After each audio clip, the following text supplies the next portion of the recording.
In an age of endless information, the true advantage is not access, it is interpretation. Welcome to Aneke TV, where journalism goes beyond headlines, beyond reaction, beyond speculation. Here, stories are investigated, issues are analyzed, voices are challenged, because an informed society is a stronger society. A discerning audience is a powerful audience. We are live, daily broadcasting, relentless clarity. Aneke TV, where knowledge meets broadcast.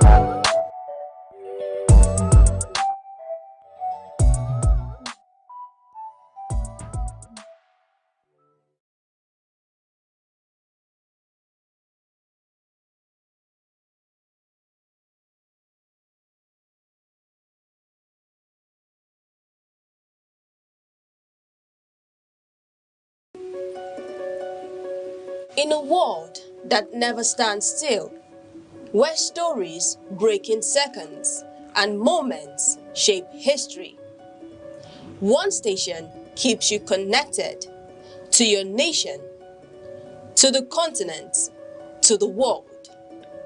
From breaking news to powerful stories, from business and politics to culture, lifestyle and entertainment, we inform, we inspire, we keep you ahead. This is more than television. This is your window to everywhere that matters. Aneke TV. Move with the world.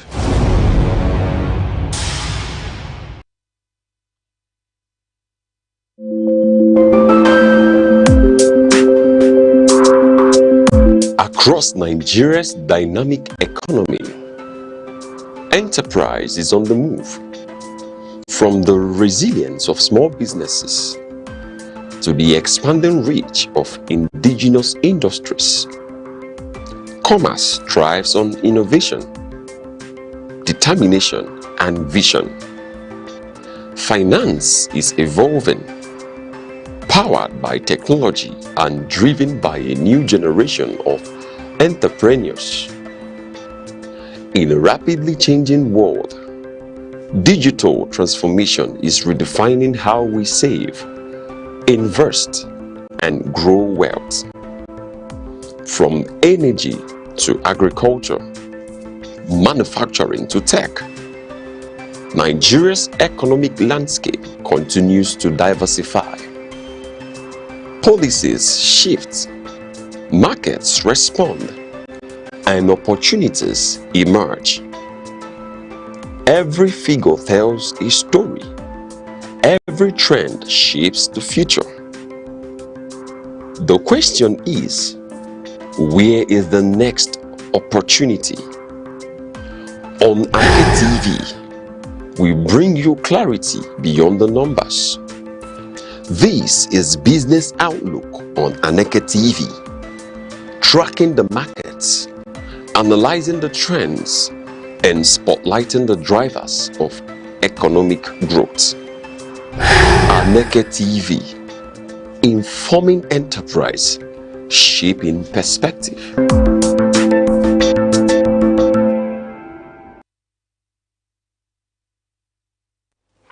Many thanks for joining us and welcome to the business segment here on Aneke TV. It's a pleasant Tuesday. I will begin this day, 28th of April 2026, navigating a landscape of both challenge and opportunity. Following a turbulent start to the week that saw the Nigerian exchange shed over 1.3 trillion, investors are watching closely this morning to see if bargain hunters will move in to stabilize our tier 1 banking giants. Meanwhile, the global energy surge continues to be a double-edged sword, with Brent crude rallying past $108.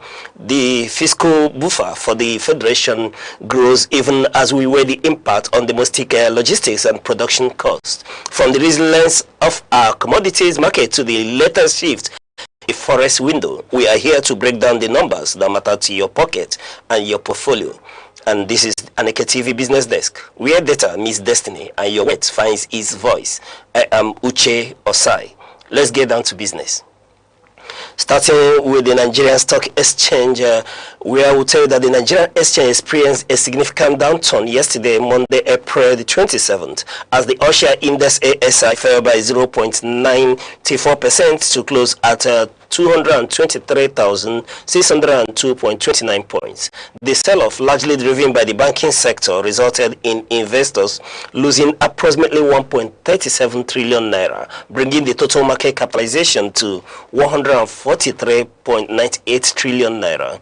Now quickly, let's take a look at the top 5 gainers yesterday. Despite the overall market decline, certain stocks in the mortgage and insurance and banking sectors managed to post notable gains. And we are looking at ABI. Yes, ABI yesterday opened at 5 naira 40 kobo, making a close of 5 naira 90 kobo in the bullish adjustment of 9.26%. Zikis equally closed 16 naira 99 kobo, having opened at 15 naira 60 kobo to make a positive adjustment of 8.91%. And then Wema Bank was equally bullish as well, as he made a positive adjustment of 8.80% to close at 34 naira, having opened at 31 naira 25 kobo. Yes, the NPMF Microfinance yesterday, having opened at 5 naira 25 kobo, closed at 5 naira 68 kobo, making a positive adjustment of 8.19%. WAPIC was equally bullish, as he made a positive adjustment of 7.26%, yes, to close at 2 naira 66 kobo. And quickly, here are the top losers yesterday. The banking heavyweights bore the brunt of yesterday's bearish sentiment, with several tier 1 banks, hitting the maximum daily loss limit. And here is any bank. Yes, any bank closed at 121 naira 85 kobo, having opened at 135 naira 95 kobo, making a dip, yes, a very deep dip of 10.34% negative adjustment. First Holding Company was equally in the dip, as he made a negative adjustment of 10% to close at 67 naira 50 kobo, having opened trading yesterday at 75 naira. And he was equally in the fray, as he made equally a negative dip of 10% adjustment to close at 49 naira 50 kobo, having open trading at 55 naira. Transfer Express yesterday was equally very, very bearish as well, as he made a negative adjustment of 10%, very deep, to close at 7 naira 11 kobo, having open trading at 7 naira 90 kobo. And then Access Corporation, it was equally in the negative, as he opened trading at 31 naira 30 kobo, then dipped at the close of market to close at 28 naira 20 kobo, making a negative adjustment of 9.90%. Yes, negative adjustment. And then giving you our market outlook for today. The market sentiment for today remains cautious, but holds potential for a rebound based on the following factors. We are looking at bargain hunters following the steep decline in high-cap banking stocks like Zenith and UBA. Investors may see an entry opportunity potentially triggering by the deep activity. Q1 2026 earning is another factor. The market is currently in the thick of the earning season. Strong first quarter results could act as a catalyst to reverse yesterday's negative trend. And we're looking at sector rotation. Why the banking sector struggled at a negative 6.49% yesterday, the industry and consumer goods sector showed resilience. Continued interest in these defensive sectors may provide a cushion for the index. And then looking at another factor here, the FTSE Russell. Yes, FTSE Russell impact. Nigeria recent reclassification to frontier market status by FTSE Russell continues to provide a supportive backdrop for long-term foreign portfolio inflows, despite short-term volatility. In all, expect a volatile opening section this morning as the market attempts to find a support level after yesterday's plunge. And then quickly, let's run for want of time to take a look at the Naira performance. Yes, the Naira faced a challenging section yesterday, Monday, April, as increased demand for foreign exchange put pressure on both the official and parallel market. The local currency saw a slight depreciation across major windows, largely driven by end-of-month corporate demand and personal travel allowance. Quickly, looking at the official market, we'll tell you that the Naira, the official market, had opened at 1,000. Yes, you saw that 1,355 Naira, whereas making a selling close of 1,368 Naira. And against the British pound, at the official market, yes, it sold between 1,710 Naira, that's the buying, and selling for 1,735 Naira. And whereas against the euro at the official market, the buying was at 1,460 Naira and sold for 1,485 Naira. And at the parallel market, the dollar was at the buying rate of 1,385 Naira and sold for 1,400 Naira. And against the pound, it's sold, yes, the buying was at 1,760 Naira, whereas the selling was at 1,780 Naira. And against the euro, the buying was at 1,500 Naira and a close selling of 1,525 Naira. The gap between the official and parallel market rates remain relatively narrow, yes, approximately 2.3%, signaling that the central bank's convergence measures are still largely effective despite the slight dip in value. Now, quickly, our market outlook for today remains stable but cautious as market participants, digest recent economic signals. Looking at FS inflows, yes, foreign inflows, recent reports indicate that CBN has intensified effort to diaspora remittances, which currently average about $600 million monthly.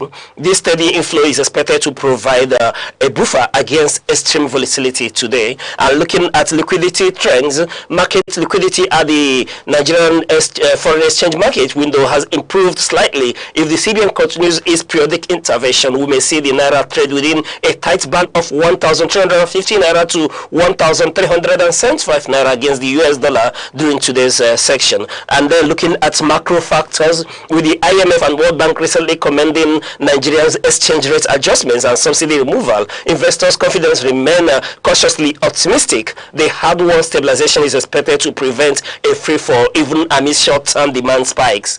And then looking at inflation watch, following the March inflation uptick, the market is anticipating, how the Monetary Policy Committee might react. Any signal of further tightening could strengthen the Naira as the carry trade becomes more attractive to foreign investors.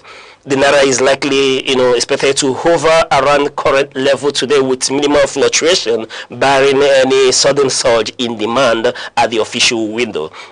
Now, quickly, let's run and take a look at the Brent crude performance for yesterday. We'll tell you that the Brent crude oil experienced a sharp rally yesterday, Monday, April 27, as geopolitical tensions and supply concerns pushed prices to the highest level in weeks. Looking at this performance, where the international benchmark saw a significant surge, gaining approximately 3% on the day.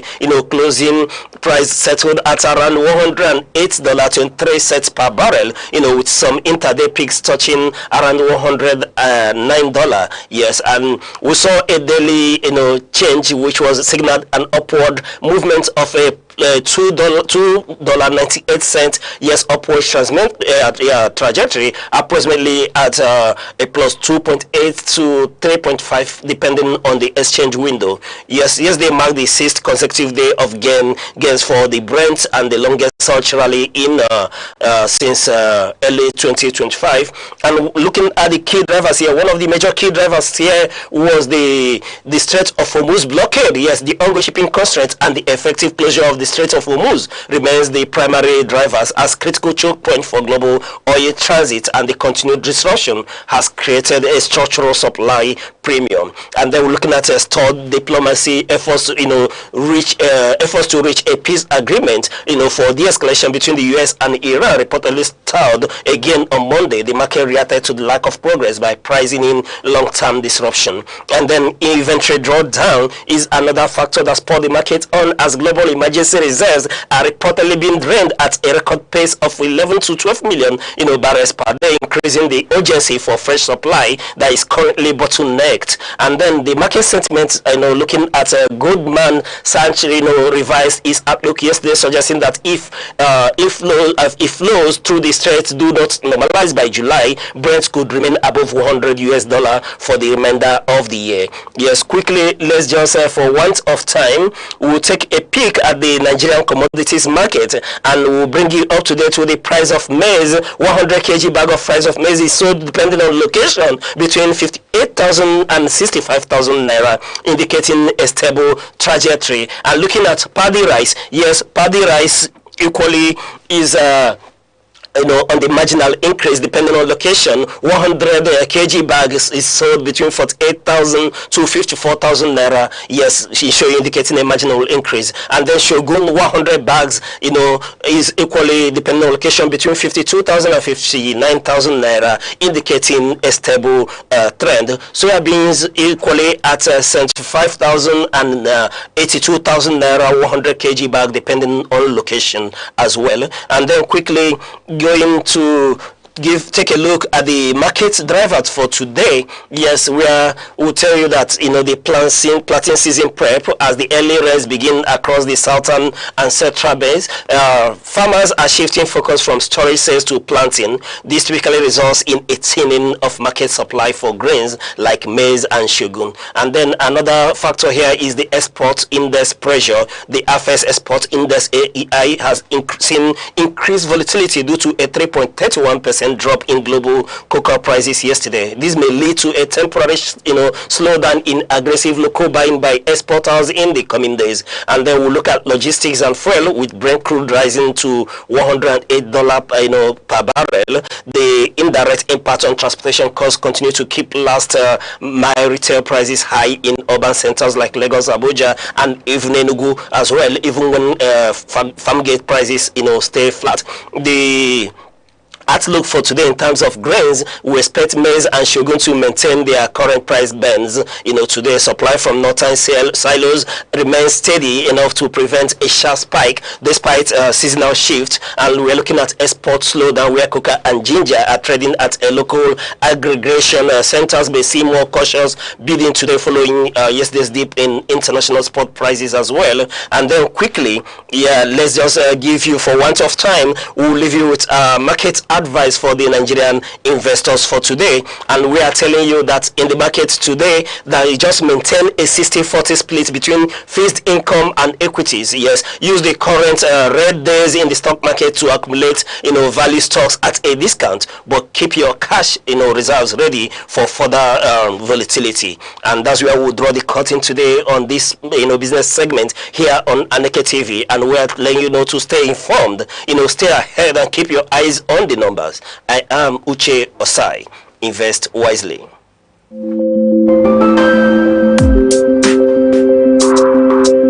Across Nigeria's dynamic economy, enterprise is on the move. From the resilience of small businesses to the expanding reach of indigenous industries, commerce thrives on innovation, determination, and vision. Finance is evolving, powered by technology and driven by a new generation of entrepreneurs. In a rapidly changing world, digital transformation is redefining how we save, invest, and grow wealth. From energy to agriculture, manufacturing to tech, Nigeria's economic landscape continues to diversify. Policies shift, markets respond, and opportunities emerge. Every figure tells a story. Every trend shapes the future. The question is, where is the next opportunity? On Aneke TV, we bring you clarity beyond the numbers. This is Business Outlook on Aneke TV, tracking the markets, analyzing the trends, and spotlighting the drivers of economic growth. Aneke TV, informing enterprise, shaping perspective.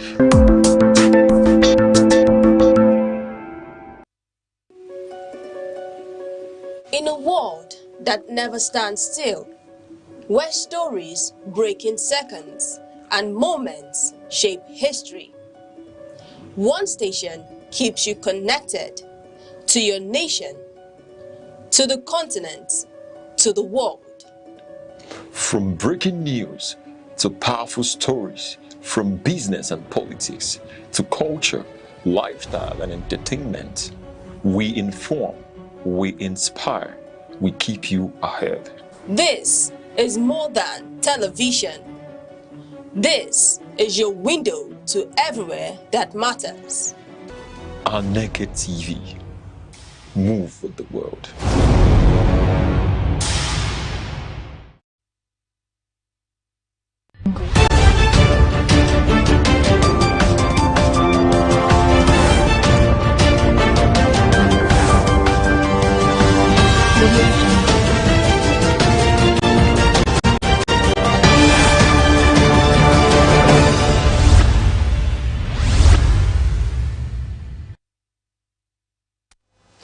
Good morning and welcome to News Around the Globe on Aneke TV.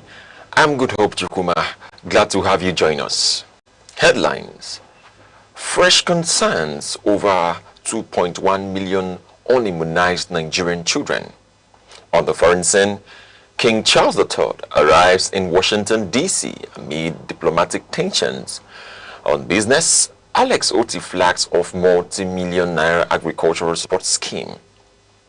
Eswam opens applications for tricycle operators to boost waste collection in Enugu. Now the news in details. Nigeria is under renewed pressure to tackle rising numbers of unimmunized children as the world marks World Immunization Week 2026.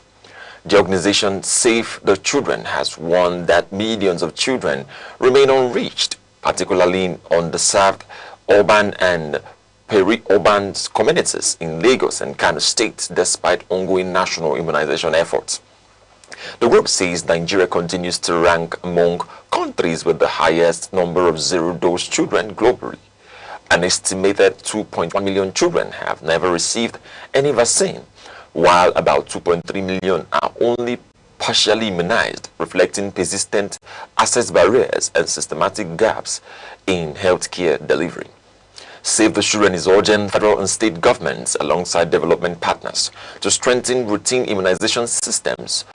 It emphasized the need to expand outreach services, particularly in hard-to-reach communities, and to ensure that no child is left behind in vaccination programs. The organization also called for improved data systems, defaulter tracking, increased funding, and the deployment of skilled health workers. It stressed the importance of tackling misinformation through community engagement and sustaining investments in primary health care to improve nationwide coverage. The federal government has launched a coordinated intervention to eliminate tsetse infestations across the Federal Capital Territory, Kogi and Ogun states. The program, led by the Federal Ministry of Livestock Development, targets grazing reserves and livestock settlements considered high-risk zones. The initiative aims to curb the spread of trypanosomiasis, a disease affecting both humans and animals, with implications for public health and agricultural productivity. Control measures include deployment of traps, fumigation, and insecticide treatments across affected areas. Authorities say the intervention adopts a One Health approach, linking environmental safety, animal health, and human well-being. Epidemiologists and vector control teams note that reducing tsetse populations will help prevent disease outbreaks and strengthen food security. Headers in affected communities have welcomed the initiative but call for broader government support to address other livestock diseases. Officials say data generated from the exercise will guide future interventions and modernize livestock management systems nationwide. The Economic and Financial Crimes Commission, EFCC, has told a Federal Capital Territory High Court that signatures of former President Muhammadu Buhari and former Secretary to the Government of the Federation, Boss Mustafa, were allegedly forged in a $6.2 million fraud case involving former Central Bank Governor Godwin Emefiele. An EFCC witness, Chinedu Enanya, testified that the funds were released under the pretext of paying foreign election observers for the 2023 general elections. He said forensic analysis confirmed that the authorizing signatures were not genuine, forming part of the prosecution's case of criminal breach of trust and abuse of office. During cross-examination, the defense challenged the integrity of the investigation, noting that no forensic analysis was conducted on Emefiele's own signature despite his claim of forgery.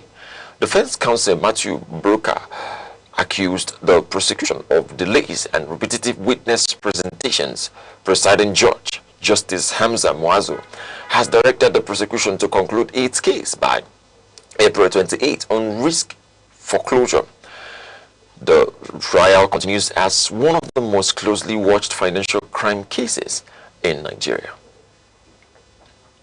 The Abuja Municipal Area Council has condemned the killing of its staff member, Oladipupo Akinola, during an enforcement operation in Wuse 2, Abuja. The incident occurred on April 24th at Nitel Junction while officials were conducting routine vehicle permit checks. According to the council, the situation escalated when two armed individuals dressed in uniforms of the Nigerian Security and Civil Defense Corps arrived and opened fire, killing the officer before fleeing with an impounded vehicle. The council described the act as a cold-blooded murder and has called on the nscdc to clarify whether the suspects are personnel of the corps or impostors. It has also reported the case to the police for a full investigation. Amak authorities insist that no organization is above the law and have vowed to pursue justice. The council reaffirmed its commitment to enforcement duties while demanding accountability for the killing. The Oyo State Police Command has assured residents of adequate security ahead of the December 29, 2026 local government elections. Commissioner of Police Abimbola Olubenga gave the assurance during a meeting with the Oyo State Independent Electoral Commission in Ibadan. The police leadership pledged to deploy sufficient personnel to protect lives and property before, during, and after the elections. It emphasized that a peaceful environment is critical to ensuring credible and transparent polls. Chairman of OECEC, Afis Adeniyi, confirmed the Commission's readiness to conduct the elections and highlighted the need for sustained collaboration with security agencies. He commended the police for past support in electoral processes. Authorities say strategic coordination between electoral and security bodies will be maintained to address voter concerns. Officials expressed confidence that the state will record a peaceful exercise. Security operatives have rescued 15 pupils abducted from an unregistered school and orphanage in Kogi State. The attack occurred over the weekend when gunmen stormed the facility and abducted 23 children along with the proprietor's wife. Kogi State Commissioner for Information, Kingsley Femi Fanwo, confirmed the development, stating that security agencies are intensifying efforts to rescue the remaining victims. He said operations are ongoing to track down the perpetrators. The incident underscores ongoing security challenges, particularly targeting of vulnerable and unregulated institutions. Authorities say such facilities remain exposed due to weak oversight and inadequate protection. Residents have called for stronger security measures around schools and decisive action against kidnapping networks. The government has reiterated its commitment to safeguarding educational institutions and preventing further attacks. The family of Abdul Samad Jamiu, a National Youth Service Corps member allegedly killed in Abuja, is demanding justice following the incident involving soldiers. His mother, Habiba Abubakar, said the shooting occurred in the early hours of April 25th at their residence in ndlea. She alleged that soldiers entered the compound and shot her son through his bedroom door. The family further claimed that the incident was followed by attempts to conceal evidence at the scene. The Nigerian Army's Guards Brigade has stated that the victim was caught in the crossfire during an operation against suspected robbers. However, the family disputes this account, citing inconsistencies in witness testimonies and physical evidence. They are calling for an independent investigation, prosecution of those involved, and an official apology. The case has raised concerns about accountability and the conduct of security operations in civilian areas. Security experts from the National Institute for Security Studies have commended the Enugu state government for its investment in security infrastructure. The delegation made the observation during a study tour to the state. The team highlighted the state's command and control center equipped with AI-enabled surveillance systems as a major tool in crime prevention. They noted that such infrastructure has significantly improved security, response, and monitoring. Governor Petermbah said the investments are part of efforts to create a safe environment for economic growth. He stressed that security remains central to achieving the state's development targets. The experts called for replication of similar systems across other states and emphasized the need for interagency collaboration. They noted that coordinated efforts are essential to addressing national security challenges. The federal government has invited leaders of the Senior Staff Association of Nigerian Universities and the Non-Academic Staff Union of Universities to a meeting scheduled for April 29, 2026 in Abuja. The move is aimed at averting a planned strike by the unions. The dispute centers on a proposed 30% salary increase for non-academic staff in federal tertiary institutions. The offer was announced by the Minister of Education, Dr. Tunji Lausa, in a communication to regulatory agencies. Union sources confirmed receipt of the invitation but indicated that their ultimatum remains in place pending the outcome of the meeting. They stressed the need for concrete commitments from the government. The meeting is expected to address concerns over remuneration and working conditions. Observers say its outcome will be critical in preventing disruptions to the academic calendar.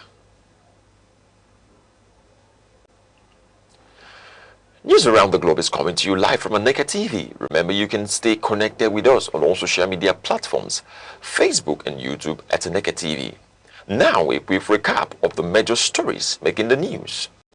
Concerns persist. Over 2.1 million unimmunized Nigerian children. Coming up shortly on the foreign scene, King Charles III continues state visit to the United States.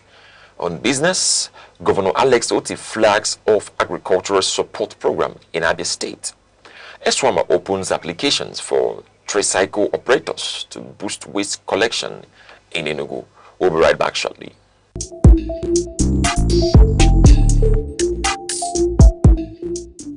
Law is the architecture of civilization, the silent force that orders society and defines justice.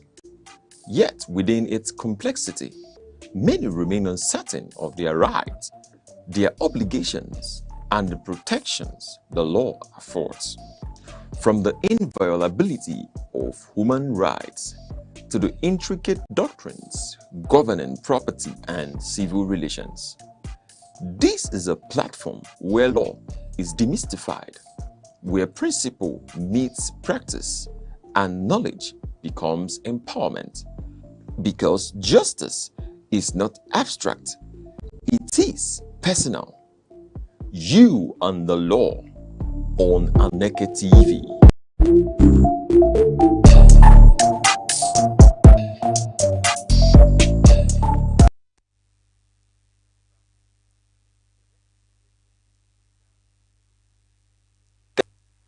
Sultan Ali Al-Zaidi as Prime Minister designate following political realignments within the country's dominant Shia coalition, the coordination framework. The decision comes after the bloc dropped earlier candidates and amid mounting internal and external pressure.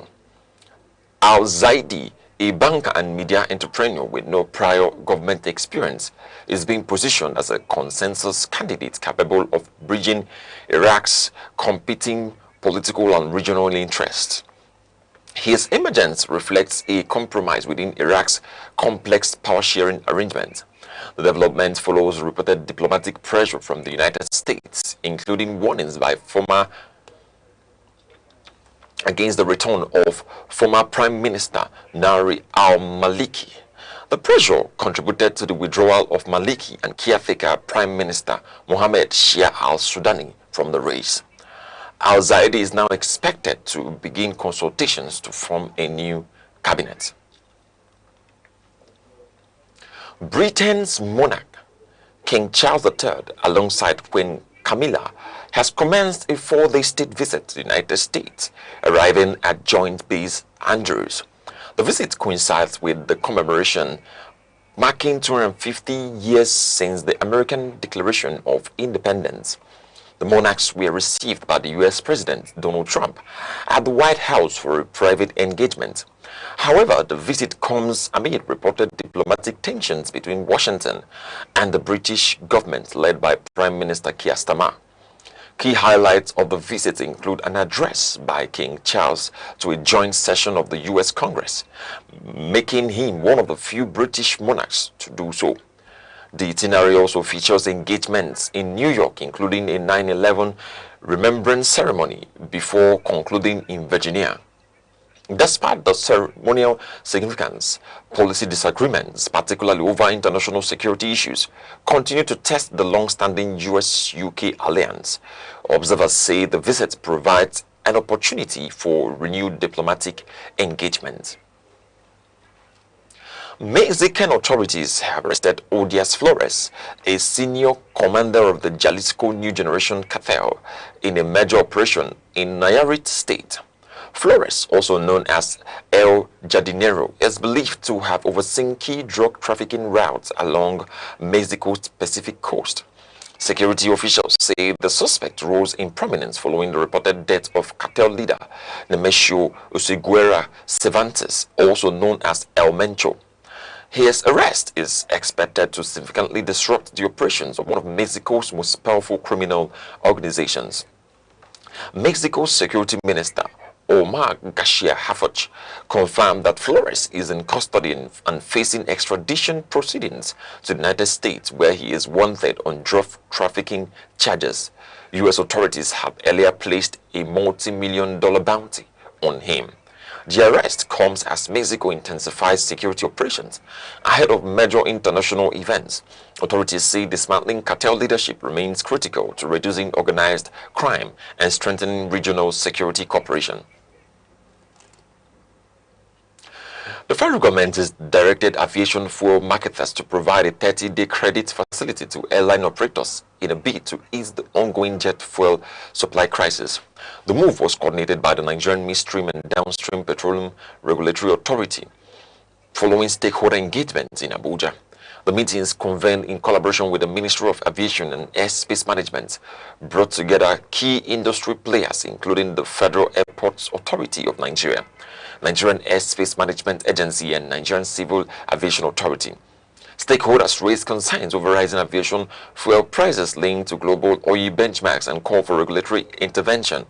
An indicative pricing band was agreed, ranging between 1,760 naira and 1,088 naira per litre in Lagos and 1,809 naira to 2,037 naira per litre in Abuja.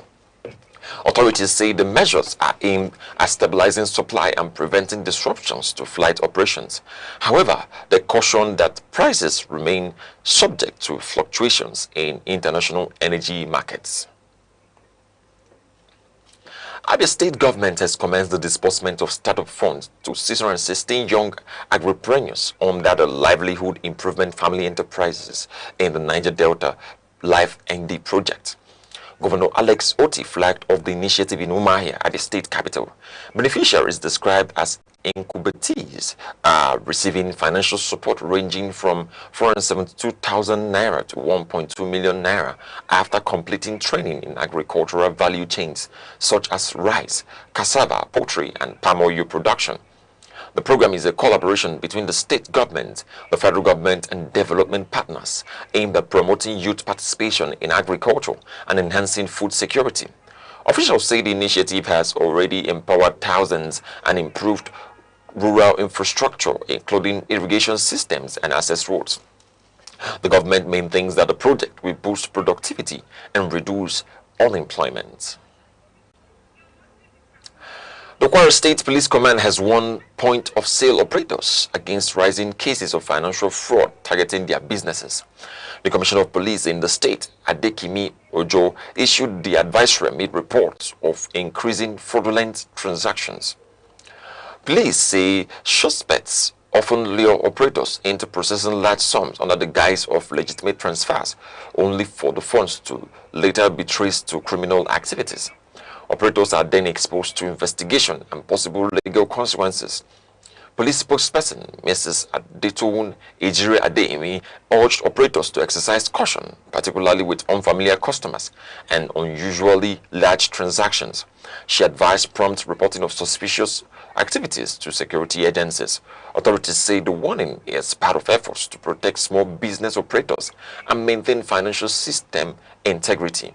The command emphasized vigilance and cooperation with the law enforcement. The Enugu State Waste Management Authority has announced the commencement of the recruitment for tricycle operators as part of efforts to strengthen its door-to-door waste collection and evacuation system across Enugu State. In a public service notice issued by its management, the agency said it is seeking suitable, qualified and experienced operators, commonly known as keke drivers, to support its expanding sanitation operations aimed at improving environmental cleanliness in the state. According to the statement, prospective applicants must be physically fit and possess a minimum of a wike, GCE or NECO certificate or its equivalent. In addition, candidates are required to hold a valid driver's license and demonstrate at least 2 years of hands-on experience in a similar role. The authority emphasized that the positions come with attractive remuneration, underscoring its commitment to incentivizing efficiency and professionalism in the waste management sector. Interested candidates have been directed to submit their applications in person within a 1-week window beginning from April 24th, 2026 at the office of the Head of Administration, Eswama Headquarters, located at number 7 Ridgeway Road of the State Secretariat Complex, GRA, Enugu. For further inquiries, the agency provided a contact line 0813-553-4440. The recruitment driver is part of Eswama's broader strategy to scale up waste evacuation services and ensure a cleaner, healthier environment for residents. Now in sports, Barao FC has emerged champions of the Kano State Federation Cup after defeating Bichi First FC 3-2 in the final played at the Sani Abacha Stadium. The victory marks club's first title in the competition. The match saw strong competition, with Bichi First FC earning recognition for eliminating top side Kano Pillars earlier in the tournament. Despite their performance, they fell short in the final. Both finalists have secured qualification to represent Kano State at the 2026 President Federation Cup organized by the Nigerian Football Federation. Football authorities say fixtures for the national competition will be announced ahead of the round of 64. Now in entertainment, Nigerian music stars Tiwa Savage and Seyi have publicly reconciled, ending a long-standing industry rivalry. The development occurred during an event hosted by Tiwa Savage Music Foundation in Lagos. The moment captured on video showed both artists embracing and exchanging pleasantries, drawing widespread reactions from fans and colleagues across the entertainment industry. Their dispute, which gained public attention in 2021, had been linked to professional rivalry and personal misunderstandings. Recent remarks suggest the conflict stemmed partly from miscommunication involving associates. And finally, before we go on news around the globe, a recap of our top stories. Nigeria is facing renewed concern over immunization coverage, with about 2.1 million children yet to receive routine vaccines. Save the Children is urging the federal government and stakeholders to strengthen healthcare systems, improve outreach, and address barriers limiting access to vaccination, particularly in rural communities. On the foreign scene, His Majesty King Charles III of the United Kingdom has arrived in Washington, D.C. for a state visit to the United States. The visit, hosted by the U.S. President Donald Trump, comes amid diplomatic tensions with the government of British Prime Minister Keir Starmer, with engagement expected to focus on strengthening bilateral relations. In business, Governor Alex Oti of Abia State has flagged off the disbursement of multi-million naira support funds to young agricultural entrepreneurs under the Life ND program. The initiative is aimed at boosting food production, empowering youths, and enhancing rural economic development. The Enugu State Waste Management Authority has commenced the recruitment of tricycle operators to strengthen its door-to-door waste collection system across Enugu State. In a public service announcement signed by its management, the authority called on suitably qualified candidates to apply for the position aimed at enhancing environmental sanitation and efficient waste evacuation in the state. That's news around the globe on Aneke TV. For more news and live updates, follow us across all social media platforms, Facebook and YouTube at Aneke TV. I'm Good Hope Chukuma, thanking you for watching. Enjoy the rest of your day.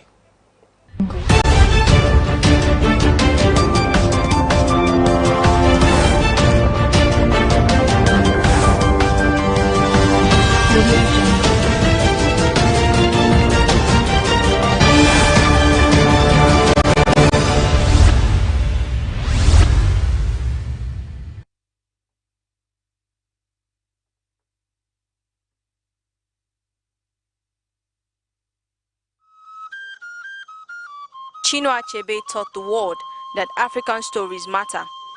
Through Things Fall Apart, gave voice to the colonized and challenged stereotypes. His legacy is proof that the pen can shape perception and preserve identity.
Information moves the world. At Aneke TV, we deliver trusted news coverage, professional event coverage, and impactful storytelling. We don't just report the news. We connect brands to audiences. For news coverage, events, and advert placement, call Aneke TV today. Aneke TV. Move with the world.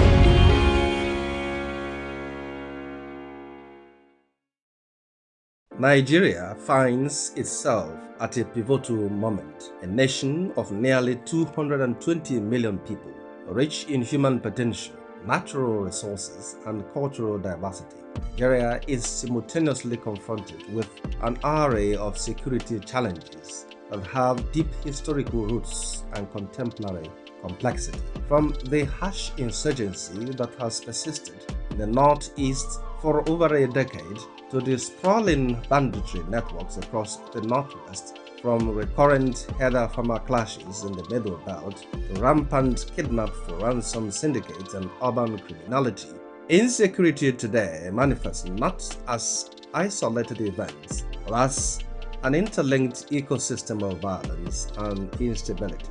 These phenomena do more than threaten lives. They fracture social trust, impede economic growth, depress investment, and erode the foundational legitimacy of the state.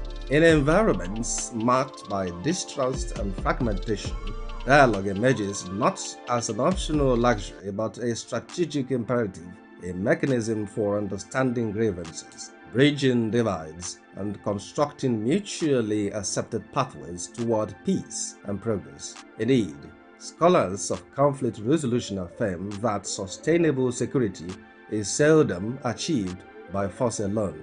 It demands conversation, negotiation, and inclusive engagement across societal fault lines. Nigeria's own post-conflict history offers instructive precedent. Following the devastating civil war of the late 1960s, the approach known as "no victor, no vanquished" was more than a slogan. It was a commitment to national reconciliation. Government leaders, community representatives, and civil society actors engaged in dialogue that helped diffuse lingering bitterness and chart a course toward reintegration and rebuilding. Similarly, global practice reinforces the centrality of dialogue.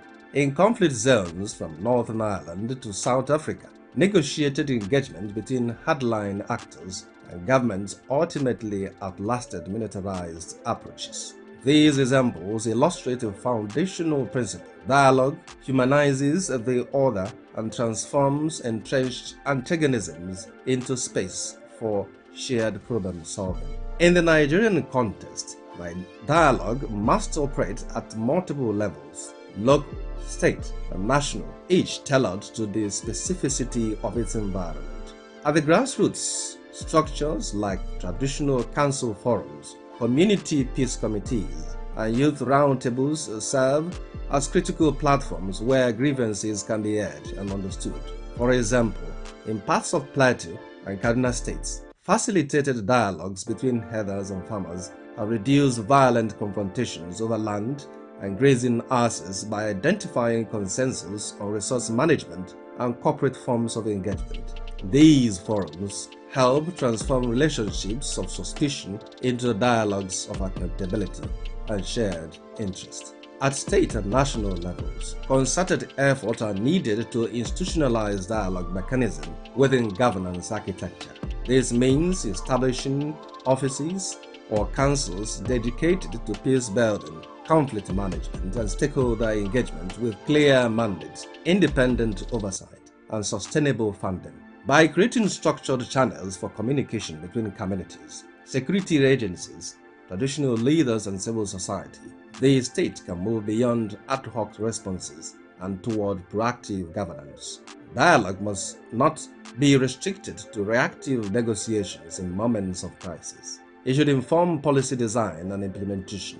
For example, if a policy on grazing reserves is developed without the voices of pastoral communities, farmers, and state governments, it risks exclusionary outcomes that fuel resentment. Genuine dialogue ensures representation, especially of women, youth, and marginalized groups whose experiences with insecurity are often distinct yet underrepresented in formal decision-making spaces. Recognizing the value of dialogue is one step, operationalizing it is another.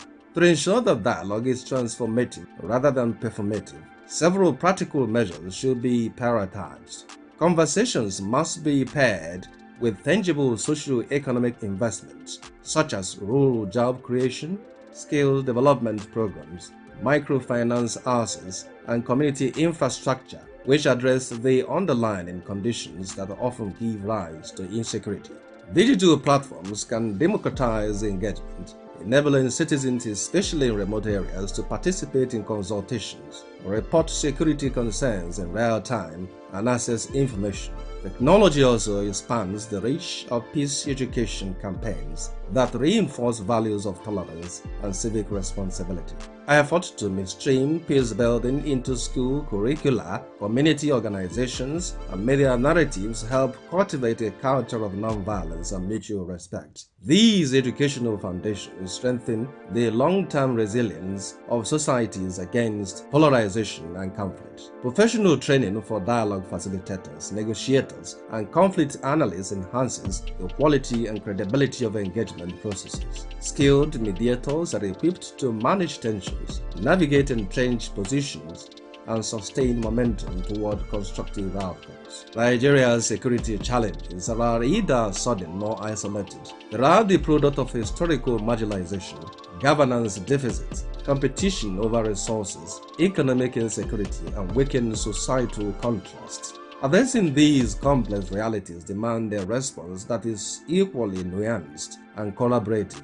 Dialogue offers a means of confronting not just the symptoms of insecurity, but these root causes. As the nation contends with these present trials, the urgency of inclusive conversation cannot be overstated. In bridging divides, building trust, and co-creating solutions, dialogue becomes not only a pathway from violence to peace, but a foundation for progress. A secure, peaceful, and prosperous Nigeria is not a distant aspiration. It is a collective project achieved through the persistent work of engagement, understanding, and shared purpose. Every second, the world changes, markets rise, leaders speak, stories unfold. To keep up, you don't just need news, you need clarity, you need speed, you need perspective. That's why Aneke TV brings you the global pulse. Accurate, reliable, right when it matters most. Aneke TV. Move with the world.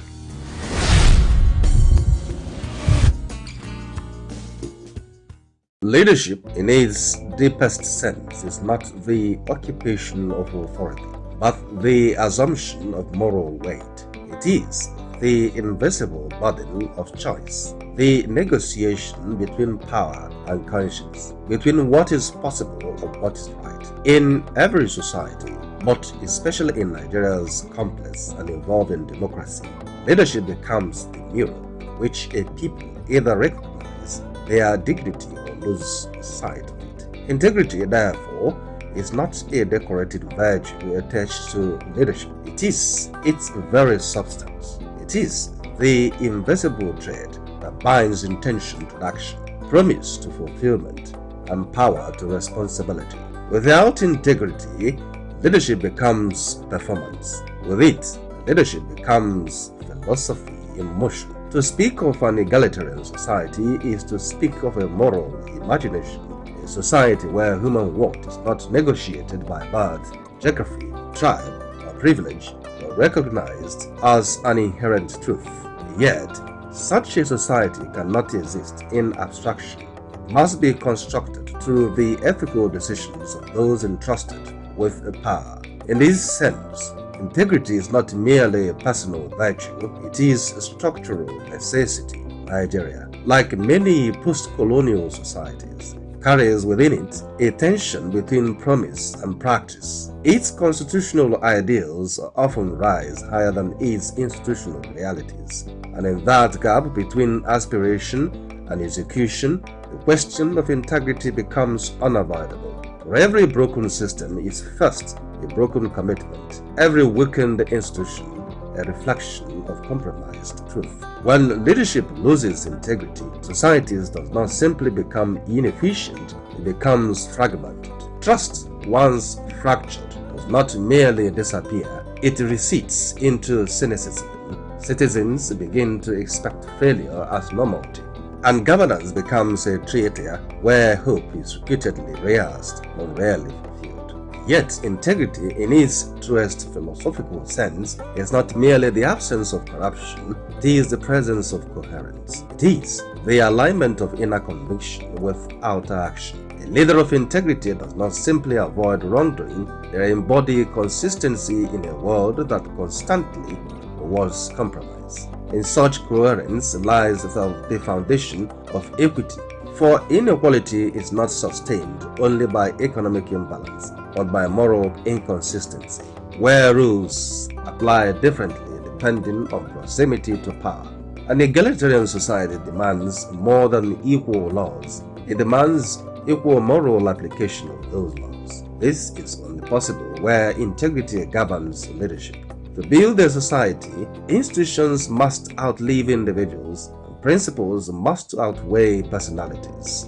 Yet, even institutions are also as strong as the moral will that animates them. Integrity, therefore, is not an abstract ideal suspended above realities. It is the force that determines whether systems remain hollow structures or become living instruments of justice. There is also a deeper philosophical truth. Societies do not collapse suddenly. They erode gradually through repeated exceptions to integrity. Each compromised decision becomes a precedent. Each silence in the face of wrongdoing becomes permission. Over time, what was once deviation becomes culture. And yet, integrity is never beyond recovery. It is continuously available as choice. It is the possibility of return. In leadership, it is the decision to be accountable even when no one is watching, to prioritize the public good even when private gain is easier, and to recognize that power is not ownership but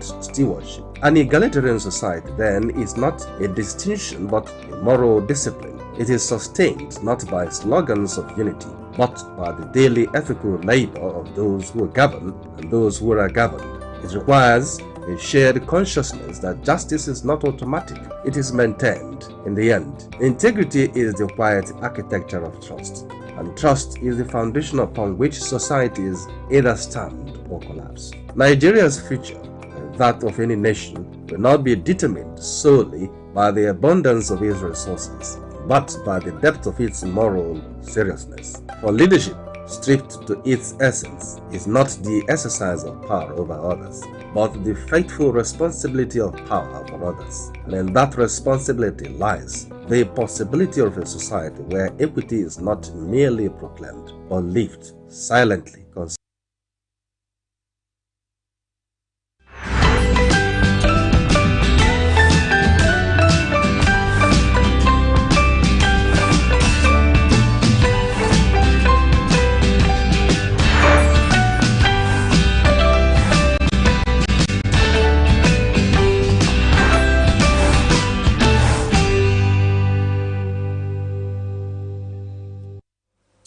Good morning, Nigeria. Good morning, 042.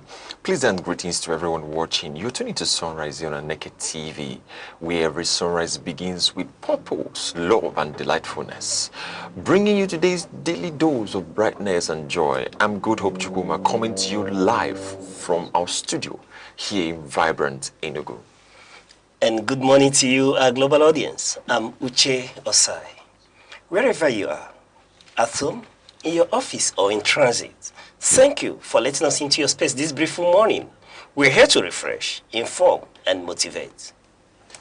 It's Tuesday, 28th of April, 2026, so it's another new and wonderful edition of Sunrise. It's a power-packed morning with the latest news, weather, business, hot topic, and that Sunrise spark to help you on the day. So, grab that cup of coffee or tea. Enjoy the cruise, because the sunrise is set sail. Coming up shortly, we'll kick things off with our quote of the day, something inspiring to help you stay well-driven or focused. Then, it's straight into the day's top headlines. All the key news updates that you need to remain informed will be shared, hot, tasty, and of course, the debates.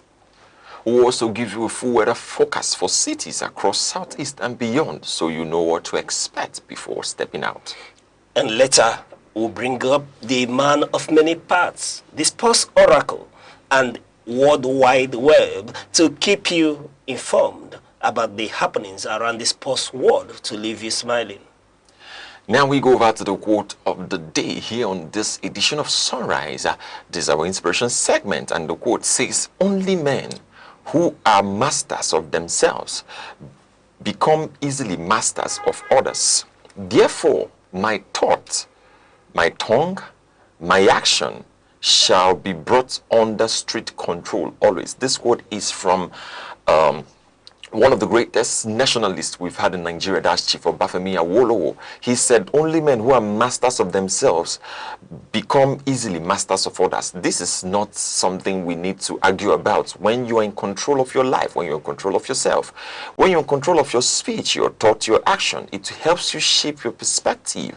It helps you to have a control on the reactions, on the external reactions that is coming in from people. You know, most times, let's just drive it to this way, because most times people feel that you are, you know, they have a say where you are or what you're doing. Now, they don't really know that you are trying to, you know, get together yourself. Because when you get together yourself first, that's when you can be able to control others. This is particularly in governance. This is particularly from the thing we read yesterday, where you are going to train yourself. You're going to be the leader first before. Of course, you're going to be the leader and the follower first before you are going to lead, and then others will follow. That's so inspiring and important. All right. Listening to the SEG, Chief Obafemi Awolowo, speak to us about only men who are masters of themselves become easily masters of others. Therefore, my thoughts, my tongue, and my action shall be brought under strict control always. Here, Chief Obafemi Awolowo is talking about personal accountability. You know, before we begin to demand, you know, change in the nation or our workplace, yes, we must master our own output. Man, know thyself, simply put, in the words of the great philosopher. That's what the SEG, Chief Obafemi Awolowo, is telling us. And how do we bring ourselves to account? How do we bring others to account as well when we've not brought and checked on ourselves? Here is about total control and accountability. So before you begin to call out leaders for their failures, have you looked inwards and asked yourself certain questions? The things you failed to do, the things you ought to have done. And I'm speaking to your civic responsibility here. Yes, a number of times we want to hold others accountable. We want to hold others responsible without looking inwards at the things we fail to do. We have bad leaders because they are bad followers. When you refuse to participate in the civic process to elect the right leaders, then you've ceded the right to complain.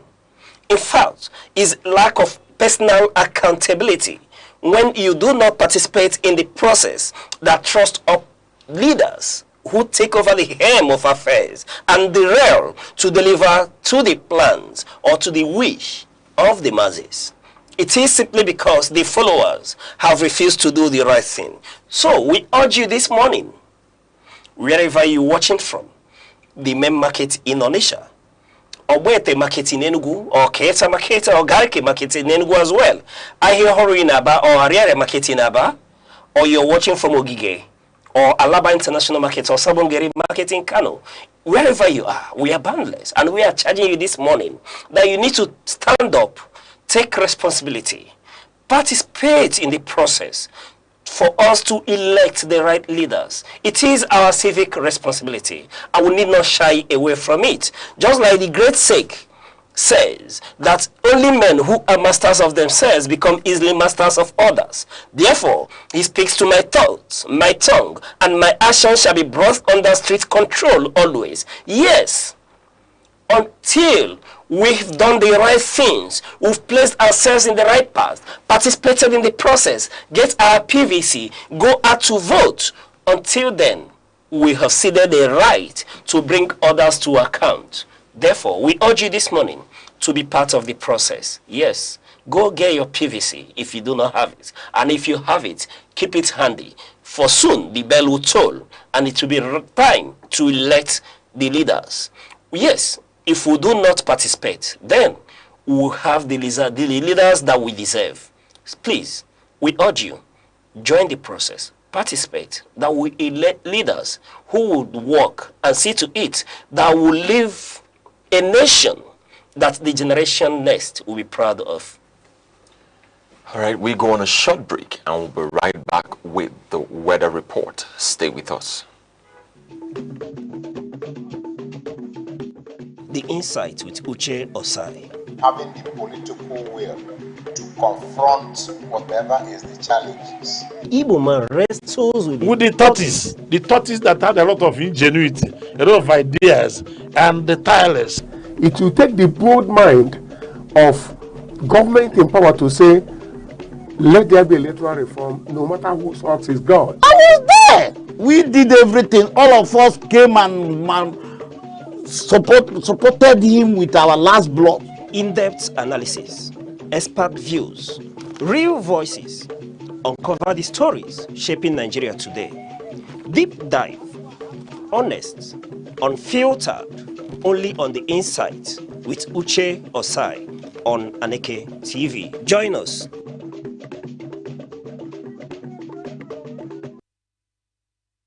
You're still watching Sunrise here on Aneke TV. Next, let's take a look at the weather report across major cities in the southeast today.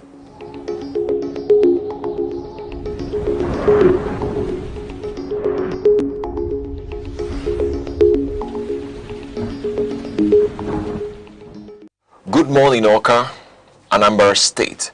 The day starts warm, around 25 to 27 degrees Celsius with a bit of humidity, so you may feel slightly sweaty earlier on.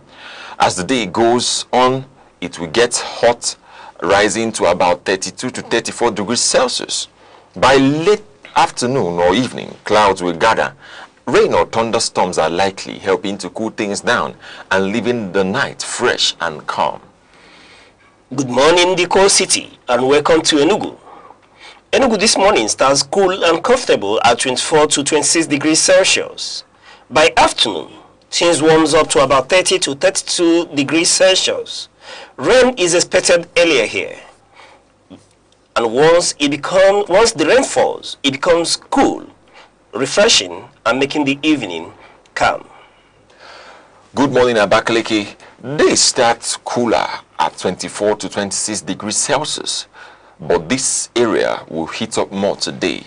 By afternoon, in Abakaliki, it can reach about 33 to 35 degrees Celsius, making it the hottest among the states. Later, thunderstorms are likely, bringing relief and leaving the night cooler and easier to rest. Good morning, Imo State, and welcome to my favorite city of Owerri. Owerri this morning wakes up to a warm and slightly humid weather at 25 to 27 degrees Celsius. And as the day progresses, it rises to about 32 to 34 degrees Celsius. Expect light rain and thunderstorms later in the day, and by night the weather becomes cool and damp. Good morning, Umuahia. Umuahia starts night at 25 to 27 degrees Celsius, giving a gentle start. By afternoon, it rises to about 31 to 33 degrees Celsius. As evening approaches, rain showers are likely, cooling the environment. The night becomes peaceful, cool, and comfortable. So, wherever you are in the southeast today, stay safe, stay cool, dress light, and do keep an umbrella handy. Remember that either rain or shine, we've got you covered. And this is your weather report here on Sunrise on Aneke TV. We'll take a short break and we'll return with more updates. Please stay with us.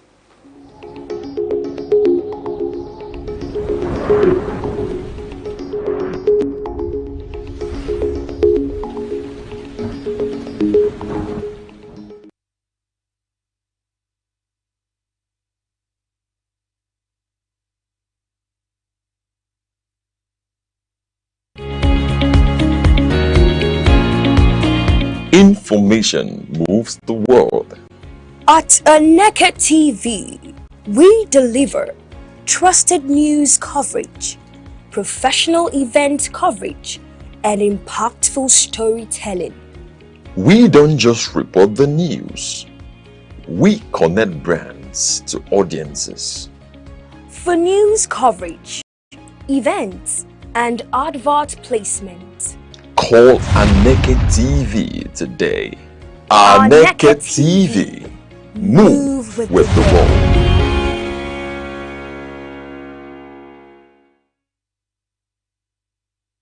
Welcome back. Now let's take a quick look at what's making the major front page of headlines across newspapers today from The Nation, The Punch, The Vanguard, The Daily Trust, and The Guardian newspaper. We're starting with The Punch headline, which says jet fuel crisis, federal government seeks 30-day credit window for airlines. Now on The Guardian headline, we have APC risks internal crisis as governors hijack nomination forms.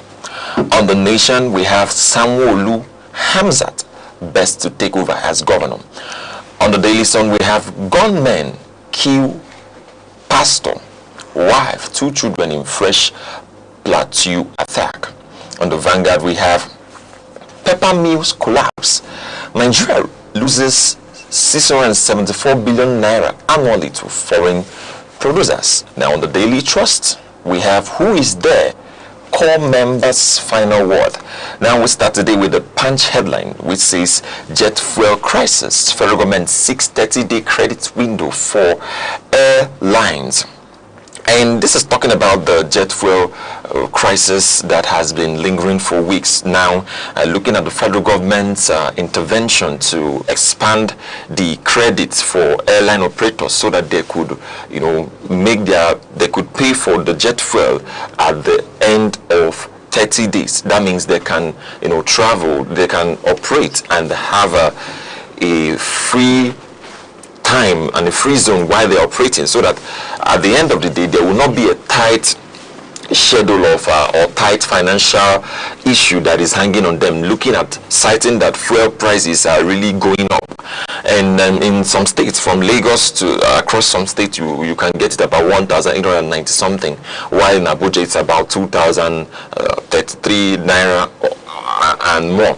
So citing this, we could say that these are the current issues that are trending, and federal government has really come in to ensure that there's a mitigation, not in the money basically, but in the time, so that airline operators could have access to jet fuel so that they can operate well. And this could also mean that Nigeria, the people who are travelers could at least, factor in or make plans for their movement. Looking at this, even yesterday, we saw in the news that the Hajj was actually, there was an issue with the Hajj traveling, not the whole Hajj, just the Hajj traveling, where it's going to be affected by the jet fuel. And a cry was announced that this has to be mitigated, and I think that's one of the reasons why federal government had to intervene, so that there could be free flow of airline operations in Nigeria.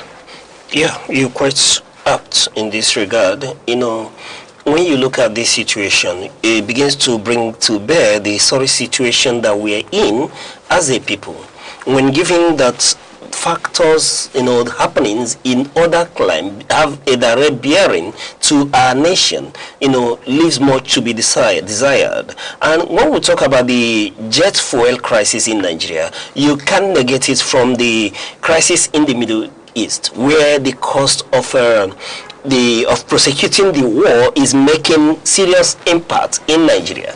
We are speaking to jet fuel as at this moment, but remember that this has a tremendous impact across board all over the country. The cost of transportation, speaking to road transportation, is on the increase, and the Nigerian people are bearing the brunt from out of pocket. Remember that during the inception of this administration, the first comment was subsidy gone, meaning that Nigeria begins to operate at a deregulated market, based on international pricing of crude and refined petroleum products. And be that as it may, the Nigerian government in this situation are left with no option but to intervene, for bearing a crisis that would shrink the aviation industry in Nigeria, the travel industry. And this is a nation over time that we want to create, a portfolio, make profit from the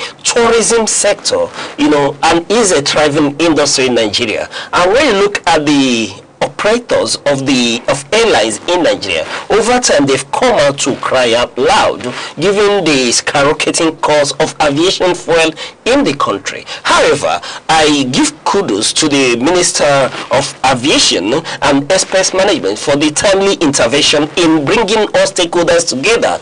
We've seen that the airline operators, you did listen to at one point the owner of Peace Airline, alluding to this fact when you talk about the cost of operation, such that airline operators are speaking to being able to fuel their aircraft for one trip at the rate of 7 million and above, and that begins to leave much room, much to be desired. When the overhead costs for these airlines are so high, like you rightly observed, it means that the Nigerian passengers or travelers have to bear the brunt of it. And this is why I feel that the minister in this regard has, intervened, and is timely intervention so that things do not, degenerate any further. If you are able to, have a price comparison to where we were before the, outbreak of the crisis in the Middle East, you will see that the cost of air travels in Nigeria has skyrocketed. In fact, some analysts are projecting that if nothing is being done, that the price of local travel could get as high as 500,000 naira. That's within Nigeria, and you're not talking about leaving the country. And after all said and done, you begin to look at the impacts that this will have on the economy. Being that as a businessman, if you have to navigate between one state and the other, then it is the end users that may bear the cost of your flight travels, the air ticket. Having said that, no. Why I'm commending the minister here is that if nothing is being done, we stand the chance of risking more airlines, shrinking and unable to operate. And then you begin to have situation where people would want to begin to cut corner, thereby endangering people's life. And if one goes further to interrogate the situation, you could hear loudly from a government-owned carrier, the Ibon Air, speaking to the cost of being able to run their fleets. And then you begin to look at the repercussion that this will have on the larger economy. Soon, if without such intervention, where they are given a 30-day moratorium, the aviation industry, the minister and the agencies, both FAN, NACA and all of them, the organized through the Nigerian midstream and downstream sector, have not reached an agreement to give a window, a 13-day window for the airline operators to be able to access jet fuel. You may begin to see a situation where the airlines will begin to cut costs, and cutting costs would impact the labor market that is already saturated in Nigeria. A number of persons, stars will be downsized, people will be laid off to be able to, arrive at a profitable margin. It is the responsibility of private businesses, even government-owned business, was to make profit, and you have to make profit whichever way possible. So the airline operators would want to keep their airlines afloat, and this would now lead to a job that is usually where you have 5 persons on a job line, maybe cut down to 1 or 2 persons, and you begin to see the ripple effect on the general economy at large, because we are speaking to a market, a labor market that is already already saturated in this regard. So for me, it is timely that yes, that they are able to meet and agreements are reached, that negating the position of the oil marketers themselves, who are already, when the numbers are brought in, you see that the airlines are already exposed, to the tune of 9 billion naira debt already and running. So it is timely. However, my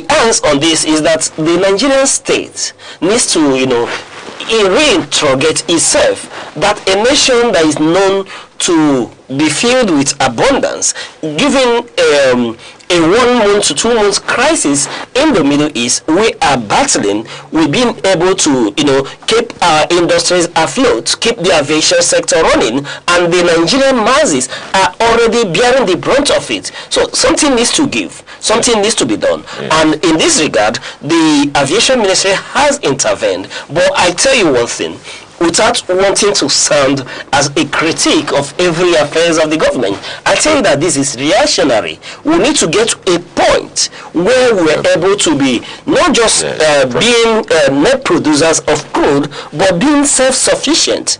It now begins to tell you, because you do not have enough producers of this, you are still dependent on imported jet fuel. The marketers are still importing in this regard. They have to bear the cost of landing costs and overall the cost of forest as well. So all this impact the price of getting the needed aviation fuel for the airline operators to operate in this regard.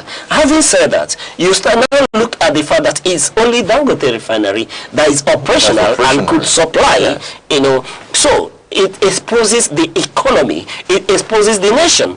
And bearing in mind what the former president of Nigeria, Olusegun Obasanjo said, that the refinery we have cannot be, there's no turnaround for these refineries. They are not going to work. No, necessitating the fact that beyond the stopgap measures, we need to really sit down and map out the roadmap for us to chart a new course as a nation, as regards where we're headed in terms of our, in terms of the energy sector in this regard, because it impacts a lot of things. I think I have just when you mentioned about the refinery and what former President Olusegun Obasanjo said, looking at the refinery, if he says the refineries we have will not work or cannot work, so what is actually the solution to those refineries that already exist? Does it mean it will be auctioned out, or does it mean other refineries should be built or something like that? When you talk about the refineries not working, one, especially when it's coming from someone in the mode and capacity of the former president Olusegun Obasanjo, this is a man who has seen it. He's been there, and I do remember quite well in one of his interviews where he did, speak to engaging the, the big energy companies like Shell and the likes of them on taking over the Nigerian refineries. I remember quite well that they refused. In fact, at one point they were willing to give it at a giveaway. Then nothing was happening. These big oil players, none of them were showing interest in taking over the Nigerian refineries. And at a point, he said he had to organize a private meeting with these individuals where they told him that the Nigerian refinery, cannot be turned around, that it will be a loss situation, is a win-less situation. As such, they wouldn't want to invest in that area. And the Mr. President came out a different person, with different information and different approach. Now, speaking to what do we do as a people, remember, it has to come from a place of having the will to confront the situation. Remember that when you talk about what we can do about this, it now begins to look at several issues. The corruption that is in the oil sector. Remember that this is a nation where we were paying subsidy on petroleum product, and now that subsidy is gone, you now may begin to ask yourself, a nation that was paying so humongous amounts in subsidy, where is that money? who and who were being paid. There was a corruption surrounding subsidy. In that regard, these are issues, and now that subsidy is gone, where is it the savings? Where is it plunged? This is another issue. And then looking at the corruption in the refineries, remember that the graft agency is still investigating a former GMD of the refinery as regards a humongous amount nearing or over 20 million US dollars that was meant for the revamp of these refineries that has gotten wing and cannot be accounted for. We are yet to hear the outcome of those investigations. So for you, when you talk about what can we do, you have to be bold enough to confront the corruption around the refineries. And where they are not working, you have the option. This is a nation where about 4 refineries are not working, and you ask yourself, when did we build these refineries? Yes. And over the years, cumulatively, have we been able to develop other infrastructures, other refineries? These were ones that were bequeathed to us by our forebearers. Have we been able to build even a molecular refinery away from the ones they've built? These are the issues. So you have to have the will that if an individual like a Dangote can be able to build a refinery that has the capacity to refine, petroleum products beyond the capacity he's producing at this moment, then a nation like Nigeria should be able to look inwards and tell itself that it has the capacity to equally build a new refinery if that's the way to go. But being a deregulated market, the issue is about the solution you ask is that license has been given out. Then, like we did hear that the government had a way of assisting Dangote refinery, all other individuals should equally be assisted in any capacity, any means possible to see that we'll have more refineries come upstream, since we are going by way of privatization or deregulation in this regard. There's another way to confront it. If we as a nation can no longer invest into having a state-owned refinery, which is another question mark. If nations like Angola, are refining, having discovered oil in recent years, and they are productive. If a nation like Ghana, having discovered oil in later years, are able to handle their affairs, how much more a nation like Nigeria? And it begs the question that we go to countries like Malta, to get refined products from there.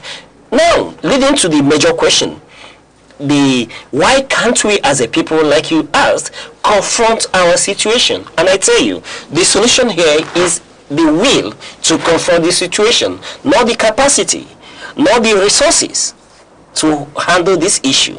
We can, encourage the subnational to begin to build, state-owned in terms of subnational, not national now, to begin to go into refining. In this regard, we can have their molecular refineries. One time, the former governor of those states, did embark on this project, even though we don't know how it turned out. But these are modalities and areas you can go into to see that you're able to handle yourself and that the aviation industry are not left in crisis. I tell you, after all said and done, all this, high cost of jet fuels and all that, it is Nigerians that will bear the brunt and will have to pay out of pocket, and it may lead to a crisis that, if care is not taken, would orchestrate further ripples in the economy. All right, we go over to the Vanguard headline, which says pepper mills collapse. Nigeria loses 674 billion naira annually to foreign producers. The collapse of local pepper mills has left Nigeria heavily dependent on imports, leading to an estimated annual loss of 674 billion naira to foreign producers. This highlights the decline of domestic manufacturing and economic impact of relying on external supply for paper products. Do you know, all my life I was thinking that we are having a paper production in our nation. That is the truth of this whole matter. Now, confronting this headline really throws me off balance, because I've been thinking that we have something that we have been working, and basically the refineries, I'm talking about the Pepper mill stopped working 20-something years ago, and since then there has never been, or there has not been a mitigation or a restructuring or a revamp of that mill to keep it functioning, and that has never that can never work as a nation that takes pride in using a lot of paper. Now, ranging from the home to the offices, we make use of papers daily. In fact, you've been to banks where people in fact, I'm not talking about the people that came to bank. I'm talking about the banking sector. They make use of paper a lot. And talking about it from the national perspective, we're losing about 674 billion naira annually to this foreign production. When what it includes is that we're importing the papers we use. This importation would mean that we are not taking care of what we are producing or what we needed or what we actually should do.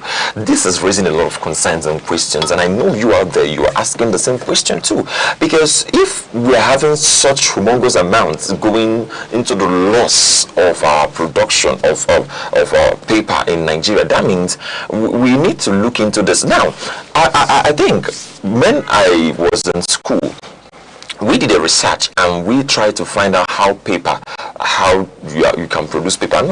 We saw that paper was produced from forests. Paper actually is produced from trees, and it's nothing more than that. And this is raising a lot of questions, connecting it back to how we are managing our ecosystem in the forest side of our nation, how these things are coming to be. This is not how we should go, because if we're using a lot of paper, we should be concerned as a nation to produce more. We are more in the usage, more in the consumer side, and weak in the production side. That does not speak well of a people or of a nation who wants to take the game to the next level. If it's something we're not using, of course, we can say, okay, this is not so important, but it is something we make use of daily, and everyone, I mean, across offices, like I've said, across the homes, and even in banks. That one is very, very intentional, because we see how these things are going on, and you have to understand that Nigeria is losing or has lost a lot of money yearly, citing the foreign production of the papers we use. Mr. Che. All right, you did cite to the fact that Nigeria is heavy on the consumption side and less on the productive side. And, being heavy on the consumption side should be a blessing for anybody. And that's a big market for any intentional nation, speaking to having an available market. And what resourceful nation would do is to look inwards. You did capture it quite well when you said that over so many years, that the paper mills in Nigeria stopped functioning. I remember as a kid growing up in the city of Aba that there was a paper mill that we know, Star Paper Mill, then, and I still wonder what has happened of that paper mill to date, and seeing this headline, I start to, in my head, begin to imagine where else I've encountered paper mills in this nation, and I have traversed the length and breadth of this nation, giving credence to the fact that, yes, this is a collateral failure, that, it's not just that the paper mills are failing, it is an industrial failure of the highest magnitude any nation can imagine. Yes. If we begin to interrogate this issue, speaking to paper mill shutdown and all that, and I may be, to a different angle and raise the question, why wouldn't they fail? Look at the factors of production. One of such factors that you need is you as a nation have consistent energy. Yes, of course. Then you begin to look at the cost of production, where the available industries have to, power and be their own power generation. And the joke in China and elsewhere is that every Nigerian is a mobile energy generator. Yes. Yes. It's become so obvious. So when you see that the industries are failing, you begin to ask so many questions. And when you look at the humongous amount that is involved here, this amount could help in reduce the amount of tax we pay as citizens. This amount could help to see that our hospitals are more and better equipped. There are a whole lot of things we can turn to as a nation if we're able to save these resources. And it begins to tell you that the Nigerian nation, not just the government, but as a people, we need to really rethink our direction.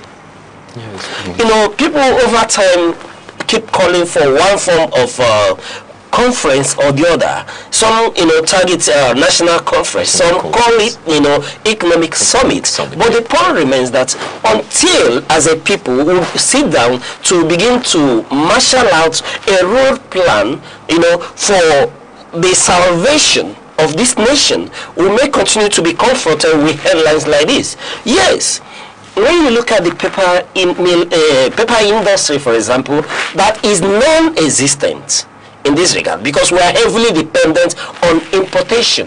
And when you converse with the Americans, they will tell you that it is Nigeria is part of the nation that made China the most powerful economic nation that it is today. That Nigeria made it possible. When you look at how reliant we are on importation, again, you begin to understand why we pay high for school fees in Nigeria. Why the cost of publication is so high in Nigeria.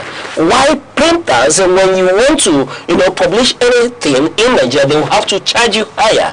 In fact, let me tell you one thing. If you may carry out your investigation, the cost of paper in Nigeria is so high when it compares to bringing things like what do you call it, pepperoni and all these things. There was a time Nigerians where the then Minister of Information, Lai Mohammed, was talking about how Nigerians were importing some of these things from the UK, where somebody would go and order chicken burger, shawarma, and all these things from the UK and all that. And you discover that the cost of paper, which you need, to print for your people to be better informed, better educated, is on the high side. Which nation survives in that way? And it makes me, go back to history and begin to probe why China is so powerful today. This nation, after the explosion of the Hiroshima and Nagasaki, closed their borders. They went inwards. And then, going inwards, they, begin to optimize their capacity as a people. They looked inward. And in this nation, why are we exporting the timbers that, like you observed, is needed for the production, the raw material for the production of this paper that we need? We export them. At the end of the day, we wait for the finished product. Just like the crude, we export crude and wait for the finished product, and we buy at exorbitant prices. If you look at the ripple effect that this will have on the nation, that you begin to talk about the forest that you need to begin to import papers, we have taken more advantage. It will be more advantageous to us as a people if we were able to even look at in this direction.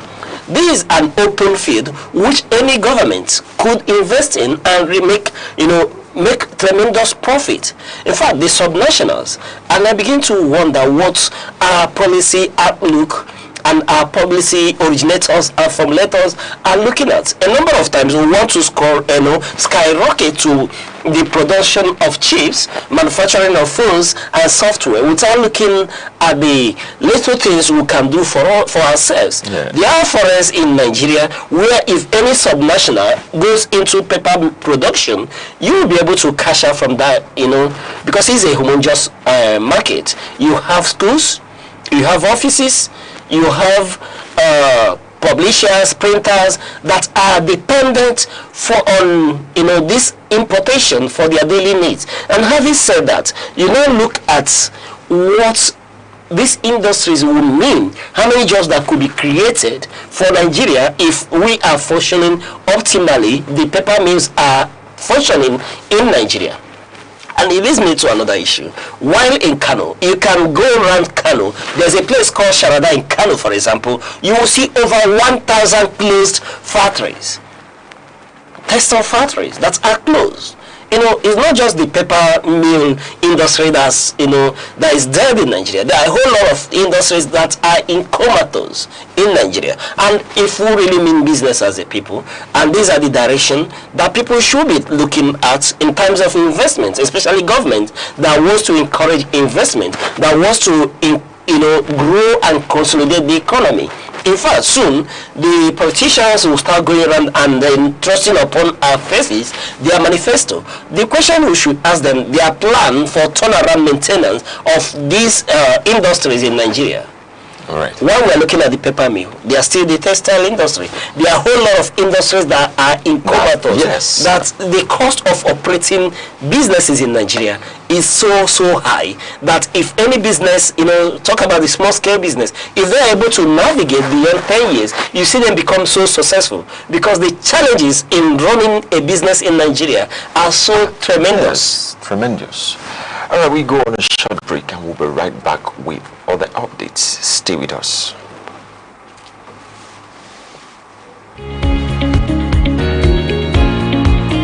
Information moves the world.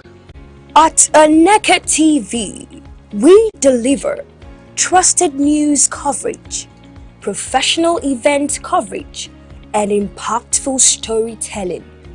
We don't just report the news. We connect brands to audiences. For news coverage, events, and advert placement, call Aneke TV today. Aneke TV. Move with the world.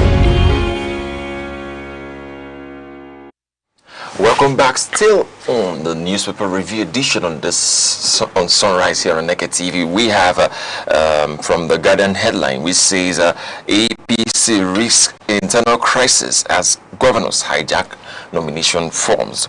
The All Progressives Congress is facing the risk of internal crisis as some governors are accused of taking control of nomination forms, raising concerns over fairness, internal democracy, and potential conflicts within the party ahead of the elections. I mean, this is about the other day where Mr. President has directed the Senate, people who are going to vie for the Senate seat, to go back to their states. Let the governors are the leaders of APC in their states, so they should actually go through their governors. Now is looking like a condescending issue where governors are the ones who are going to pick, or that's what it's looking like governors are the ones who are going to pick these people for the Senate seat that is coming up, and it's going to give a fresh concern about the crisis that has never been heard, that has rocked the great party APC, the All Progressive Congress. So, Stuche, I don't think it's something that they have to neglect as a nation. I mean, as a party. I think here Mr. President should also step in so that there will not be crisis, because from the look of things, if the governors are going to take over and seeing it from the side where the governors are the ones to make this decision, I mean, other people are going to find it hard to stay with what is being made as a choice. All right, if you're wanting Mr. President to step in, because he has stepped out. You're neglecting an obvious fact that power has been ceded to the governors at the subnational. You know, with the APC controlling over 30 states in Nigeria at this moment, we are at a point where we are witnessing the power of the governors in Nigeria. You know, making me remember during the second term of President Olusegun Obasanjo, where we had, the powerful governors. You remember the likes of OUK, the governor of then Abia State, Ojo Okalo. You remember James Ibori. You had powerful governors. You remember Lucky Benedian. You had powerful governors at this instance, such that they could determine who gets the ticket of a party in terms of presidential ticket, and it is documented fact of what the then sitting President Olusegun Obasanjo had to go through to get the nomination of his party to get the governors to support his candidacy in his bid to get nominated for second term in office, and we did realize, and we are quite inundated, how he had to go to the governors who in this instance were more prone to supporting his deputy, speaking to Alhaji Atiku Abubakar, who was then vice president to President Olusegun Obasanjo. So, with the APC at the helm of affairs in Nigeria, we are back at that point where we have powerful governors. Having said that, when you talk about people who are disgruntled or disenchanted, the fact that they cannot, access the forms of this political party, then you begin to negate the fact that Mr. President has ceded that power, the will, of the party, the APC machinery that is well orchestrated, well oiled, for every member of that party to be in cahoots with the dictates of the authorities of that political party. So, after having examined this issue, you see that the most powerful individuals in that political party are the governors, and they will give the ticket of their party, of their states, to who they so wish. That power has been given over to them. So the individuals who at this instance are beginning to cry out should have seen the handwriting on the wall. Yes, and we're in that era again, where like in River State, where the then governor, Wike, who is now the SCT minister, had to, bankroll his cronies and buy tickets for them and sponsor them, and whoever is outside the anointed disciples may not be able to get the ticket of those political party. We are in that era, and more worrisome as it is that this individual did better ship out. However, it's still early to call. We're still anticipating an implosion in the APC, because there will be, a lot of disgruntled individual, a lot of minds that will be, shaken if they do not get their dictates. A lot of individuals in APC are those who wants to, ride on the back of a ruling political party to actualize their self-interest, and it may not seem to be so. Having, like you rightly pointed out, the president did even tell the sitting legislators who are hoping to get automatic tickets that they have to refer back to their governor in this instance. So it is a done deal already that if you are not at the inner conclave or caucus of your sitting governor, there is nothing for you or you're for you in this instance. So they are just crying out loud for nothing. They either fall in line or fall out. All right, also in the news we have Pope Leo XIV and the Archbishop of Canterbury meet in landmark Vatican encounter. That is the Archbishop of Canterbury and Pope Leo XIV, the Catholic pontiff, held a historic meeting at the Vatican, signaling a significant step towards strengthening relations and dialogue between Catholic and Anglican churches. This is, I would say, a huge development, and also something the world has been looking at, that religious leaders, especially of the same faith, could unite to, talk about, to preach, and to ensure that things are really, coming together in their view. I mean, we having the same view. That's basically what I said. It's wonderful to see these leaders of the biggest Christian denomination, coming together.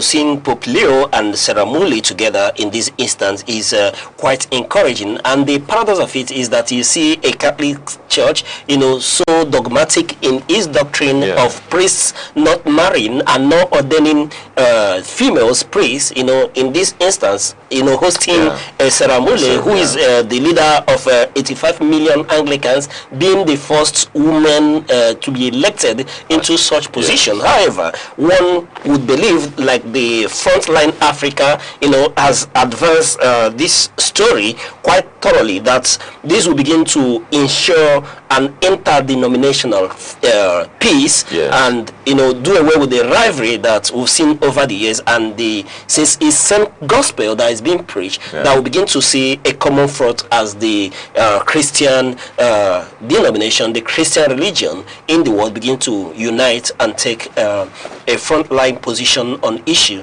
And we are encouraged by the fact that Sarah Mule did, quite congratulate the Pope Leo and encourage him on his position on world peace in this regard. All right, and that's a wrap on today's newspaper review. As always, you can grab your favorite copy from your nearest vendor or catch the full details online. Also, this is where we are wrapping it up on today's edition of Sunrise. Thank you very much for waking up with us. It's always a pleasure. I'm Good Hope Chukuma. And I'm Uche Osai. On behalf of all of us here on Aneke TV, we'll say thank you for watching and keep watching till sunrise comes your way same time tomorrow. Bye-bye.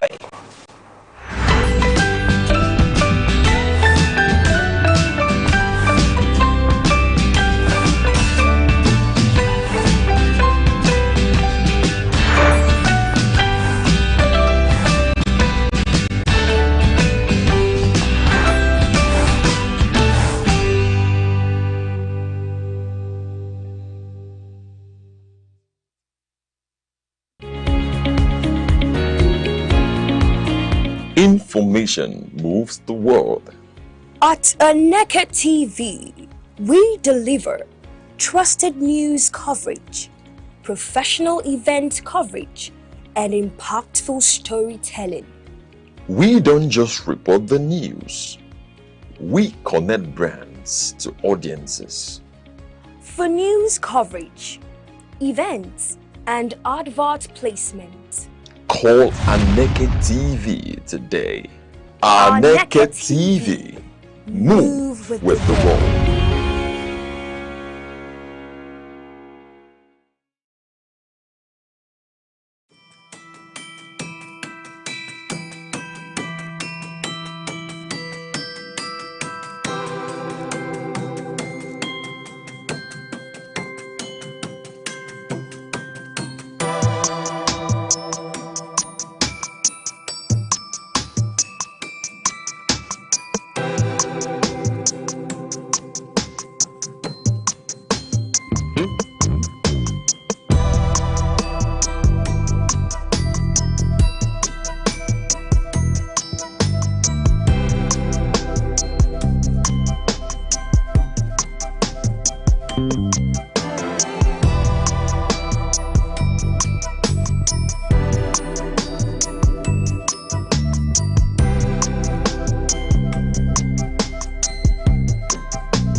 Hello, welcome to Sports Wrap here on Aneke TV. It's your one and only Sports Oracle who have been giving you predictions on how the world of sports has been and the things happening in the world of sports. Of course, when I mentioned predictions, I told you yesterday what's going to happen with the Manchester United game. I didn't really mention the scores because someone is looking at me now. What did you actually say? Well, before I talk about and say more, I just want to welcome my guy worldwide.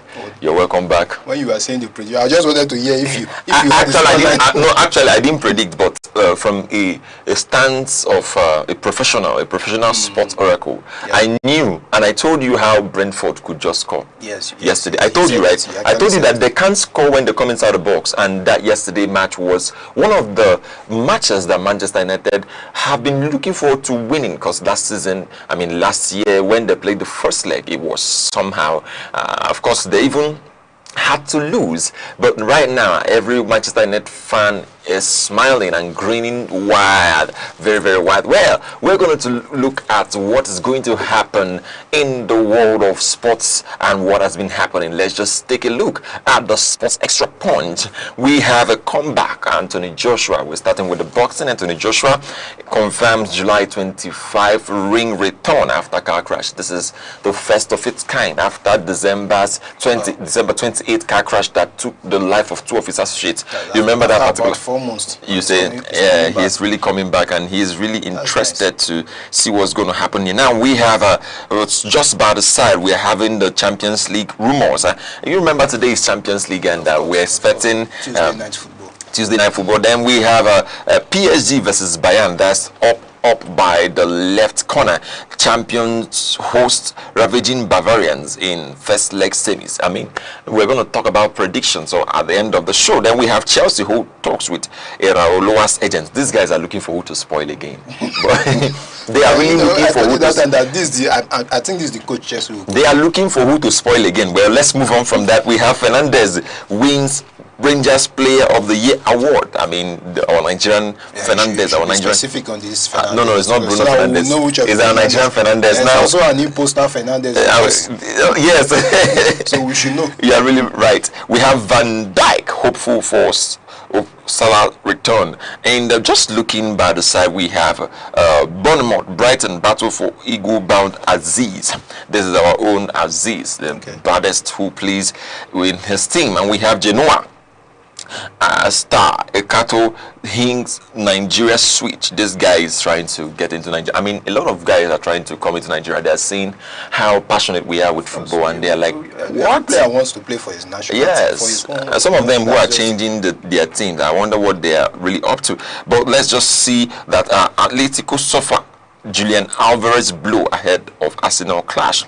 Now, let's just dive into what we have today. I mean, talking about Champions League, what is going to happen and how it is going to be. We have the fixtures down already, and we have road to Budapest. What is going to happen? We have the semi-finals, Paris Saint-Germain versus, I want to say, Kvaratskhelia versus Harry Kane. There are so many players. There are so many players. Dembele there versus Olise. You have Kvaratskhelia, you have Doué, you have what's his name, Luis Diaz. So there are many players. I mean, talking about this Liverpool. Sorry, I say Liverpool. What? Liverpool. Get away from my lips. What is Liverpool doing here? I reject them. Well, I'm talking about there's PSG and Bayern. Looking at these two guys, I mean, these two things, they are really going to play. What do you think the score is going to be? It's going to be an entertaining football. An entertaining, very entertaining. Yes. Just like Bayern and Real Madrid. Yes. It's also that kind of game. That kind of game, right? In fact, the two front line, they are almost like the best this season in their respective leagues. So, for me, let's talk about the guys. I mean, at the front. Yes, we have Luis Diaz for Bayern Munich. Then we have Harry Kane. Then we have Olise. That's now too deadly. Too deadly. Yes. Now talking about coming to PSG, we have Dembele. We have Desire Doué. Yeah. And we have if they are going to start Kvaratskhelia. Yes, Kvaratskhelia, of course. Probably Ramos will start. Goncalo Ramos will start. Of course, I was expecting Ramos to really amount to something in the world of football. He's still trying his best. You know, he does not play 90 minutes most of the time. He's just coming up from second half and plays his game, still gets a goal. Okay, now let's talk about Arsenal game versus and we have the stats ready, the head-to-head. We have the Arsenal's midfield. Okay, before we talk about Arsenal's midfield, let's talk about Bayern and PSG midfield. Let's talk about their midfield. Vitinha, the main guy who coordinates that midfield, he has passes completed 1,376 over Alexander Pavlovich. For Bayern Munich. Yes, 983. This guy is really on. Vitinha is a veteran. He's a veteran footballer. He's really a classic. Can't compare those two. Yeah, he's just way ahead of Pavlovich. Yes. Now I want us to see that head-to-head. Head-to-head comparison between these two guys, so that we can actually understand that the Champions League tonight is not something you have to joke with. If you're a football lover, really, you have to see that this game, you watch it. You must see that you watch it. It's a must-watch. It's a very good game. And compared to tomorrow's fixture. Tomorrow's fixture. Which fixture might be very. Which people are playing tomorrow? Arsenal that likes to play one kind of boring. No, Arsenal. Is that against an Atletico Madrid? Which team is Arsenal? Defensive. The second team playing. Okay, of course, you know, always the second team. Yeah, the second. They are the second team playing. Anyway, Atletico Madrid might make it more entertaining for. Well, I trust for Arsenal. I trust Atletico Madrid to be very creative with their game tomorrow. That's actually what we're looking at now. Let's just look at the final four attacking output. What is really going to happen? Most goals from the final four of Bayern, that I'm talking about, Harry Kane has 38 goals. I mean, he has played 12 games, he had 38 goals. Then most assists is Olise. Are you seeing what's happening now? Yeah. Now we have Kvaratskhelia. He has 14 games and he has 38 goals. That's Hakimi and Kvaratskhelia they have 5 assists together. Then Atletico Madrid, we have Alvarez they have 14 games and then goals are 34. Alvarez has scored 9. Alvarez himself and Lookman have 4 assists. Now coming to Arsenal, 12 games and they have 27 goals. Martinelli 6 and Trossard 4. Martinelli actually have scored most goals in Champions League. Then Trossard has actually 4 assists. Citing this is going to be something we're going to look at. I mean, what's the scoreline for you for that game tonight? Oh, tonight's game? Yes. I think I'm going to give Bayern Munich 3, PSG 1. PSG 1. Yeah. Bayern Munich is my favorite. Who they home? For me, it does not matter. It does not matter, right? Who they home? No. Okay. Well, we're going to see that, and for me, I think Bayern Munich is going to, play a good game, but PSG is going to, at the end of the day, this game will be draw. All right, by tomorrow. I said it. No, I will need the scoreline. No, I said it's draw. Draw. What's going to be? Well, they will draw. 1-1? Well, it could be 2-1. It could be 2-2. It could be 3-2. What I know is that both teams will score. Okay. That's all I know. They will score up to 2 goals each. Okay, that's 2-2. Yes. Okay, no problem. All right. I'm sticking to that. Yes. Now let's just go over to Manchester United. Yesterday was so was one of the games for Manchester United, seeing how they played. Of course, you can confirm that Manchester United played a good game. No, they made my Monday night very. You get. I think I need to shake you. That's why there's joy. Yes, that's why there's. So you see. Not like some teams that are, that are wearing red, that cannot even. Their red is not even. No, wearing red, they're trying. They're trying. They're just talking about teams that are wearing color now. It should be blue. The blue side of the team. That normal blue, not the light blue. The blue color itself. Okay. That's the one that used to give somebody maybe a bad Monday night. A bad Monday night. You get and they don't.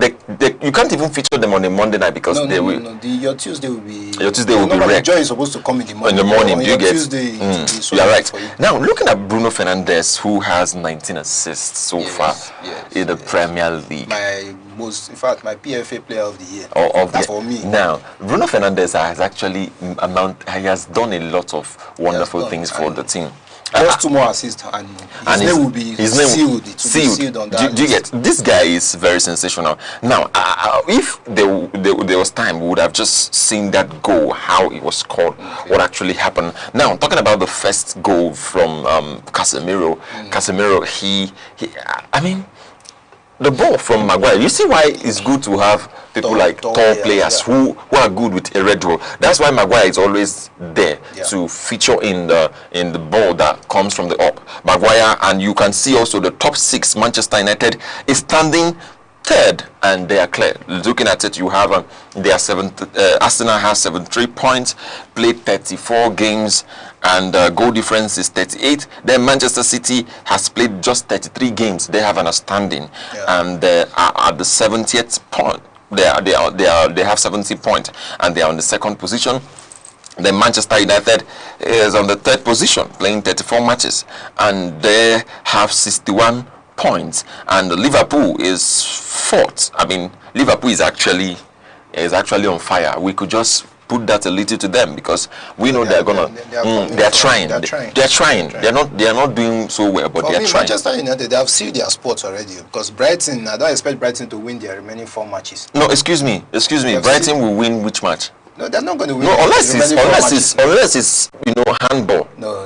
Manchester United have sealed. Like unless it's basketball. There's no way for Brighton to win 4 matches. That's 12 points and coming. No, it cannot happen. But then to avoid stories that touch the heart, the team has to still play well to win their game. Fernandes need more assists. You need more assists, and we need more goals. We need more goals. Very more goals. Now, I want us to talk about this game that's coming up this weekend, looking at citing the Premier Leagues.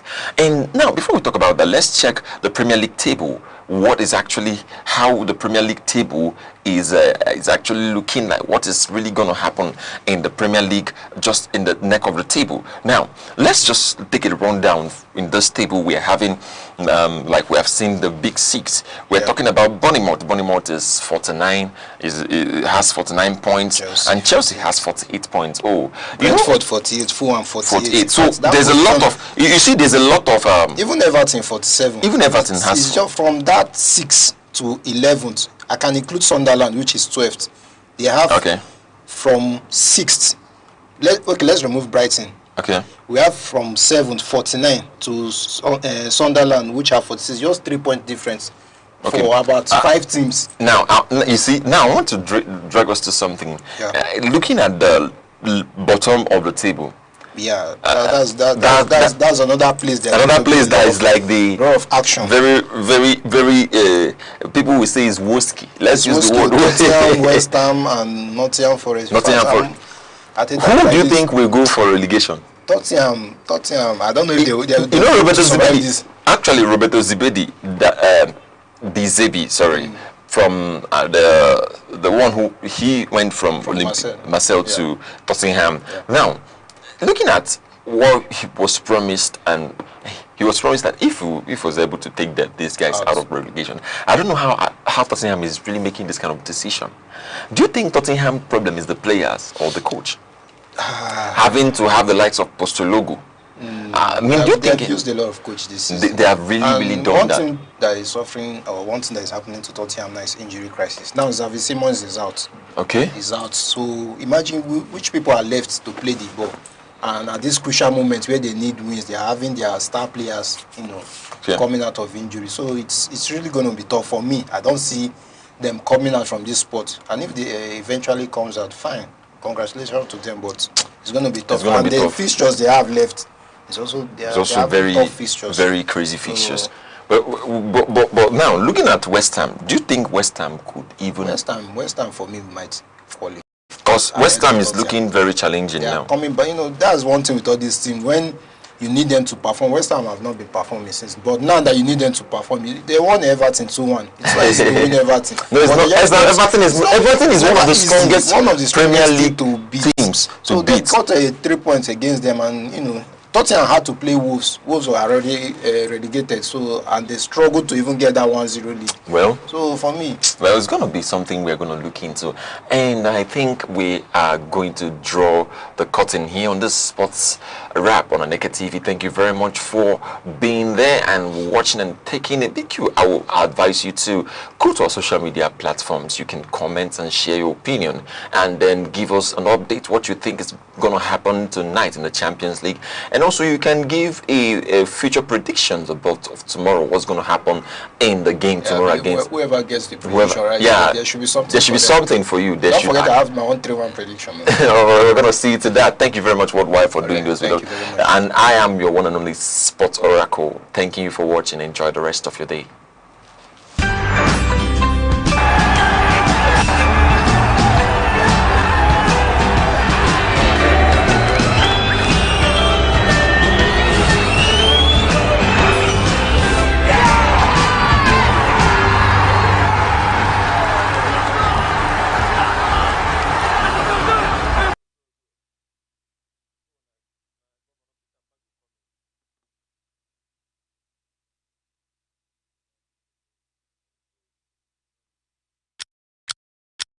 Every second, the world changes, markets rise, leaders speak, stories unfold.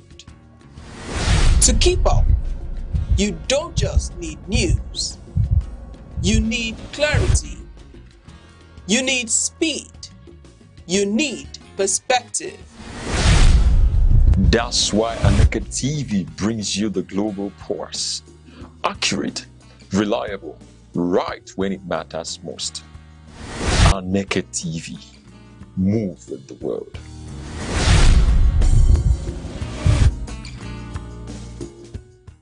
Abia State, nicknamed God's Own State, was created on August 27, 1991, from the old Imo State by the military administration of General Ibrahim Babangida.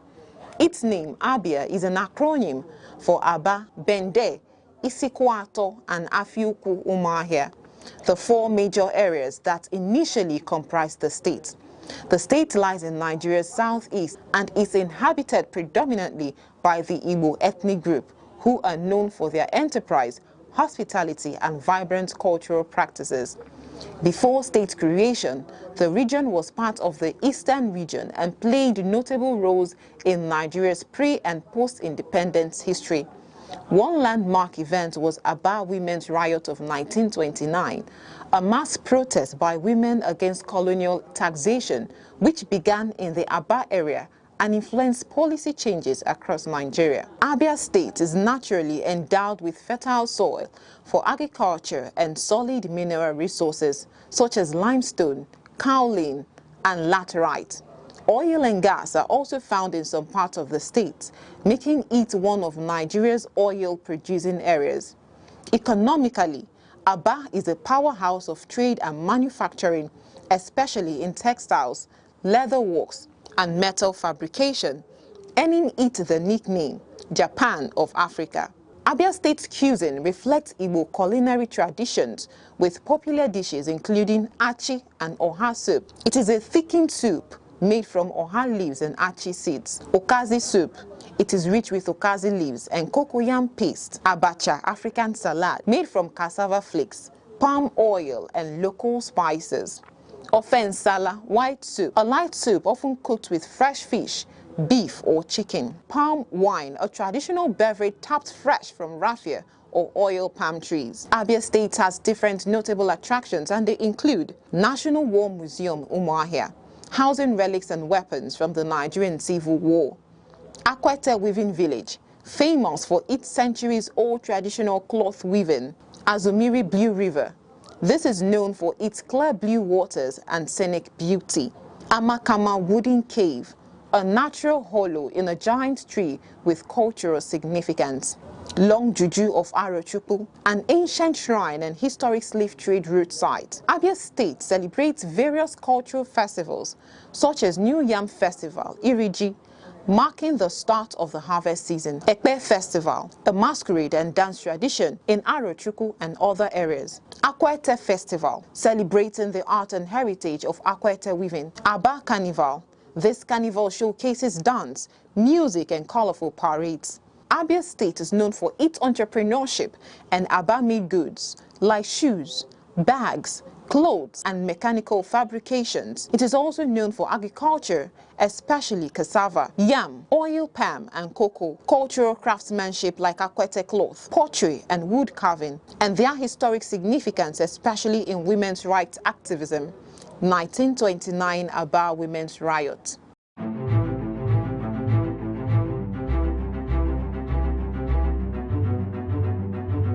Morning headlines before you step out. Midday updates while you work.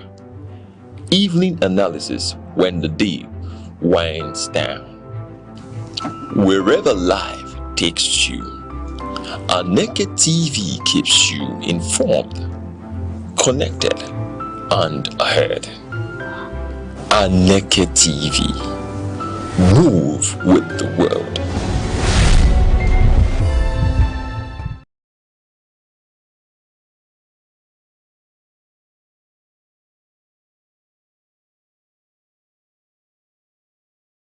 Abia State, nicknamed God's own state, was created on August 27, 1991, from the old Imo state by the military administration of General Ibrahim Babangida. Its name, Abia, is an acronym for Aba, Bende, Isikwato, and Afiuku Umuahia, the four major areas that initially comprised the state. The state lies in Nigeria's southeast and is inhabited predominantly by the Igbo ethnic group, who are known for their enterprise, hospitality, and vibrant cultural practices. Before state creation, the region was part of the Eastern region and played notable roles in Nigeria's pre- and post-independence history. One landmark event was Aba Women's Riot of 1929, a mass protest by women against colonial taxation, which began in the Aba area and influenced policy changes across Nigeria. Abia State is naturally endowed with fertile soil for agriculture and solid mineral resources such as limestone, kaolin, and laterite. Oil and gas are also found in some parts of the state, making it one of Nigeria's oil-producing areas. Economically, Aba is a powerhouse of trade and manufacturing, especially in textiles, leather works, and metal fabrication, earning it the nickname Japan of Africa. Abia State's cuisine reflects Igbo culinary traditions with popular dishes including achi and oha soup. It is a thickened soup made from oha leaves and achi seeds. Okazi soup. It is rich with okazi leaves and cocoyam paste. Abacha, African salad, made from cassava flakes, palm oil, and local spices. Ofe nsala, white soup, a light soup often cooked with fresh fish, beef, or chicken. Palm wine, a traditional beverage tapped fresh from raffia or oil palm trees. Abia State has different notable attractions, and they include National War Museum Umuahia, housing relics and weapons from the Nigerian Civil War; Akwete Weaving Village, famous for its centuries-old traditional cloth weaving; Azumiri Blue River. This is known for its clear blue waters and scenic beauty; Amakama Wooden Cave, a natural hollow in a giant tree with cultural significance; Long Juju of Arochukwu, an ancient shrine and historic slave trade route site. Abia State celebrates various cultural festivals such as New Yam Festival, Iriji, marking the start of the harvest season. Ekpe Festival, a masquerade and dance tradition in Arochukwu and other areas. Akwete Festival, celebrating the art and heritage of Akwete weaving. Aba Carnival, this carnival showcases dance, music and colorful parades. Abia State is known for its entrepreneurship and Aba-made goods like shoes, bags, clothes and mechanical fabrications. It is also known for agriculture, especially cassava, yam, oil palm and cocoa, cultural craftsmanship like Akwete cloth, pottery and wood carving, and their historic significance, especially in women's rights activism. 1929 Aba Women's Riot.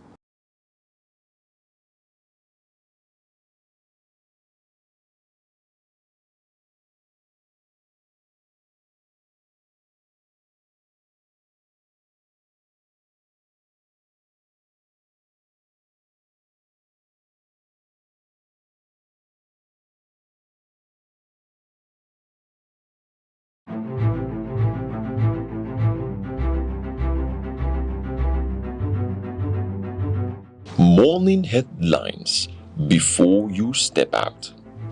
Midday updates while you work. Evening analysis when the day winds down.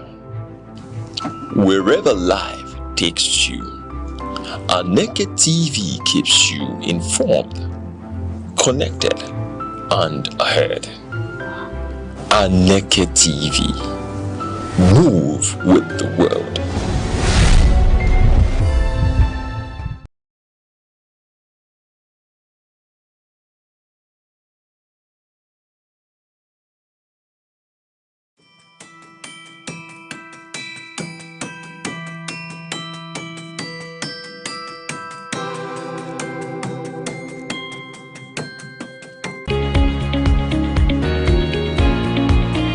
Information moves the world. At Aneke TV, we deliver trusted news coverage, professional event coverage, and impactful storytelling. We don't just report the news. We connect brands to audiences. For news coverage, events, and advert placement, call Aneke TV today. Aneke TV. Move with the world.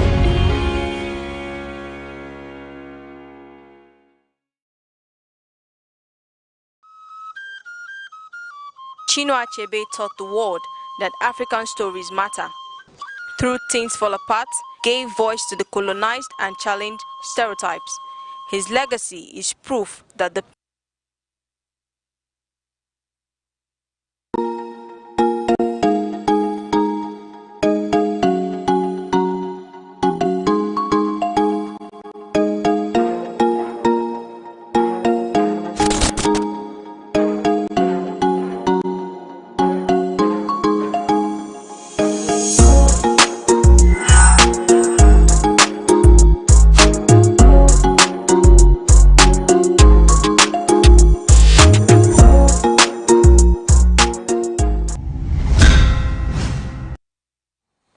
Many thanks for joining us on The Insight.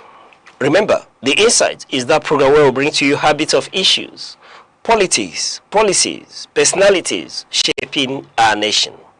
Today, we'll turn our attention to the Ibadan Summit and the bigger question it has thrown up for Nigeria's political future. Can the opposition truly unite? Or are we simply watching another round of familiar political bargaining, personal ambition, and fragile alliances? With the 2027 election already beginning to shape the national conversation, the opposition has once again placed unity at the center of its survival. But unity is not just about gathering in one room, making strong statements, and promising a common front. It is about trust, structure, discipline, shared purpose, and the willingness to put country above individual ambition. And that is where the real test begins. Can the opposition rise above ego and rivalry to build a credible force that Nigerians can believe in? Or will the cracks begin to show before the race even properly begins? These and more are the questions we examine. Today, with our guest, Dr. Ima Ago, an organizational psychologist who will help us understand the human, structural, and psychological forces shaping political unity, leadership, and coalition building in Nigeria. Stay with us. This is The Insight. And Dr. Ima, it's a pleasure to have you one more time on The Insight. It's my pleasure once again to be here. Yes, it's been a long time. Yes, really. Yes. Doc, let's just get to the meat of the issue. Let's get your perspective on the Ibadan summit, where we saw the congregation of the opposition in Nigeria. Yes. The summit, Ibadan summit, is a very good one. Because when you look at the personalities that were in attendance in that summit, one would feel that something very, very serious is about to happen. For instance, in that summit, you have personalities like Professor Chidi Odimkalo, Dr. Usman Bugaje, Barrister Mike Igini, Professor Pat Otomi, with Chief Olusegun Obasanjo, Grand Commander of the Federal Republic, as the chairman of the occasion, and also His Excellency Seyi Makinde as the host. And there are things one would equally look at when you want to look at it the way it is. You discover that some questions, discerning questions, why Ibadan? Why the choice of that summit at Ibadan? Ibadan has always been a historic place in Nigerian politics. And with the host as one of those politicians in the southwestern Nigeria who seems to be not to be in tune with the present leadership. One may even ask, why should the present leadership allow a figure like Seyi Makinde and Rauf Aregbesola to be in the opposition camp? Because with these two gentlemen, there is going to be a very powerful inroad in western Nigeria. I mean the stronghold of BAT, Bola Ahmed Tinubu. And I would want also to crave your indulgence, because I'm going to be consciously avoid the use of abusive remarks because of the way I feel about Nigeria politics. But I'm just going to look at it from how things is happening and how it's going to crystallize. I wish each and every one of them good luck. Yeah, Doc, we'll allow you the freedom to express yourself, but we'll have to keep it respectful, moderate. We operate under the Nigerian Broadcasting System rules, so we'll be very moderate and respectful in our approach. So mind our language, and I quite understand how you feel. So, going to the issue, the Ibadan summit, you've mentioned the high caliber individual that were in that summit. And I mean to ask, looking at these individuals who were at Ibadan, and there was a call for a single presidential candidate in that summit, and I want to ask, how realistic is that, given the different ambition inside that opposition, especially within the ADC? Also, former Vice President Atiku Abubakar, there was peterobi, Uso Kwankwaso, there was Rotimi Amechi, to mention but a few. So how realistic is it, that call for a single presidential candidate? Thank you so much. It appears as if you would want us to single out, because there are so many. Ibadan Summit, to me, is more than a statement. It's more than a statement? It's more than a statement. When you say it's more than a statement, what do you mean? I think it's it appears as if it's a warning. When you look at, if you try to pick the items that were reeled out in form of communique, if I may have your permission, we may look at some of them, and we are now going to analyze them one after the other. For instance, the aim of that summit was simply, essentially but not exclusively, to prevent one-party state and also to ensure survival of, multi-party democracy. Now, when you look at those points that were made, especially, let's look at it from the first one. The first one was talking about, this one to me is a direct warning to Tinubu and APC. They were talking about, saying that they are going to resist APC from turning Nigeria into one-party state.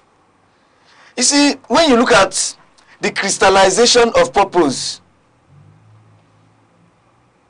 by all these opposing forces, you will see that if Nigeria eventually turns into a one-party state, it definitely will affect each and every one of them.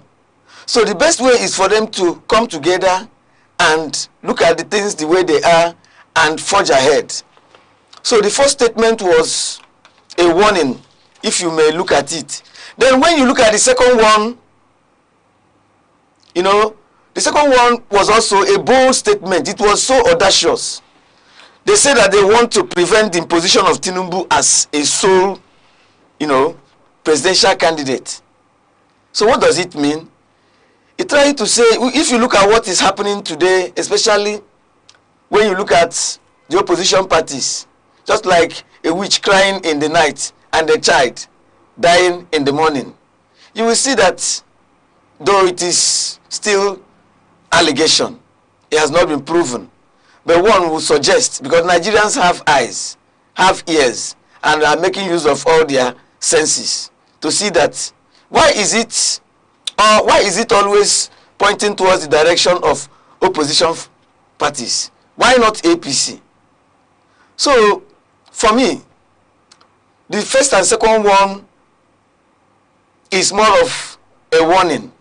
Then when you look at the third one, it is a kind of resolution.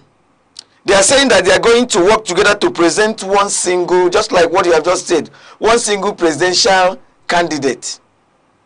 So when you look at this particular statement, you will see that it has gone beyond mere rhetoric.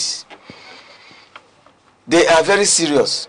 And you can imagine if all the political parties in Nigeria decides to front one person for everyone to support, it's going to be very, very difficult for the ruling party, especially with the growing feeling of helplessness by Nigerians. It is even enough to galvanize support by any seemingly credible opposition. But this time around, the opposition forces are coming together to say this is the only thing we want, just like what happened during the colonial era when all nationalist figures in Nigeria decided to come together to fight colonialism. It was very, very audacious, and the result was so good. All right. Before we talk about the hopelessness of Nigerians, let's talk about the hopelessness of the opposition political parties. You did allude to a one-party state, in this instance, and I want to chip in.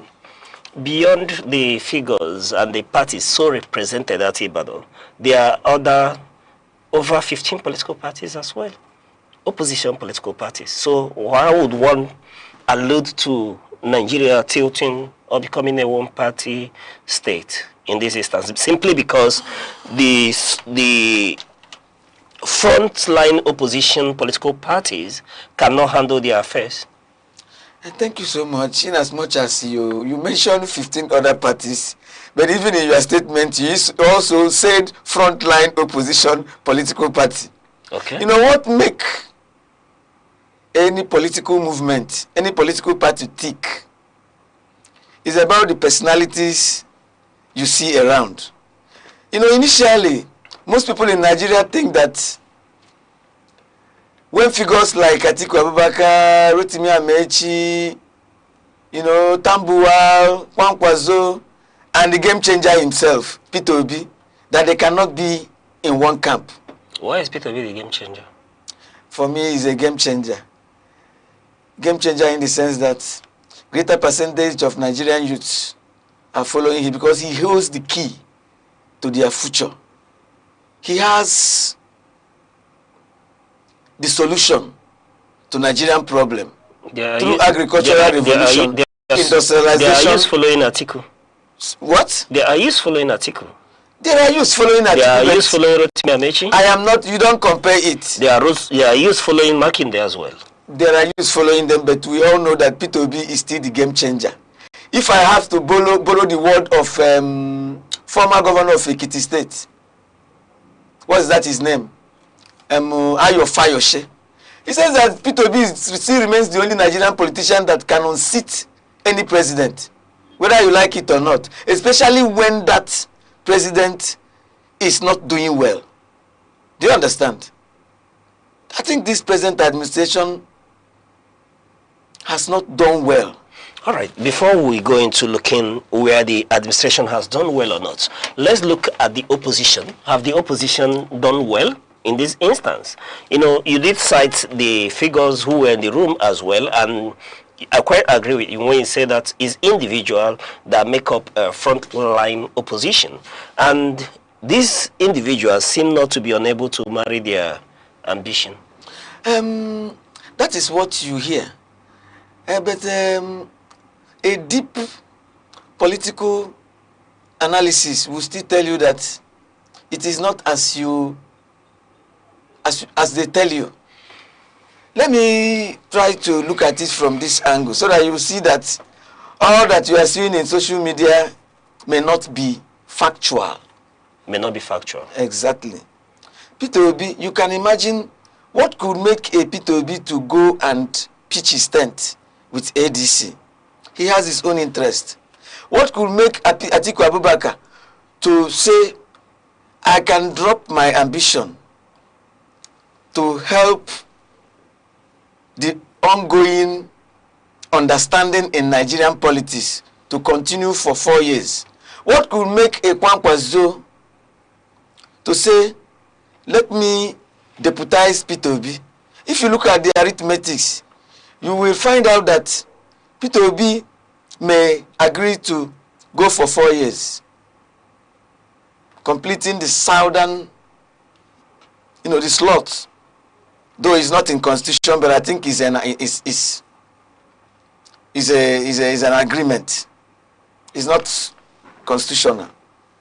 If Peterobi goes in there for 4 years, then Kwankwaso Atiku Abubakar may come to take one single tenor when it will now shift to the north because of his age. Look, and yes, let me interject a bit. Let's be practical here and factual.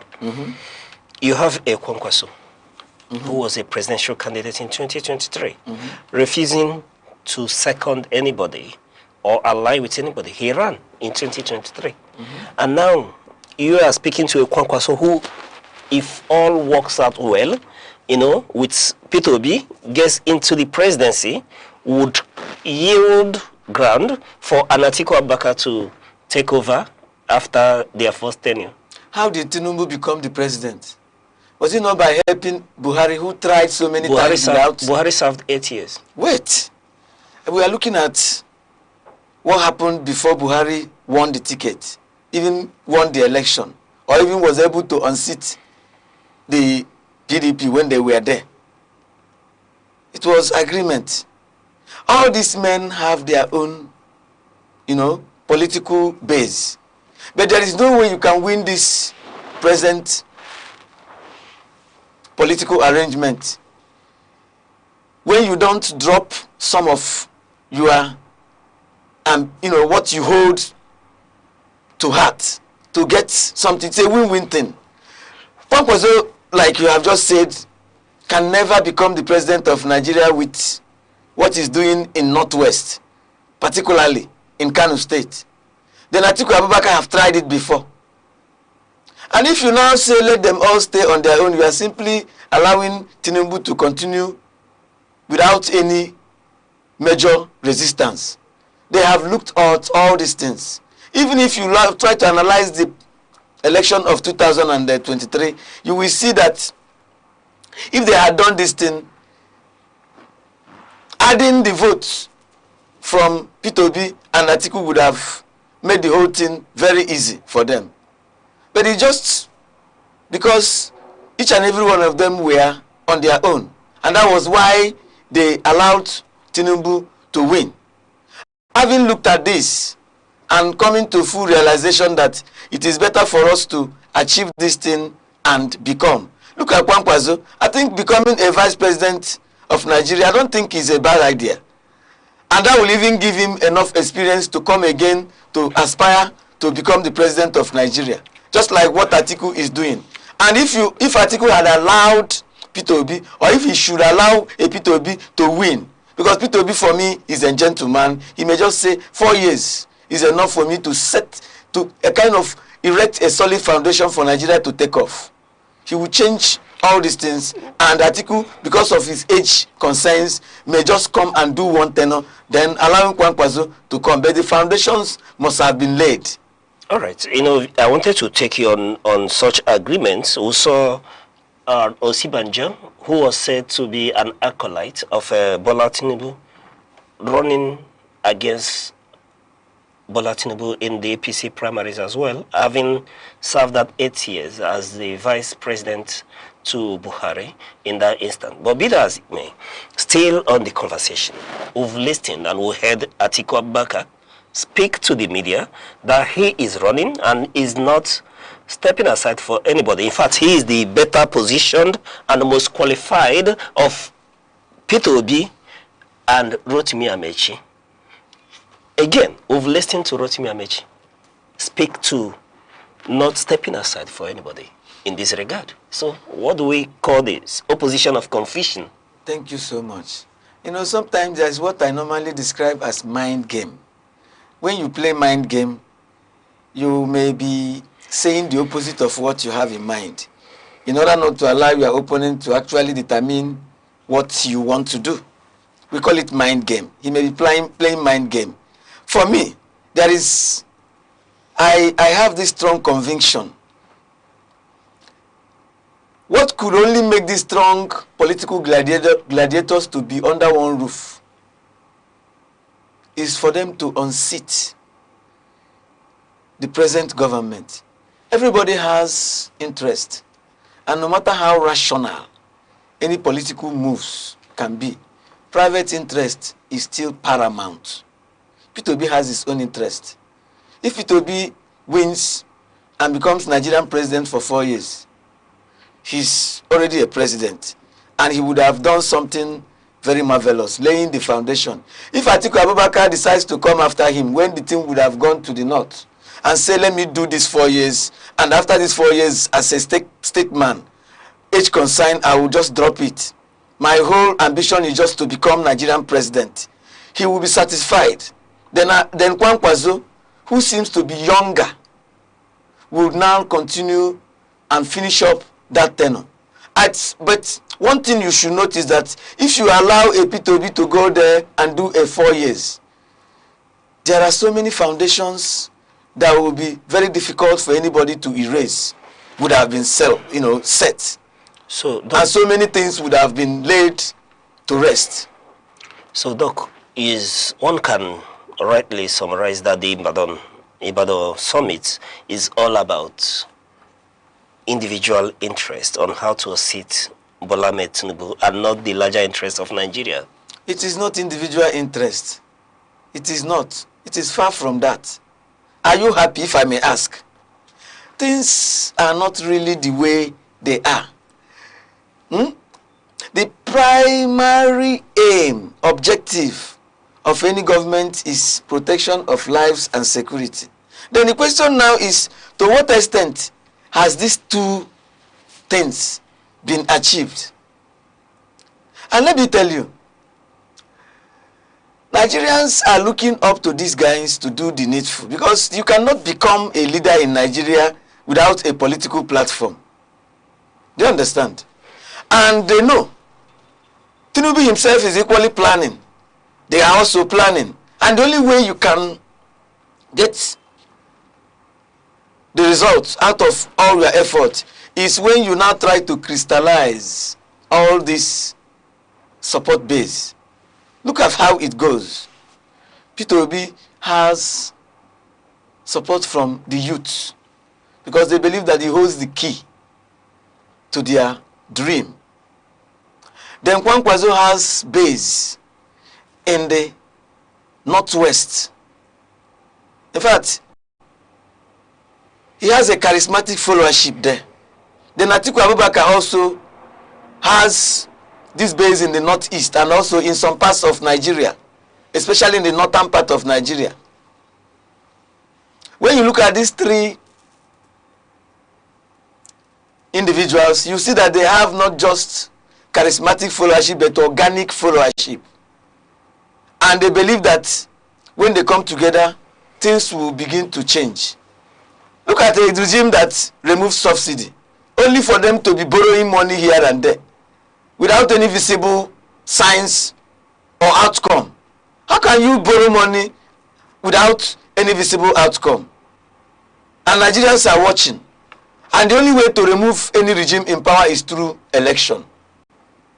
And you cannot become a leader if you don't have any platform. And that is why they have looked round and say, let us try to step down all this, our private interests, and salvage Nigeria. All right. You speak about salvaging Nigerian platforms. One would argue strongly, like many have argued, that the Ibadan summit was just a jamboree because there's no platform. There's no platform. All the persons gathered there, there is no ADC as we speak. No political platform for them to, process and pursue these ideas of changing Nigeria. Okay, now let me ask you. If you look very closely, a cursory look at item number 6 in that their communique, they are looking at stopping political harassment of opponents, especially opposing political platforms. Why are they harassing and, making things difficult for opposition political parties if you think that they are not jittery? Why do you think it's so? Why? Even this recently concluded Congress of ADC, I think I saw it on the pages of newspaper that they had difficulty trying to secure better venue for the event at Abuja, and it was seriously resisted. Why all this resistance? Why are you stifling them? Why are you preventing them from emerging? If really you want, allow opposition. Before you became the president, you were an opposition figure, and nothing like that happened to you. Do we hold the presidency responsible for the inability of the opposition to remember what I told you before? A witch cried at night and a child died in the morning. Why are all these things happening under your care? We're not expecting you to come out to say don't do it, but you are the leader.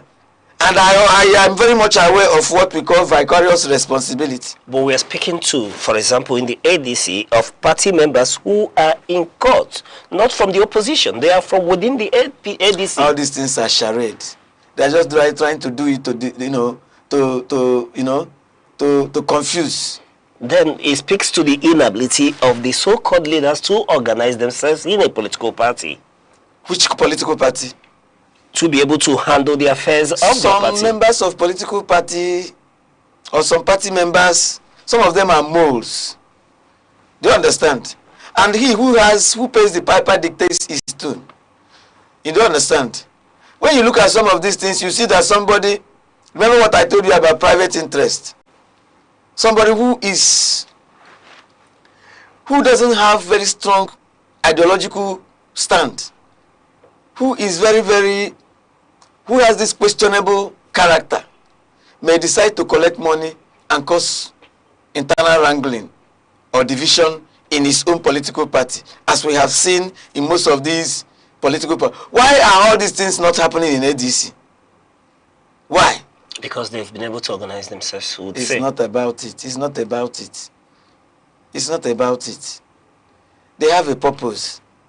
And anybody who is benefiting from anybody who is benefiting from present status quo will resist revolution. Do you understand? So that is the way it is.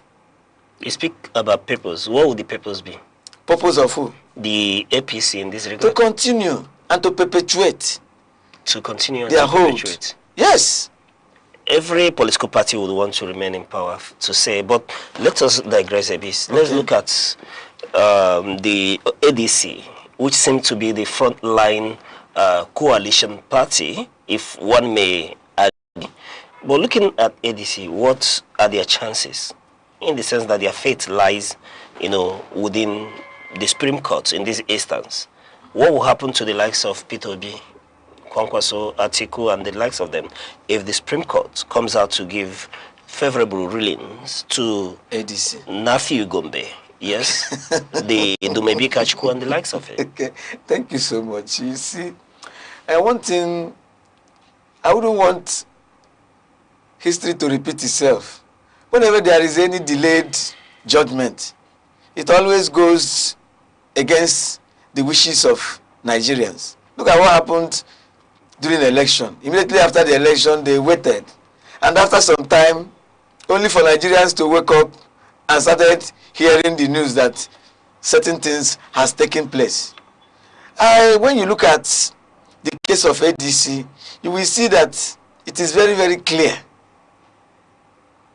INEC should not interfere with internal work, internal party affairs.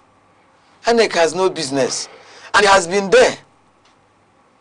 When you look at courts, previous court rulings, you will see that it is very, very straightforward. So why all this delay? They are looking at technicalities. I told you that I would deliberately avoid use of pungent remarks. Right. But we know why Nigeria is at its present stage. Why technicalities on matters that are very, very glaring. If there are cases like that before, decided in one direction, why waiting? Why would you not just say the way things are? Why are you waiting? And let me even tell you, even if you decide not to allow ADC to float, it will even heighten the agitation from ordinary Nigerians to wait for things to crystallize in other political parties. They will still move into, because I listened to one of the obedience when he says that even if there are no political parties and peterobi decides to form, I think he mentioned birthday party. Once there is party, all of them will jump into him, into that political party. But that may be time bound anyway. Time bound. Yes. Yes, it is in part of the things they said. And I also look at a possibility of crisis that would, lead to electoral violence. Why that? If you stifle opposition and these opposition figures are so big, so to say, it's going to cause a very big problem. And sometimes, if you look at the past, you see that pre-election or even election crisis or even post-election crisis normally result to military takeover. So I don't want to talk about it. All right, Doc. But if there is general breakdown of law and order as a result of all this problem, then something may happen and it may not all go well to our democracy. The ADC people are in court taking keen legitimate means of resolving their issues, and I do not see these issues as is linked to the government of the day stifling their voices. But on that note, Doc, we'll go on a short break. When we return, we'll continue to probe this issue. Okay, dear. Okay. The Insight with Uche Osai. Having the political will to confront whatever is the challenges. Igbo man wrestles with the tortoise that had a lot of ingenuity, a lot of ideas, and the tireless. It will take the bold mind of government in power to say, let there be electoral reform, no matter whose ox is God. I was there. We did everything. All of us came and supported him with our last blood. In-depth analysis, expert views, real voices, uncover the stories shaping Nigeria today. Deep dive, honest, unfiltered, only on the insight with Uche Osai on Aneke TV. Join us.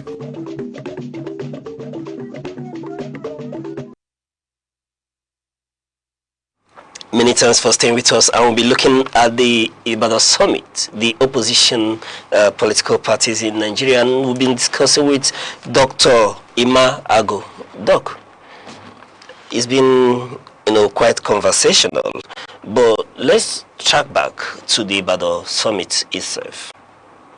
One of the issues at the summit is the charge for the resignation of the INEC chairman, Josh Amopitan.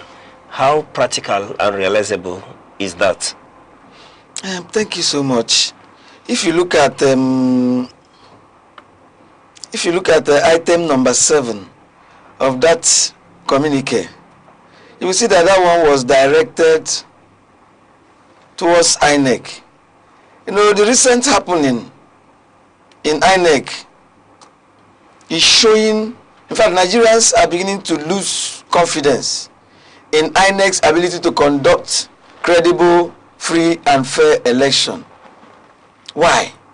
Just like I told you before, he who pays the piper dictates his tune. It is the president that appoints. There is no, that one is there in our constitution.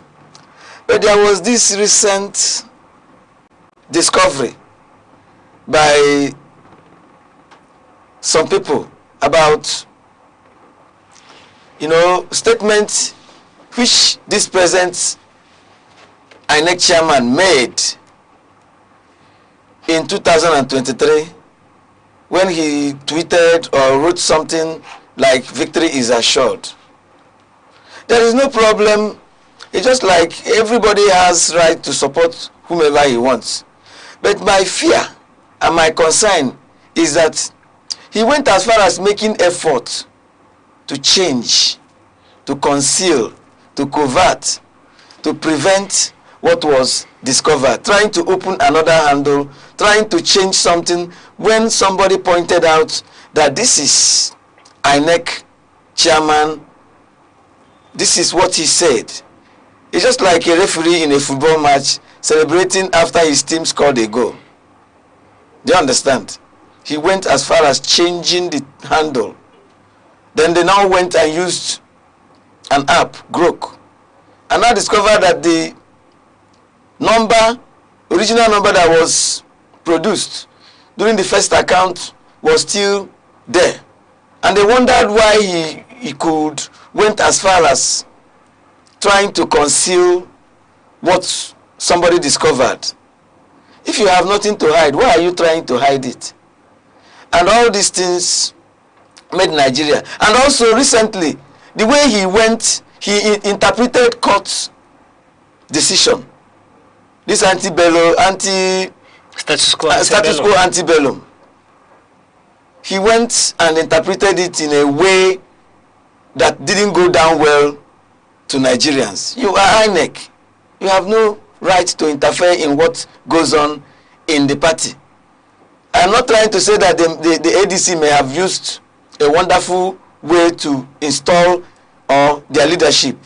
But you, as INEC, you have no powers to question that.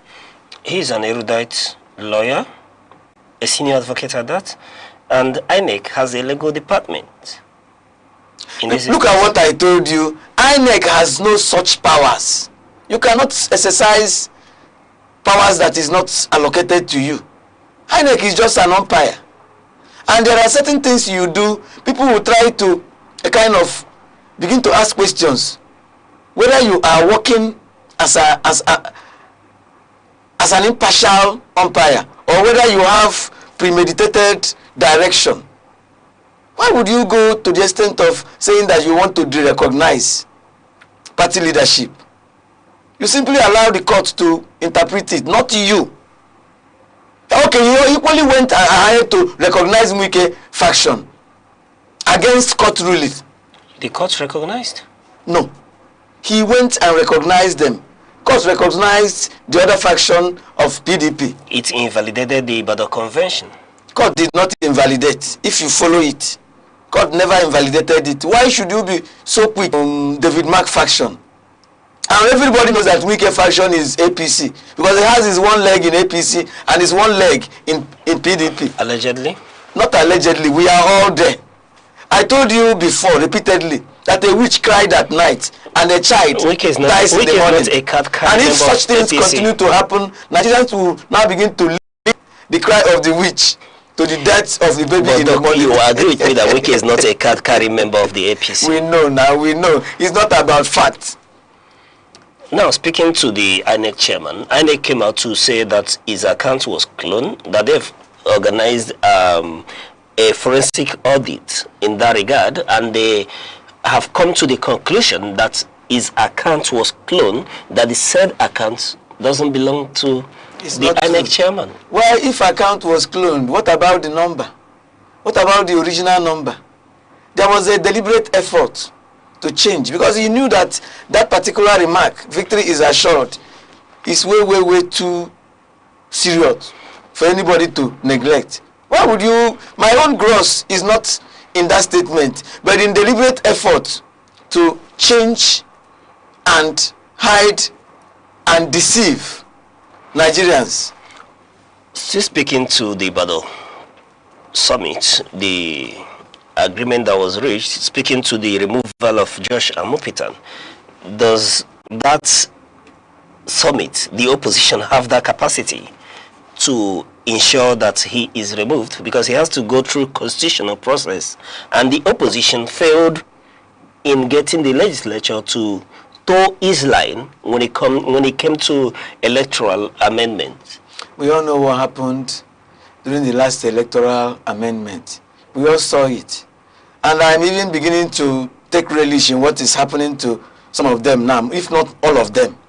Because Tinubu, 2 days or 3 days ago, now said that state governors have the right, that there is nothing like automatic ticket for all of them. That's the APC. APC. But there was the opposition legislators were part of those who made that decision. How many of them are now in opposition? When you have more than 90% in one party.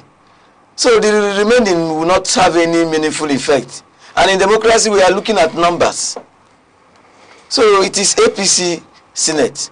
All the institutions of governance, APC. We have APC Judiciary, we have APC National Assembly. In fact, all the 3 arms of government is APC. So that is what is playing out. And Nigerians want to change it. Do you understand? So telling me about what happened in Electoral Act, we all saw how it happened. What happened? But let me even tell you here now authoritatively that why they are planning, these opposition guys are equally planning. If you decide that there is not going to be automatic or immediate electronic transfer of result to IREV, they may have their own way. They may get some companies abroad that have that capacity, sign OMOE and give all their party agents something that they will use to snap the result and send. Because every party at every polling unit must have an agent. Would that be recognized by the law? By what? Would the law recognize that? When you have results published in the internet, and if the company has an MOU with political parties, because look, Nigerians want a change, and we all know why they are running away from this online immediate transmission of results. If you have your own results decent, without any mutilation, because we saw what happened in the last election, the use of TPS, and sometimes you will see conversion, and sometimes it doesn't even tally. Total number of voters 300, number of registered voters 100. So it does not tally. So we don't want a repeat of what happened to to happen again. Doc, for want of time, you seem to be more open to a peterobi candidacy when it comes to the ADC. Look, peterobi for me now is the only candidate that have said what appeals to me. I want a change. I want a better Nigeria. I want a system that can take care of Nigerians. And I will want a government that can take care of us, security-wise, and provide welfare for Nigerians. I wouldn't want a government that will allow killings to be taken. Today, in fact, killings has been normalized in Nigeria. People are now comparing Tinubu's administration with Buhari's administration. You can imagine normalizing morally reprehensible situations. It won't be something new. The president said he is Buhari and Buhari is him. Is the same. We don't want any of this. We want change. So it's not about Buhari or Tinubu. We want change. We want let me tell you, we want a president that can come and change things. A president that can come and change things. This regime is clueless. Did you not see what happened at Jos? President going to Jos, he didn't go inside that place. He stayed back at the airport, telling them there is no power. Whose responsibility it is to provide power? And from there you flew back to Abuja. I don't even know what is happening again. Sometimes one could say that he is no longer in touch with reality. Deaths of Nigerians are now taken as if it is no longer serious. Who does that? Serious countries of the world, death of one person. Look at what America did in Iran. Missing soldier, 1 or 2 persons, they spent almost billions trying to rescue 2 persons. Today in Nigeria, you cannot pick any newspaper. You wake up every day to hear dozens of people being killed. We are tired of all these things. It is not what we bargained for. Nigerians want a change. And this present leadership cannot guarantee that change. Because we have seen what they have been able to achieve in the past 3 years. Who do you think can guarantee that change amongst these opposition leaders? Peterobi. Yes. Okay, let's talk a little bit about Peterobi. We've been seeing a movement called the OK movement.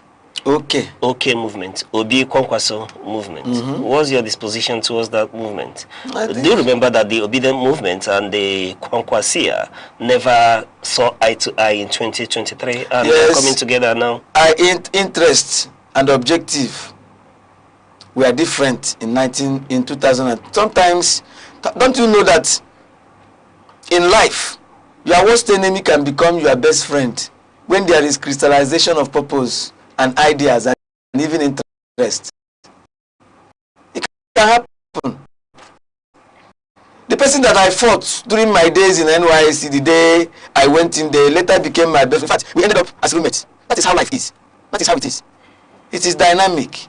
Sometimes you see, you are a force and I'm also a force. Why don't we come together so that we beat this stronger force? That is how life is. So, Doc, do you see that force, the Obi Kwankwaso, do they have that capacity to defeat the political machinery of Atiku Abubakar and that of Rotimi Amechi? What do you even mean by capacity? It is us, the masses. And anytime you see these two guys in the ballot, it is over. The masses will not be at the party primaries, which Atiku did say that if they can't let me even tell you again, they will go into primaries. This is not a warning. If Peterobi does not come out, because the only thing that is making this ADC strong as it is presently is because Peterobi is there. If he doesn't get it there and leaves, everything dies. Look at what happened in Labour Party. Who is talking about Labour Party now? Who knew Labour Party before Peterobi entered there? It's as if you don't understand what is following this man. Nigerians want change, and the only person that they see with the solution, Peterobi is not talking about ethnic, religious divisions. But he's talking about Nigeria. But Doc, he has to win a primary. I say if he does not win primaries, obedient will leave, and this ADC structure. Where will he go to without winning primaries? He will go to another party. The electoral act at this point in time forbids such. If he participates in a primaries, then ADC would have shot themselves on the leg. Why would you not allow somebody with good track record and with broad-based followership, organic followership to be on the ballot paper? Who is talking about Rotimi? Who is Rotimi Amechi when you want to talk about Nigerian present political, situation? What has he done in Ministry of Transport? He's been a governor. He's been a No. Peterobi is equally a governor. What did Rotimi Amechi achieve during his time in Rivers State? We are talking about somebody who constantly has the answer to our problems, and that is it. That is just that. But Doc, granted, Peterobi has never won a primary. Okay, let me tell you, Peterobi is not ready to do all this, because we know that there is this huge, financial money normally change hands. Let me tell you, in primaries, and sometimes the best candidates don't always emerge. You know what happened? What led to the problem we had in PDP? The case between wike and Atiku Abubakar. How they shared money. How money was distributed. We are looking at, if really it is not even about primaries. It is about what you want. If you allow delegates to vote according to their conscience, Peterobi will simply emerge. Peterobi will simply emerge. Doc. And if he leaves that party and Obedience decides to turn their back, ADC will simply die naturally. That is just my submission. All right, Doc, as we close, I've received signal we are out of time, but let me ask, if the opposition are unable to organize themselves, how do you believe that Nigerians would trust them going into 2027 elections? So many Nigerians, including myself, will not participate in the election. That is just that. And that's a vote for the APC? That is what it means. Because, let me tell you, the rain does not fall in the house of one man. We are all in this together. Why would they not work hard to get it done so that everybody will be out of this mess? Everybody is suffering, and they know. Even if you are with the present regime, count up to 2 or 3 persons outside that person is suffering. Can you tell me the percentage of Nigerians that are living below poverty line? That is the situation today in Nigeria, and it is totally unacceptable. We need to get everything together to move forward. All right, that's where we'll draw the curtain today on the Insight, and we've been speaking about the Ibadan Summit and the future of opposition unity in Nigeria. And helping us to dissect this issue has been Dr. Ima Ago, an organizational psychologist. Doc, it's been a pleasure speaking with you on these issues. Pleasure is always mine. And to you, our wonderful viewers, let us know what you think about this conversation. Reach us with the hashtag The Insight, all at Aneke TV on our socials. To come your way, same time tomorrow. I still remain your host, Uche Osai. Bye-bye.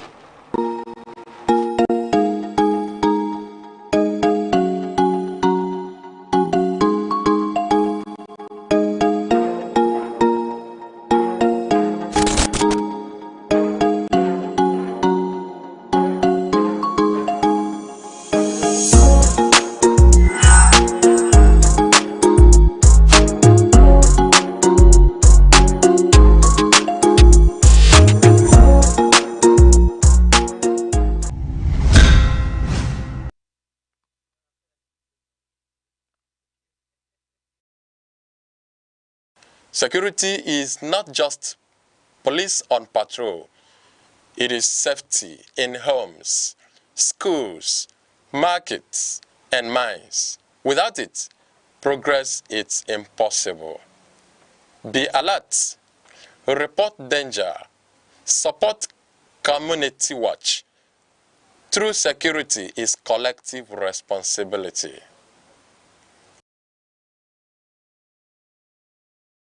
Nigeria's march towards the 2027 general elections is more than a routine democratic cycle. It is shaping up to be a defining test of institutional maturity, political culture, and national cohesion. Elections in Nigeria have historically served as mirrors reflecting both progress and persistent fault lines. As political actors reposition and citizens recalibrate expectations, the stakes are unmistakably high. The 2027 will not simply be about leadership transition, it will be about whether Africa's most populous nation can consolidate democratic credibility, deepen governance accountability, and manage intensifying socio-economic pressures without destabilizing its fragile political equilibrium. Public expectations heading into 2027 are likely to be unusually elevated, driven less by campaign rhetoric and more by lived realities. Chief among these is the demand for economic stability and opportunity. Inflationary pressures, currency volatility, unemployment, and cost of living anxieties have reshaped political consciousness.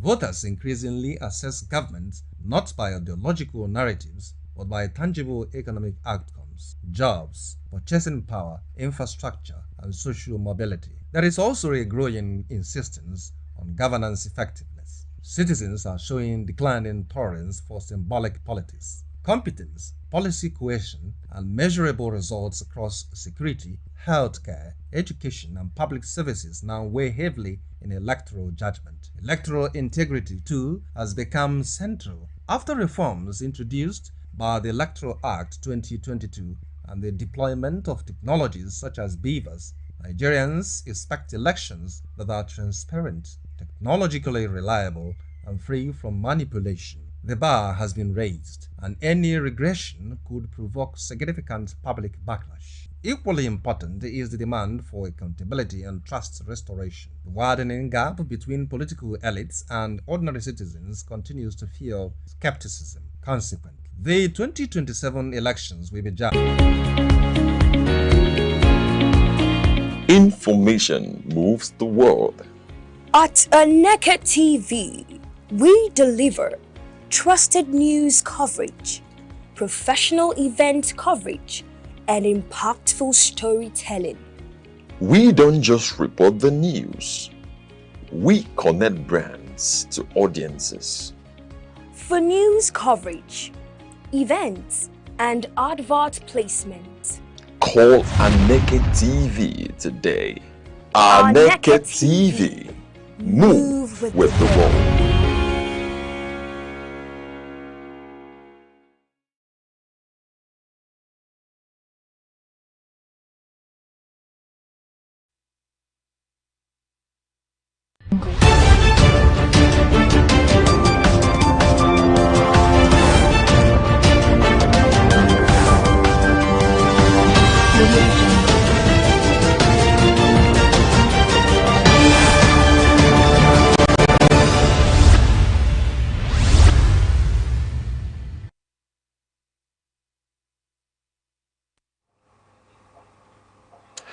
Good afternoon and welcome to news across the country on Aneke TV. I'm Good Hope Chukuma. Headlines. Federal government demands protection of Nigerians following renewed violence in South Africa. Details of the news. The federal government has called for urgent protection of Nigerians in South Africa following renewed xenophobic attacks that reportedly led to the deaths of 2 Nigerians identified as Amaramiro Emmanuel and Ebenyong Andrew in separate incidents allegedly involving South African security personnel.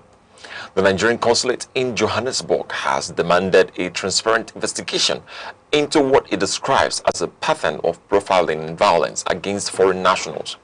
Reports from Nigerian community groups indicate rising tension in parts of Durban and Cape Town, with viral videos showing attacks on foreign traders and looting of businesses. The Nigerian Citizens Association in South Africa, NICASA, has described the situation as a growing normalization of hostility, urging urgent intervention to prevent further escalation. Nigeria's acting ambassador in South Africa has, however, described the situation as isolated tension under control. even as diaspora officials advise Nigerians to remain vigilant and, where necessary, suspend business activities temporarily for safety. President Cyril Ramaphosa has urged foreign nationals to respect South African laws, while Nigeria insists that the protection of its citizens abroad remains a constitutional priority and a diplomatic obligation. The presidency has defended ongoing infrastructure development in the Northwest, rejecting claims of neglect and unveiling major transport and road projects under the administration of President Bola Tinubu. Officials highlighted a $2 billion Kano-Maradi rail project, stating that construction is about 60% complete. According to presidential aides, the Kano-Katsina segment of the standard gauge rail is expected to be operational before the end of the year. The rail project is part of a broader plan to position Kano as a regional transport hub linking Lagos, Katsina, Dutse, and Maradi in Niger Republic.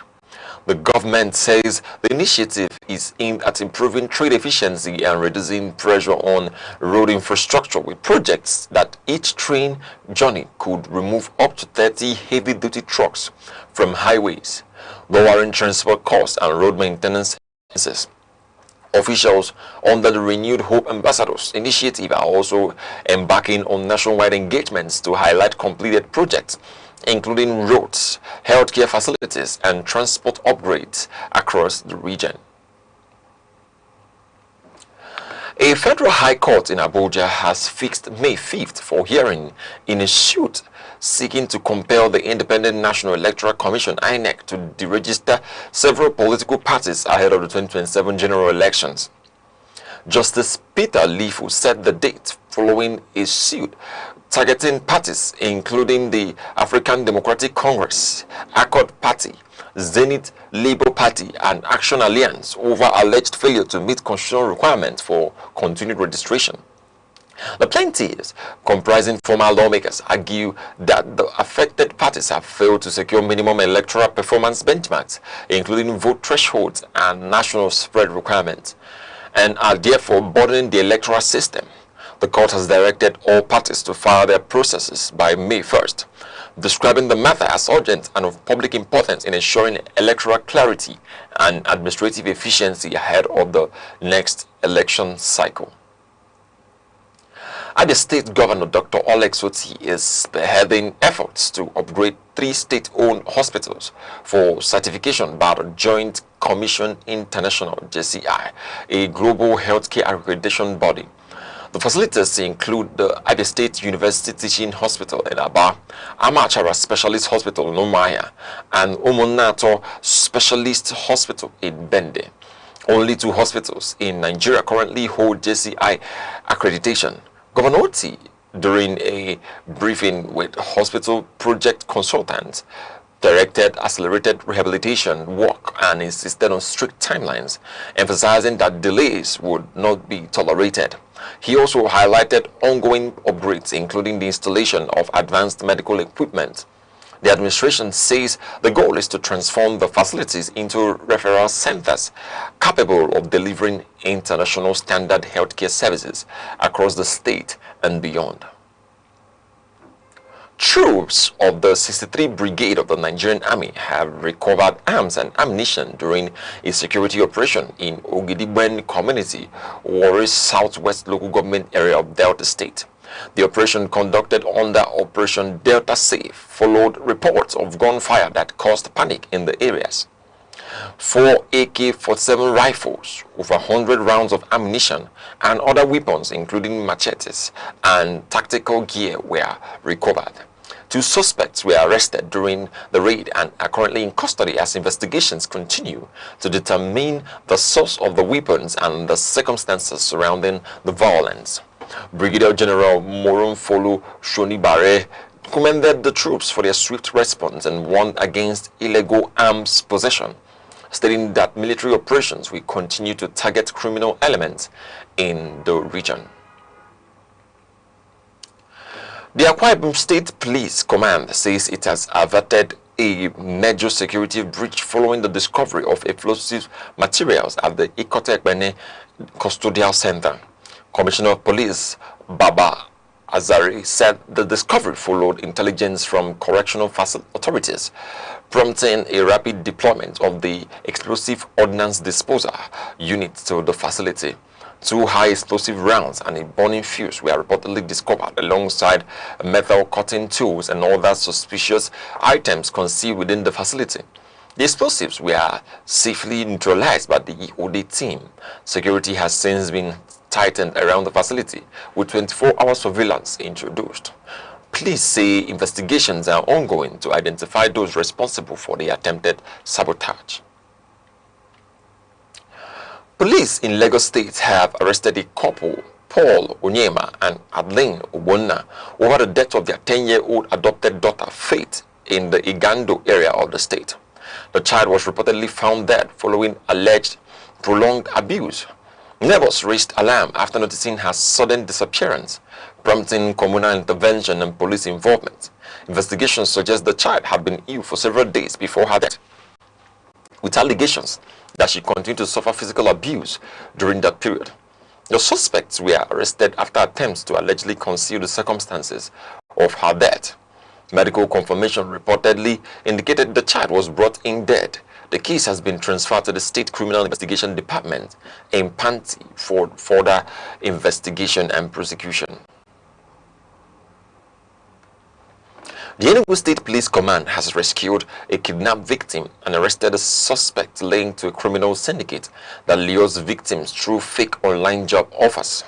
According to the command spokesperson, SP Daniel Ndokwe, the operation was carried out on April 11, 2026 by operatives of the Anti-Kidnapping Sub-Unit of the Violent Crime Response Unit.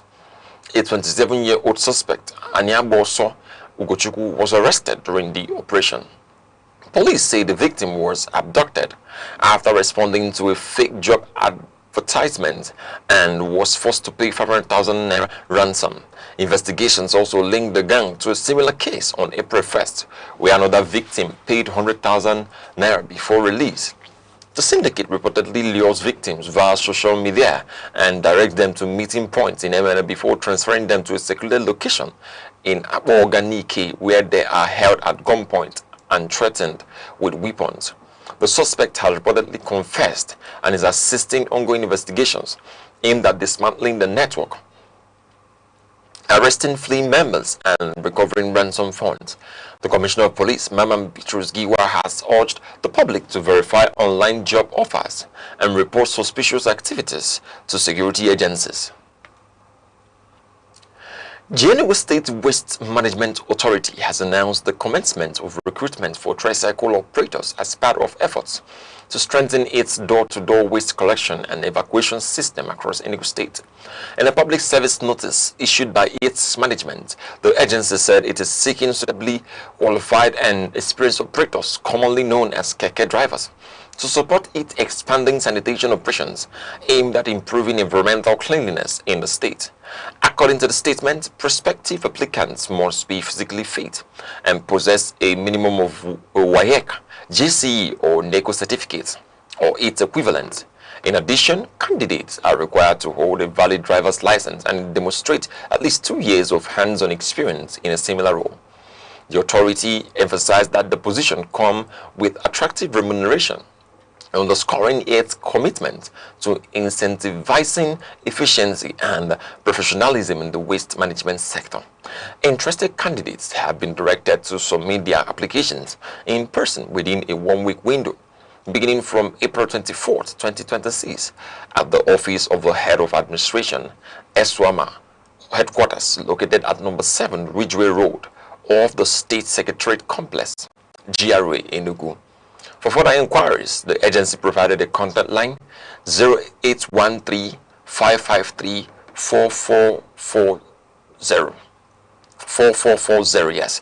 The recruitment drive is part of Eswama's broader strategy to scale up waste evacuation services and ensure a cleaner, healthier environment for residents.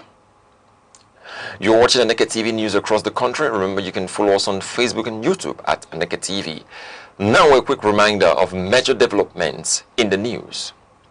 Nigeria calls for urgent protection of citizens amid violence in South Africa. Coming up shortly, bandits impose 5 million naira levy, demand motorcycle in Katsina communities. We'll be right back shortly. Information moves the world. At Aneke TV, we deliver trusted news coverage, professional event coverage, and impactful storytelling. We don't just report the news. We connect brands to audiences. For news coverage, events, and advert placement, call Aneke TV today. Aneke TV. Move with the world. Welcome back. Residents of Gidan, Mai, Jimina and Garangozai communities in Katsina State are living in fear after armed bandits imposed a 5 million naira levy and demanded a motorcycle as part of an ultimatum issued to the communities. The deadline reportedly expired on Tuesday afternoon. The crisis follows the abduction of 2 traditional rulers within a 24-hour period. One of the village heads was released after a ransom reportedly involving a motorcycle and cash was paid, while the second remains in captivity. Local sources say the armed group is operating along rural transit routes, restricting movement and forcing residents into compliance. The situation has severely disrupted farming activities, raising concerns over a possible food security crisis. Security analysts attribute the rising attacks to weak rural governance and economic hardship, while residents are calling on security agencies for urgent intervention to prevent further violence. The Kano State Police Command says it has foiled a major looting attempt following a violent clash between rival groups known locally as Yandaba in the Giadi area of Kano metropolis. According to police authorities, the confrontation escalated into vandalism, including damage to an ambulance before the attackers turned on officers with stones and other dangerous objects. Police say the mob was successfully dispersed. The violence later spread towards Farm Center Market, where suspects attempted to break into shops and loot goods. Reinforcement teams were deployed, restoring order and preventing further destruction. Commissioner of Police Ibrahim Adamu Bakori commended officers for their professionalism and confirmed the arrest of 6 suspects, while noting that investigations are ongoing to apprehend others who fled. The Bauchi State Police Command has commenced enforcement of a government directive restricting night movement of motorcycles and tricycles in parts of the state as part of measures to curb insecurity. Police spokesperson Nafiu Habib said motorcycles are prohibited from operating after 8 p.m., while tricycles are restricted beyond 10 p.m., noting that the measure aims to reduce criminal activity under cover of darkness. Authorities say the policy is a response to rising security threats, with security agencies warning that criminals often exploit night movement for attacks and robberies. Meanwhile, police dismissed a viral video alleging brutality against a suspect known as Major, stating that he was arrested for allegedly attacking traffic officers and attempting to incite unrest, adding that an internal investigation has been launched into the incident. The Dangote Petroleum Refinery says it is currently subsidizing petrol and diesel prices to cushion Nigerians from rising global energy costs triggered by geopolitical tensions and crude oil volatility. A senior official disclosed that despite crude oil prices rising above $100 per barrel following international tensions, the refinery maintains an ex-depot petrol price of about 1,200 naira per litre, significantly below market expectations. However, the refinery noted that aviation fuel is not being subsidized due to pricing constraints, with Jet A1 sold at market-linked rates estimated at below 2,000 naira per litre.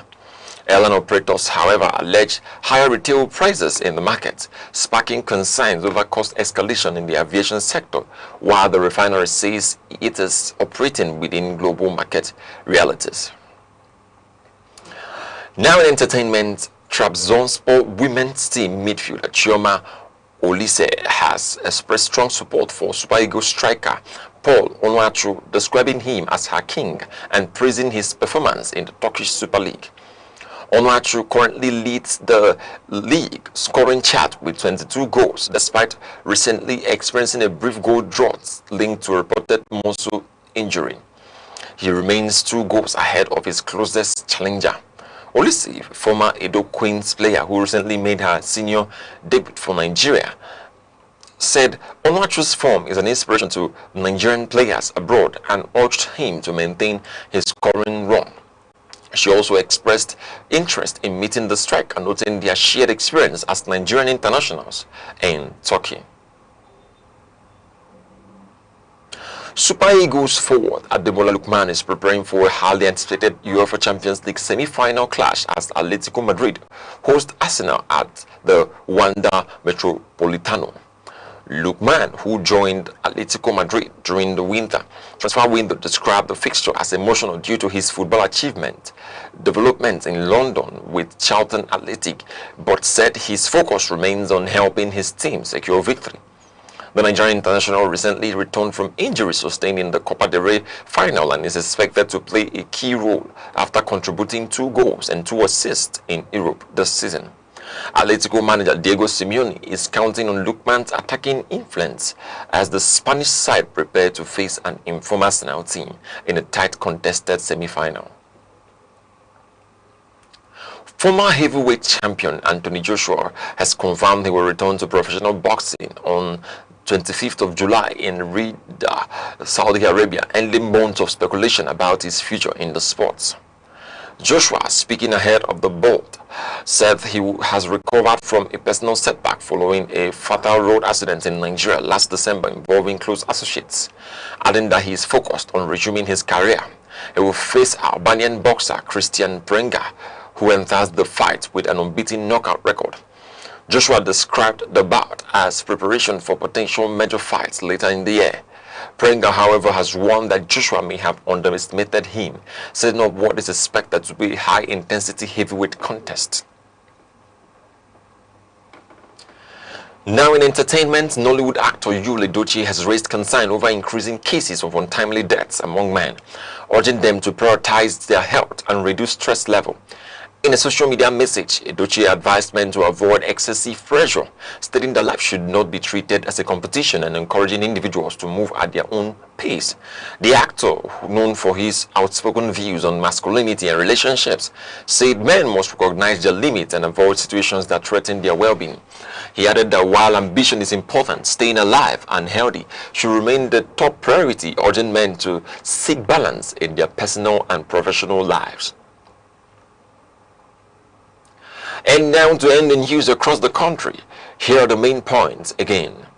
The federal government of Nigeria has called for urgent and enhanced protection of Nigerian citizens residing in the Republic of South Africa following renewed incidents of violence that reportedly claimed the lives of 2 Nigerians identified as Amaramiro Emmanuel and Epenyong Andrew. The Nigerian consulate in Johannesburg has demanded a full and transparent investigation into the circumstances surrounding the killings, which are being linked to alleged attacks involving elements of South African security forces and rising mob violence against foreign nationals.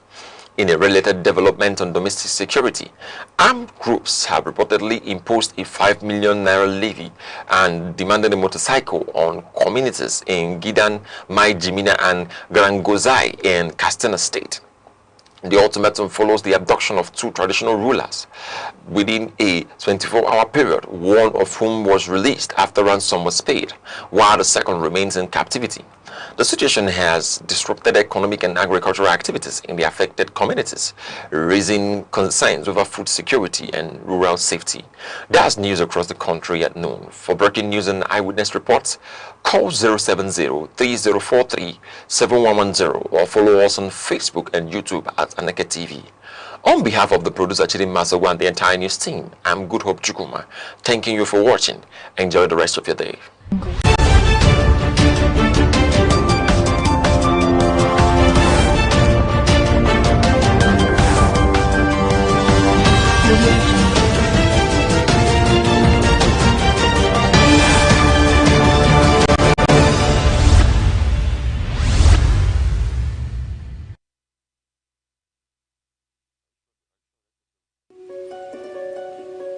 In a world that never stands still, where stories break in seconds and moments shape history, one station keeps you connected to your nation, to the continent, to the world.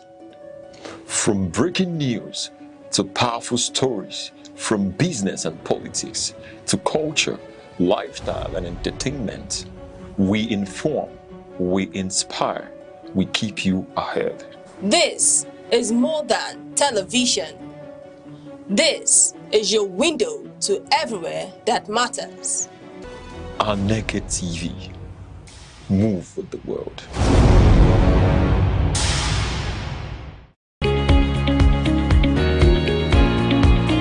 Information moves the world. At Aneke TV, we deliver trusted news coverage, professional event coverage, and impactful storytelling. We don't just report the news. We connect brands to audiences. For news coverage, events, and advert placement, call Aneke TV today. Aneke TV. Move with the world.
information moves the world.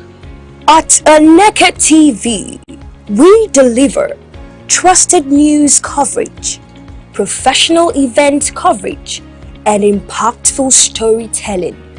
We don't just report the news.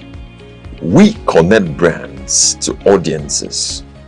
For news coverage, events, and advert placement, call Aneke TV today. Aneke TV. Move with the world. Pleasant greetings to people of Nigeria, to the people of Enugu. How guys doing? I missed you guys. I know you guys missed me. Today on Vibe Central, we give you hot gist and groove. We tell you what is happening right in the entertainment industry. Telling you, giving you hot chips gossip. I still remember your number one. My name is Gift Obodo, official social lawyer, and red pepper. Today I turned to the brown pepper. Everything about me today is brown because there's some pepper. Sometimes we give you red. Today I'm giving you brown pepper. But today I'm not giving you that brown, hot, spicy pepper alone. I'm bringing my own number one, and she is Ugo Marama. Ugo Marama, how are you? I'm fine. You're looking so I've been staring at you. I will say I've been mad. You don't chop you. Am I confusing you? You're confusing me, like you're confusing me, honestly. Am I actually? You're confusing me with your beauty. You look so amazing. The hair, everything, the outfit. I don't know. Should I be blushing at this point? Do whatever. Smile, blush. Okay. Okay. Let me say how welcome to my beautiful grocery. Okay. Wagwan gang. Wagwan gang. Wagwan gang. Wagwan grocery. Wagwan Enugu. Wagwan Nigeria. Wagwan the whole of this country, like the whole world. Yeah. We are still clocking it though. Okay. I said, how are you guys doing today? How is the weather? Oh God. The weather. Let me just you guys. I have gist before we begin the main gist. Okay, as on my way here, I bought the keke, right? Yeah, keke all the time, you know. I bought the keke from my side. We talked price. He said, okay. I entered. Then, a few minutes drive, we're almost at that roundabout, around that bar square. This man started asking me, what's the time? Is it 12 o'clock yet? Again. Immediately he said that, it clicked in. I remembered my incidents that day. Yeah. And that man looked like that same person, but he was not with cap this time. Because that man, I didn't see his face very well. That they had cap, a face cap, and this one didn't have face cap. So when he said, what's the time? Is it 12 yet? The thing just clicked. I told him, sir, please. I forgot something. I want to pick something at Spa. I wanted to pick somebody for where I just stopped me at front of Spa. He said, why do you want to? I said, just stop me at front of the Spa. Okay, I want to take something that I forgot to tell you earlier on. I had to pick something. He's like, oh, I kept telling him, stop this cake, stop the cake. I want to stop here. He said, okay, let him go up later and stop. I said, okay. He came. I think he was not looking all excited about me coming down from the cake. I just gave him money. He sought for change and gave me. He zoomed off. I bought another one. Because I don't want to take chances. Again? Again. I asked him for time. You know, he asked me for that time. He started checking something. Like, he did like this. I was just looking. Just stop me, I beg. Stop me here. Let me get something at Spa. Please. He then stopped me. I came down. Bought another keke that brought me here. Like, seriously, the Enugu is not really safe. Not safe at all. My instinct, like, I don't know what it was all about, but my first experience that day, I didn't want to experience it again. So Enugu is not safe. We need even more security lights like this. Things are happening. I didn't want to take chance. I decided to come down for my dear life. Okay, I was like, if I don't mind not coming here today. Okay, my life is more important and my property. Okay, please. So let's be careful. Have you heard about this thing trending about freezing of egg? Ladies who are not able to, that don't want to have babies, start having babies. Yeah, they freeze their egg, right? Most of the celebrities do that often now. Ashmushin, right? Yeah, she freezed her eggs. This is a new trending thing now. Women are not. I think this lady did it. What's her name? Toki Makinwa, she did that too. She came out, she confessed, she said she freezed her egg for a certain reason. I'm sure Azmuzi did it for a reason too. Okay, instead of being a baby mama for some ifulefu, it's better you freeze the egg when you're ready. It's not negative, it's not a bad thing, it's good for your own good. Then when you're ready and you decide that I want to start having babies, fine and so good. you actually support ladies freezing their egg. Now, do you know, with this trending thing on point now, some ladies would not even look the ways of men. They will not even, you know, be panicked. Like, men. Yeah, like I'm married. Yeah, women are not really considering marriage and men anymore. People we're not sending anybody.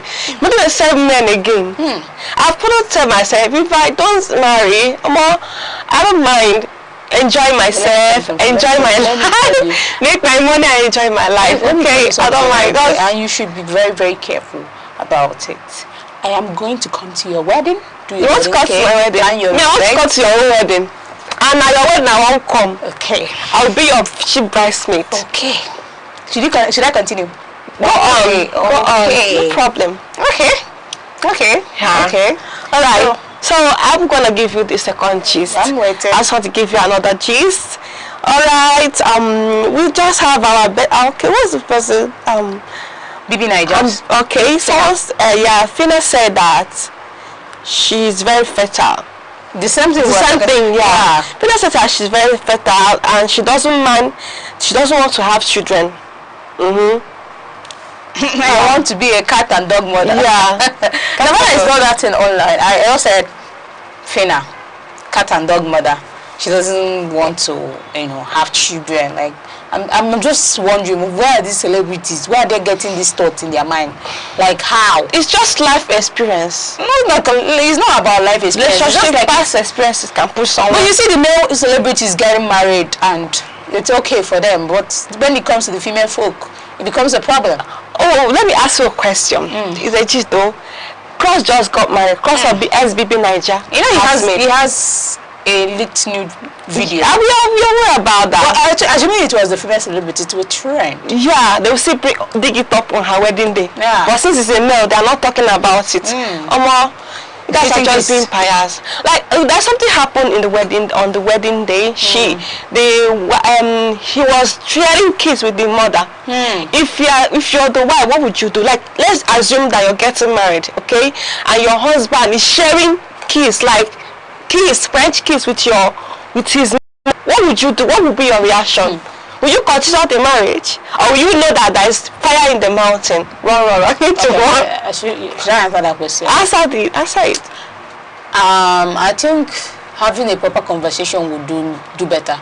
Okay. Assuming I like for a short break where people are not seeing us, I just tell him I don't like that kiss. His response will actually motivate me if I should go on. But actually, if something is actually going on between both of them, you should actually know before even the D-Day.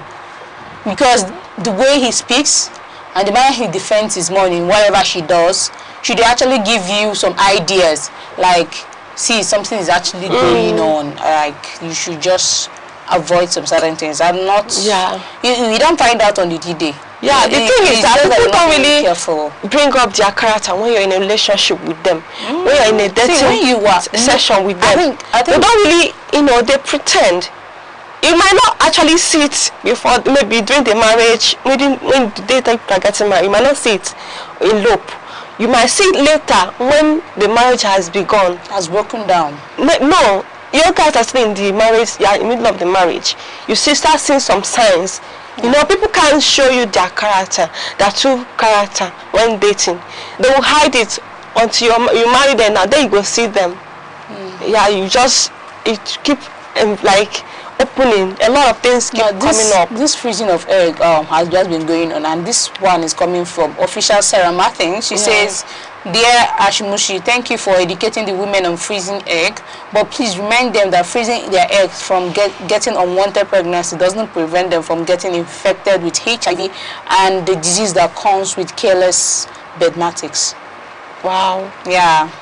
In as much as you're freezing your egg, you will get pregnant, but don't forget the fact that you are still susceptible to get those diseases out there. So do you know that people fear pregnancy more of diseases? You know, you should no disease more than pregnancy, because pregnancy can that's what I'm saying. I'm trying to say that people fear pregnancy more than disease. They fear pregnancy more than they should fear the HIV and the rest of them. You know that, right? No, I don't. I'm just hearing it from you. Yeah, it's just what's happening. People having intercourse unprotected. Yeah. Then when they don't care about care about disease, they are more of pregnancy. They don't want to get pregnant. We don't care about the precautions. The sort of I am having this disease is something that would dehumanize me as a person. That will make me feel like, yeah, there's something like I'm into a very deep, long journey, you know.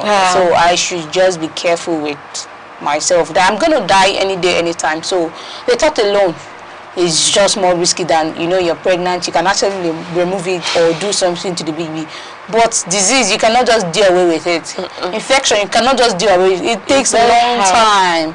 And some of them are not curable. Yeah, so why then risk it? But pregnancy is nothing for me. Okay, so that's another gist. Let's talk about this trending camp. So what's happening in camp? Okay, trending inside. That is one of our BB Nigeria's ex-copper. That is Chomzi. Chomzi. She just went for her NYSC, and she was seated in her vehicle. She didn't want to join. You know, she's a celebrity now. She doesn't want to come out. Do you know? Let me tell you my experience as a copper. Yeah. Way back she was actually seen sitting down beautifully inside a big vehicle, like one of the biggest vehicle, and others were busy shouting in the orientation camp, like shouting her name, right? Shouting. Now she just if now you go one join. Do you know what she just did it so that to be like, I have it on record, I went for service. Yeah, the video did that too. I feel like she might not even end up in camp even one day. Now you go end up in camp. Once they suffer. The video did the same thing. Do you remember? Yeah, he did actually. Yeah. So all these big celebrities actually serve Nigeria without going through the street. They should not just even go school. They should just go there, go buy certificate. Then I don't know, say allegedly. Allegedly, I don't put it that before. Anyway, I don't know if you have heard about this businesswoman, Adiola Diadim. Yeah, this lady that actually her birthday was super splashy, like Diadim, right? Yeah, Diadim. She's a single mom, right? Not sure, but I think so. But she's a single mom. She's into makeup stuff, right? Yeah. I just came across Saturday. Even Javi went to her house. Yeah, she's the one. Javi went to her house for streaming. Oh, this lady is freakily rich. She is damn rich. If you see her house, God, like seriously. No, there's something that she said that triggered the public. She said, I am very single. I feel most of the guys are scared of most successful women. At this point in my life, anyone who wants to come to me has to be 10 times better. Oh, double rice! Let me tell you something. When I was watching her today, I was asking myself, what exactly would the man give her? But she has everything. She needs. She has the money, she has the influence, she has the connection, she has everything. So as a man coming to her right now, what would you offer that lady? Because she has everything that you all are looking for a woman to bring to the table. Okay, that man will definitely feel intimidated. So, but if you meet an Odogu will pass her. Aye, she go humble. She feel humble. She can humble, yeah. I don't know. Let me tell you guys, you men think that when a woman has money, she wouldn't respect you. I know it's not all women that would respect you when they have money more than you as a man. But some would actually humbly commit to you, no matter how much they have. Okay? Not all women would disrespect you because they have money. You guys should stop feeling intimidated and like, I don't understand. So, okay, like, let me just bring this into the table. Just like Rachel Okonkwo, Nkolewa Nsoka. These are women that have seen it, has touched it, have felt it. So what is it that you are coming to give them that they've not? Is it bag? Is it car? She has cars. I saw Francis, what's her name? Francis something. Francis, that lady that do at Tauti. Francis something, I forgot her other name. She was hailing her, she was helping her, you know, telling her, this is one of your cars, all that kind of thing. Like, I can't wait to see the one they have plenty and you're buying all the God, I like to see my ladies. Just been signing deals back to back. I love to see my ladies win. That's the goal. That's the goal. That's women. Yeah. Women without jealousy, without competition. If we women come together and win together, I don't think there will be jealousy. Yeah, I think so. In as much as there will still be competition, because everybody's trying to be better than one another. But even though you're trying to be better, don't hurt the other trying to be better, okay? Don't ruin another person's life because you want to go higher than them. That's it. I love to see my women win. I'm really proud of all these ladies and I want to be like them. That's why I say, even if no man, I will just make my money, enjoy my life. Okay. I don't mind. Okay, yeah. Someone said, I think food at wedding should be served in a smaller portion, but they can price should be in a large portion. I better pour my abula inside drum. I get freezer for house. So people think that food in wedding should be served in small portion. And some says it should be served in large portion. So what do you think? It should be served in large portion. If I love food though, but what it means that I would like this food, but when it's given to me, I get tired. Like I just lose interest, lose appetite. The food might be enticing. Yeah, I love food, but I like it in small quantity. When I eat, like that's how I eat like rats. Keep it small. Yeah, chop. Yeah, eat and do it like that's how I eat my food. So I like it in chunk. Yeah, and you enjoy it while eating. I enjoy it like honestly, massively. Okay. So someone said, I woke up to my neighbor, that's ex-user. She said, I woke up to my neighbors fighting. Apparently, the unemployed wife took out a loan of 100K from online app to give her church as a seed offering, and he only found out because the loan app called him. You understand? Like the wife who is unemployed took a loan. Like took a loan now with the man's name for the seed sowing in church. Like so the man only got to find out because the app started calling him. So but I don't understand. I think I don't get it. Like how will you actually not have, and you are going to extra mile to get another person that has? That's what some church have done to people. Yeah, they just act as though religion, that they act as though they are brainwashed. Like they are not even following what the Bible said. They're just following what their pastors are saying. This person, they are making money out of them. Yeah, they are making money out of them. Yeah, you tell someone to sow a seed. They are going extra mile. You're going as far as going to borrow money in a loan app. Wait. God, I think religion has eaten deep into our society, that to the point that people are consumed solely on what they hear and not only what it is real, like it's real. People believe in a factual world, that they dream world where they were actually living in a real world. It's just like people factualizing that I'm gonna have this. What's in your real world? What are you actually doing to have it? You're not just actually I want to have it. What effort are you making to have it? So people are just will tell you that money is the root of all evil. Yet it's flying jets. And you are taxi, dragging bus.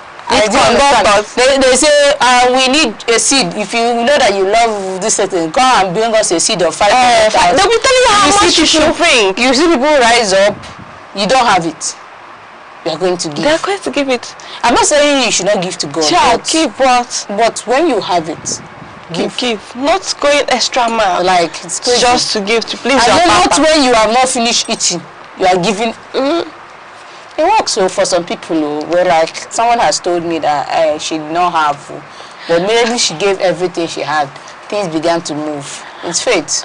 Actually had an encounter. Wisely. Actually had an encounter back then in school. Hi. In my year, someone said, praise the Lord. You know these churches, right? So my friend and I decided to visit. We were just invited. So they started saying, come out for sewing. Come out for sewing, that kind of thing. Come and sew so you pass the exam. So my friend and I, we didn't know that we were just, I never knew anything. My year one, I never knew anything. So we just came out. So they told us, in fact, they were telling us the amount we should pay, we should bring to pass the exam.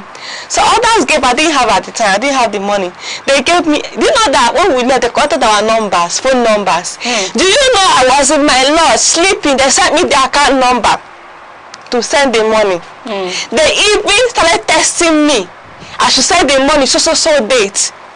I'm telling you this thing. If I remember that, then my friend will start laughing.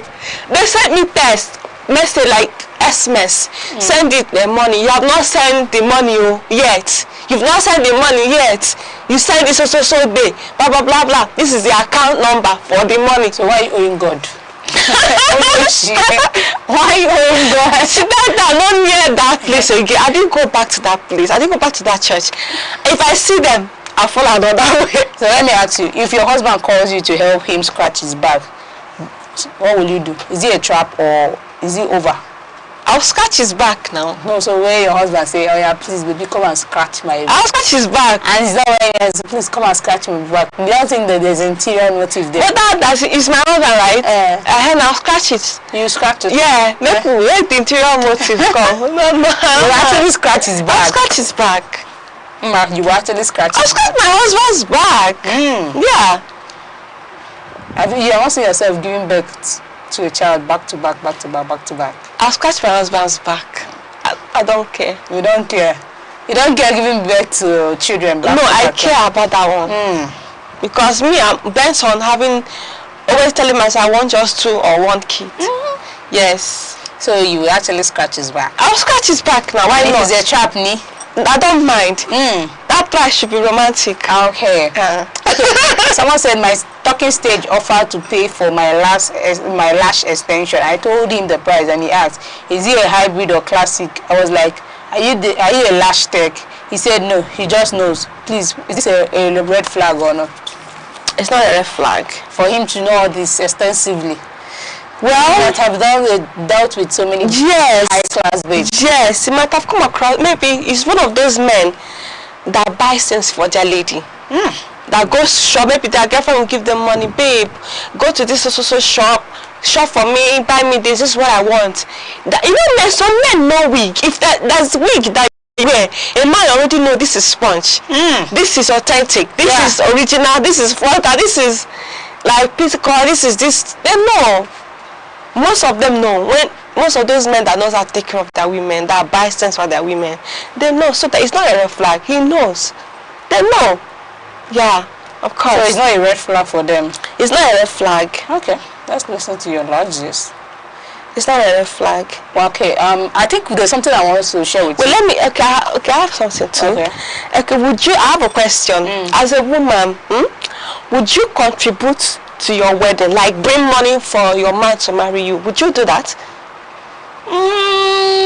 Bring money for my man. Let's say, okay, the man doesn't have enough money. He's like, why would you have enough money, self? You want to marry, you don't get enough money. Why would you tell a woman to bring money to marry? Like, it's not like you're paying your bride price. Let's be sincere.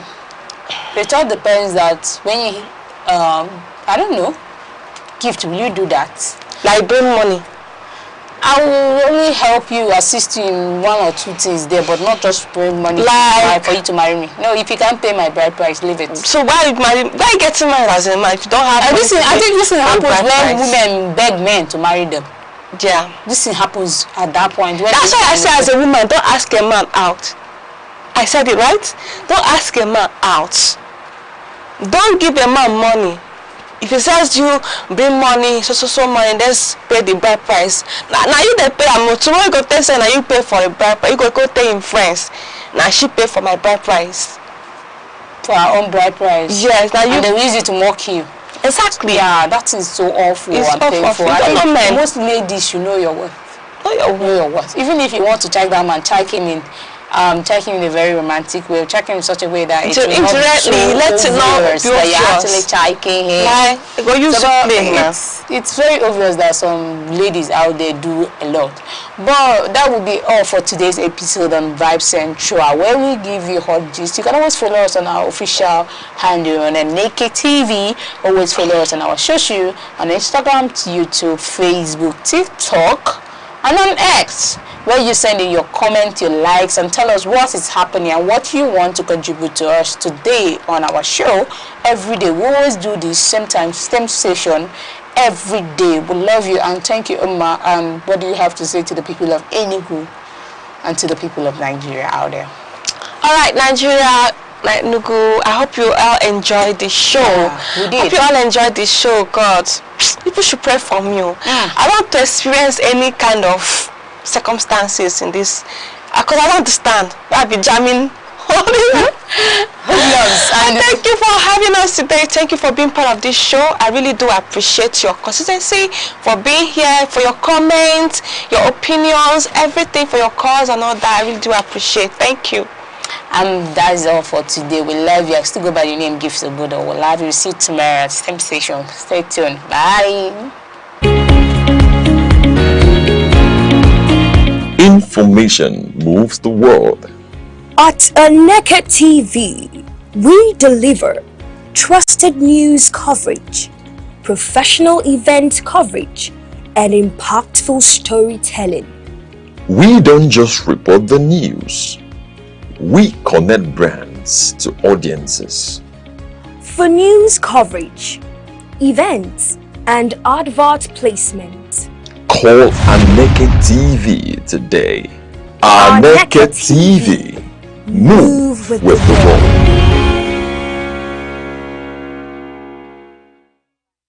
The eagle stands as a majestic symbol of strength, clarity, and vision. Its ability to soar above storms signifies resilience, while its shaped sight represents focus. This is why many nations, including Nigeria, use the eagle as an emblem of nation pride. Eagles do not fear challenges, they embrace them. They fly higher when the winds become strong, rising above obstacles rather than avoiding them. This teaches us that problems are not barriers, but stepping stones for those who dare. To live like an eagle is to stay focused, courageous, and disciplined. It is to see opportunities where others see only difficulties. The sky is not your limit, it is your launch pad. Every second, the world changes, markets rise, leaders speak, stories unfold. To keep up, you don't just need news. You need clarity. You need speed. You need perspective. That's why Aneke TV brings you the global pulse. Accurate, reliable, right when it matters most. Aneke TV. Move with the world.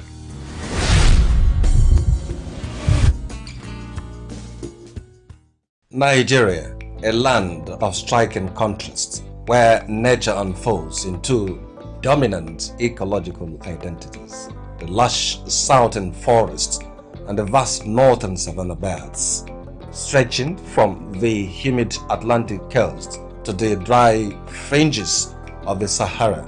Nigeria's vegetation is shaped by climate, rainfall, and human activity.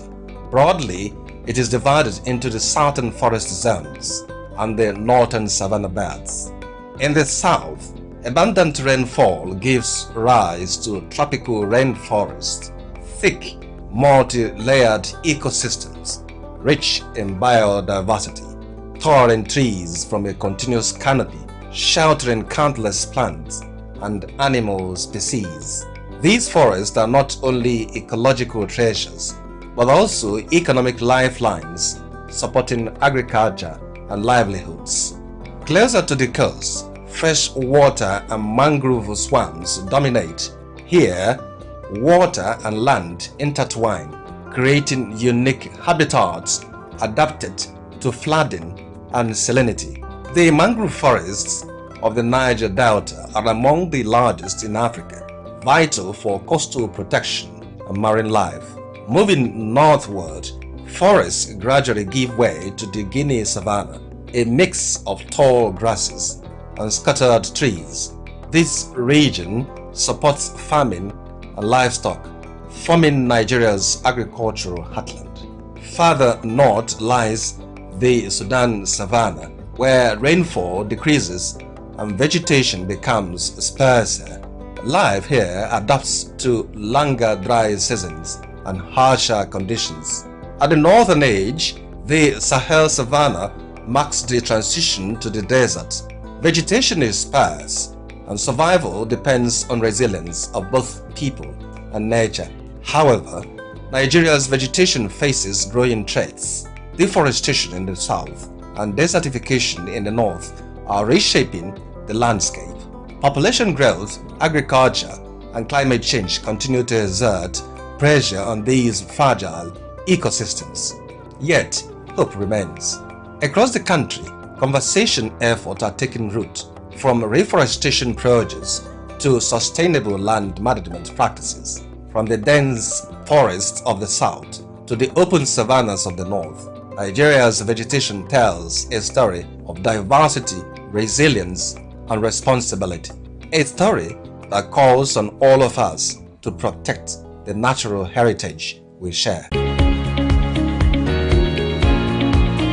Information moves the world.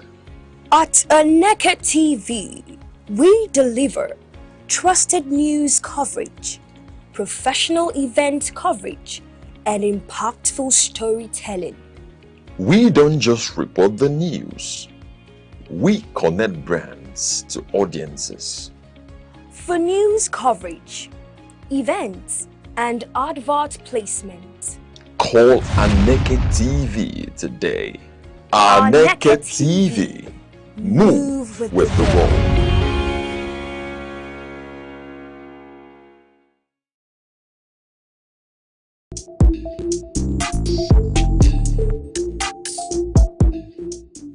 Law is the architecture of civilization, the silent force that orders society and defines justice. Yet, within its complexity, many remain uncertain of their rights, their obligations, and the protections the law affords. From the inviolability of human rights to the intricate doctrines governing property and civil relations. This is a platform where law is demystified, where principle meets practice and knowledge becomes empowerment.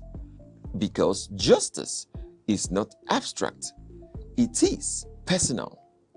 You and the law on Aneke TV.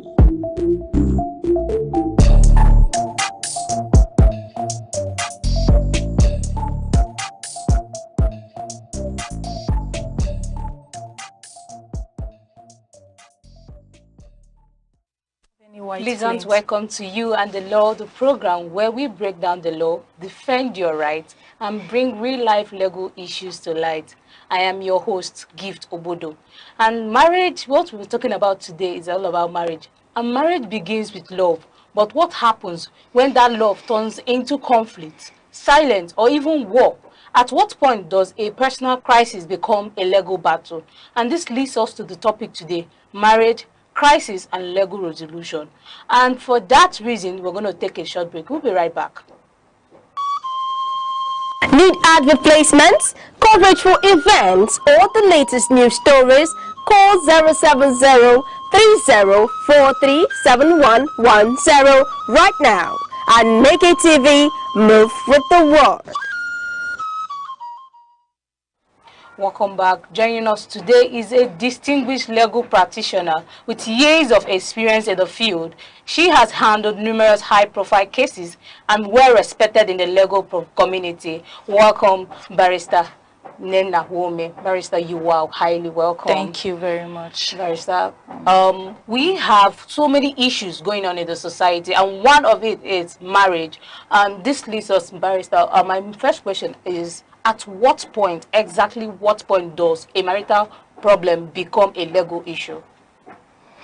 Well, to my mind, a marital problem becomes a legal issue once the actions of one spouse begins to affect the legal rights, of the other spouse, then, or even the legal rights and the obligations of the other spouse, then spouses might find themselves, saddled with a legal issue.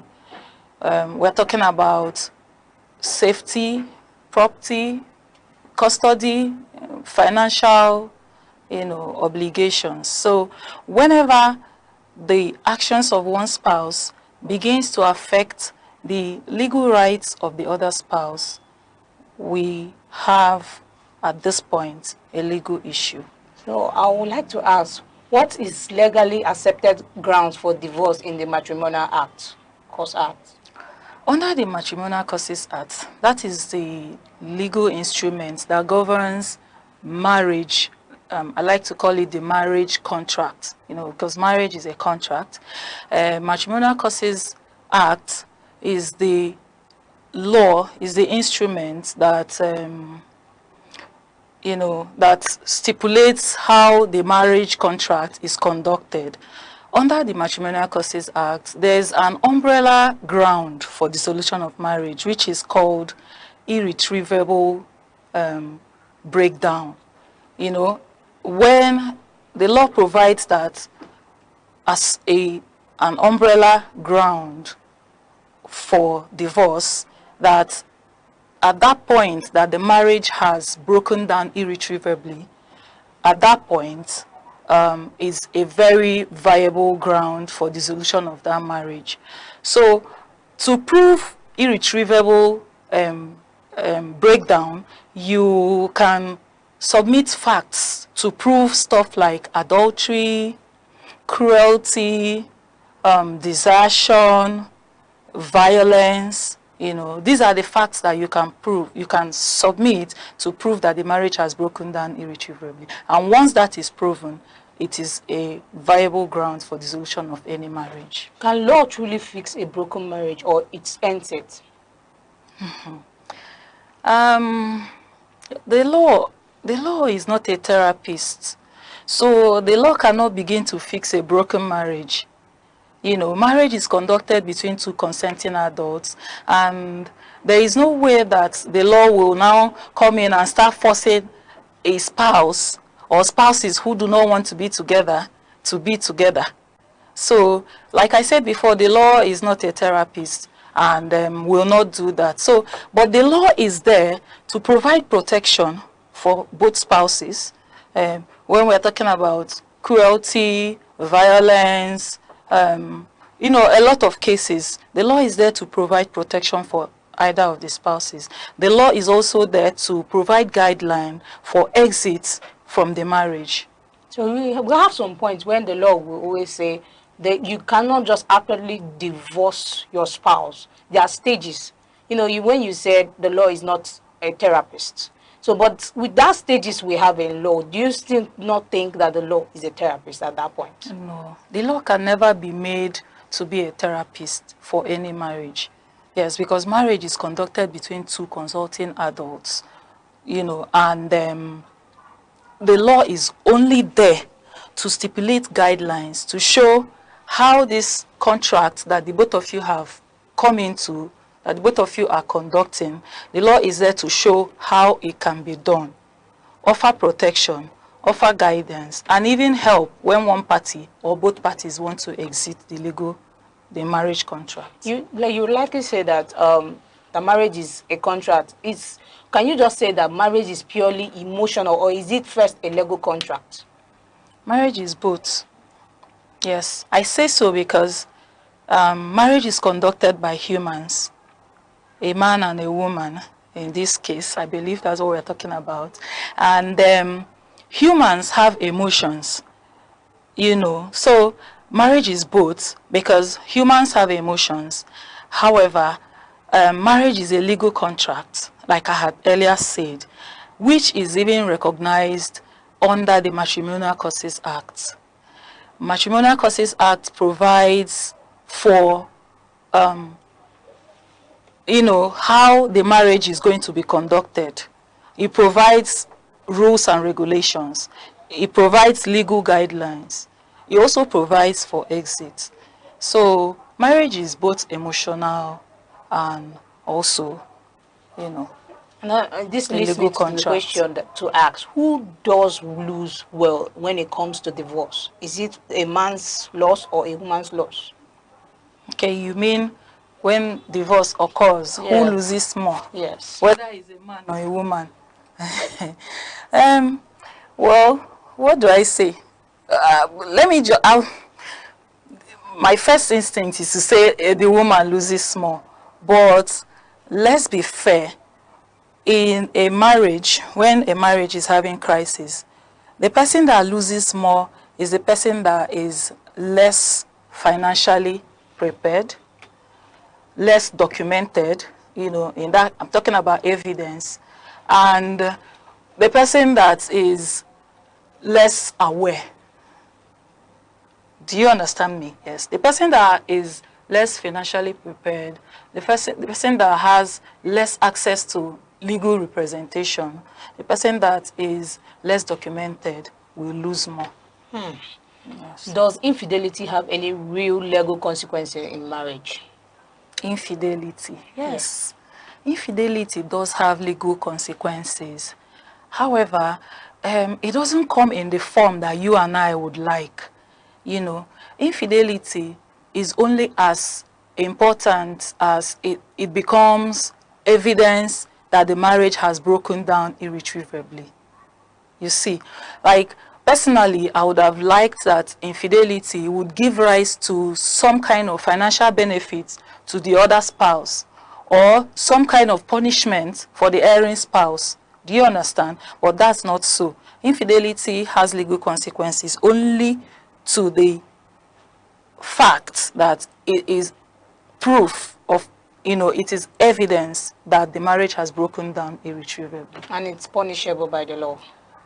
Well, when the marriage has broken down irretrievably, the result is that you now have a ground for dissolution of marriage. So the marriage now has, you know, grounds for the marriage to be dissolved. Okay. Is emotional abuse recognized under Nigerian law, or is it a physical violence?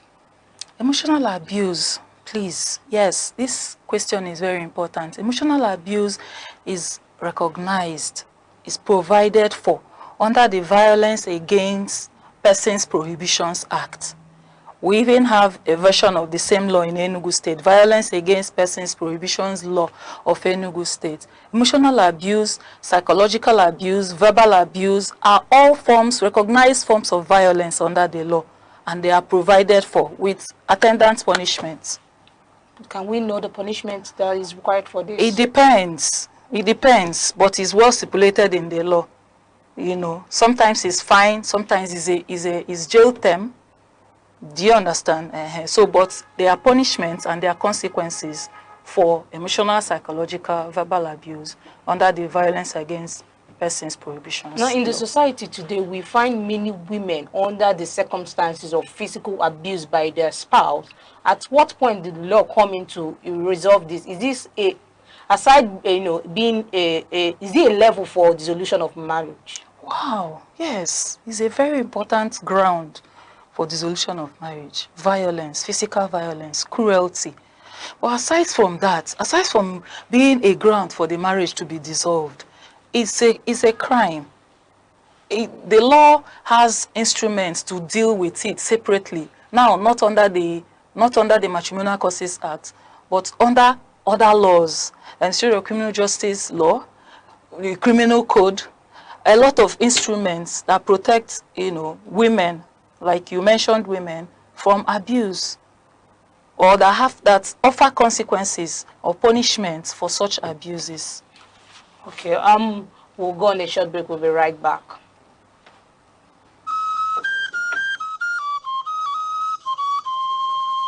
Need advert placements, coverage for events, or the latest news stories? Call 070-3043-7110 right now. Aneke TV, move with the world. Welcome back to You and the Law, where we bring you real legal issues to break down and tell you where your right stands in the society. I'm back to Barrister Nina. Heading towards my question, when one partner walks away from the home, what does the law say at that point? When one party walks away from the home, the law refers to it as desertion. When one party just wakes up one day and decides that he or she is no longer, interested in being part of the marriage and just walks out, it's called desertion. And like we discussed earlier, is also a ground for divorce. Yes. So, yes, the law refers to it as desertion. Then in courts, the courts will have to consider, if like you were to go to court and ask for dissolution of marriage, citing that your spouse left the marriage or your spouse has deserted the marriage, the court will have to look at certain things, to consider, like how long has the spouse been, away from the marriage, the impact. For example, for a spouse that does not work, let me just assume that the man walks out and leaves a woman who has children and who does not work. Yes, so the court will also consider the impact of such walking away, such desertion, and yes. Now, Barrister, talking about impact, can something like silence, neglect, or lack of support be a ground for legal action when it comes to divorce? Of course, yes. All of these things are facts that you can bring to prove that the marriage has broken down irretrievably. Silence. Marriage is not designed for silence. Marriage is designed for communication. Do you understand? Yes. So silence and the rest of it, it can give rise to, it can give legal ground for a spouse, to apply for dissolution of marriage. At some point in the society today, we see some women, jittering about when a man, doesn't support them financially.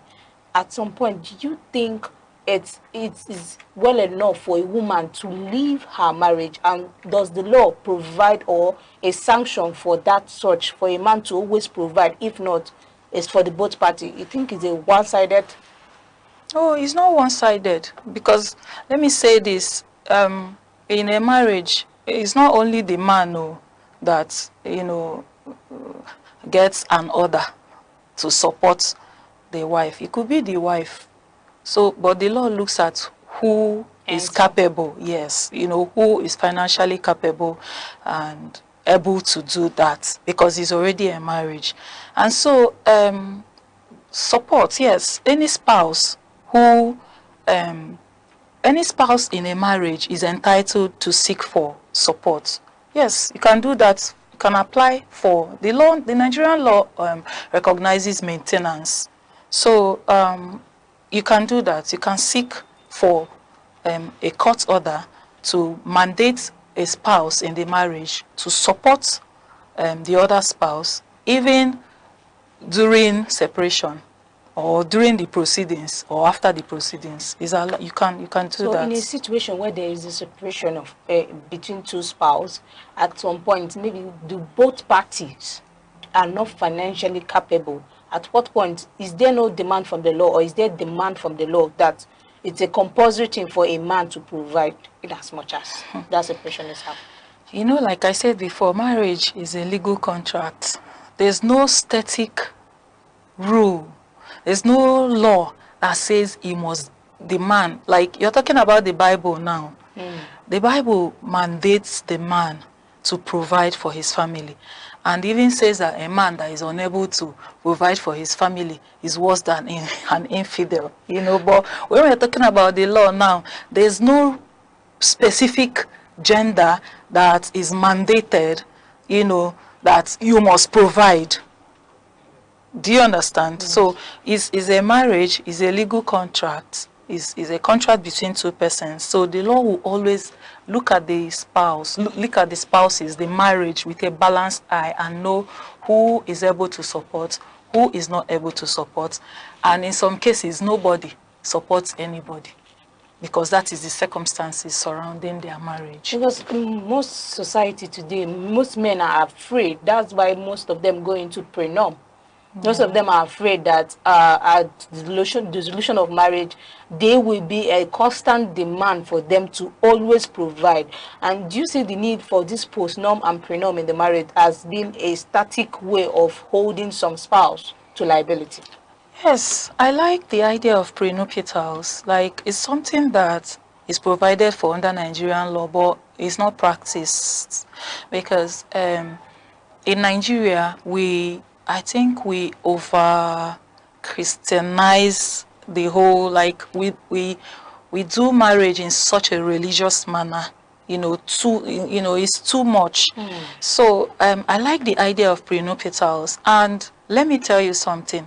When a marriage breaks down, there is no one individual who there's no one individual who is required to keep supporting the other.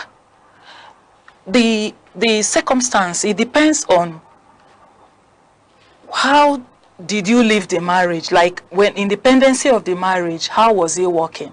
For example, let me talk about equitable interest in property, maybe marital property that was acquired during marriage.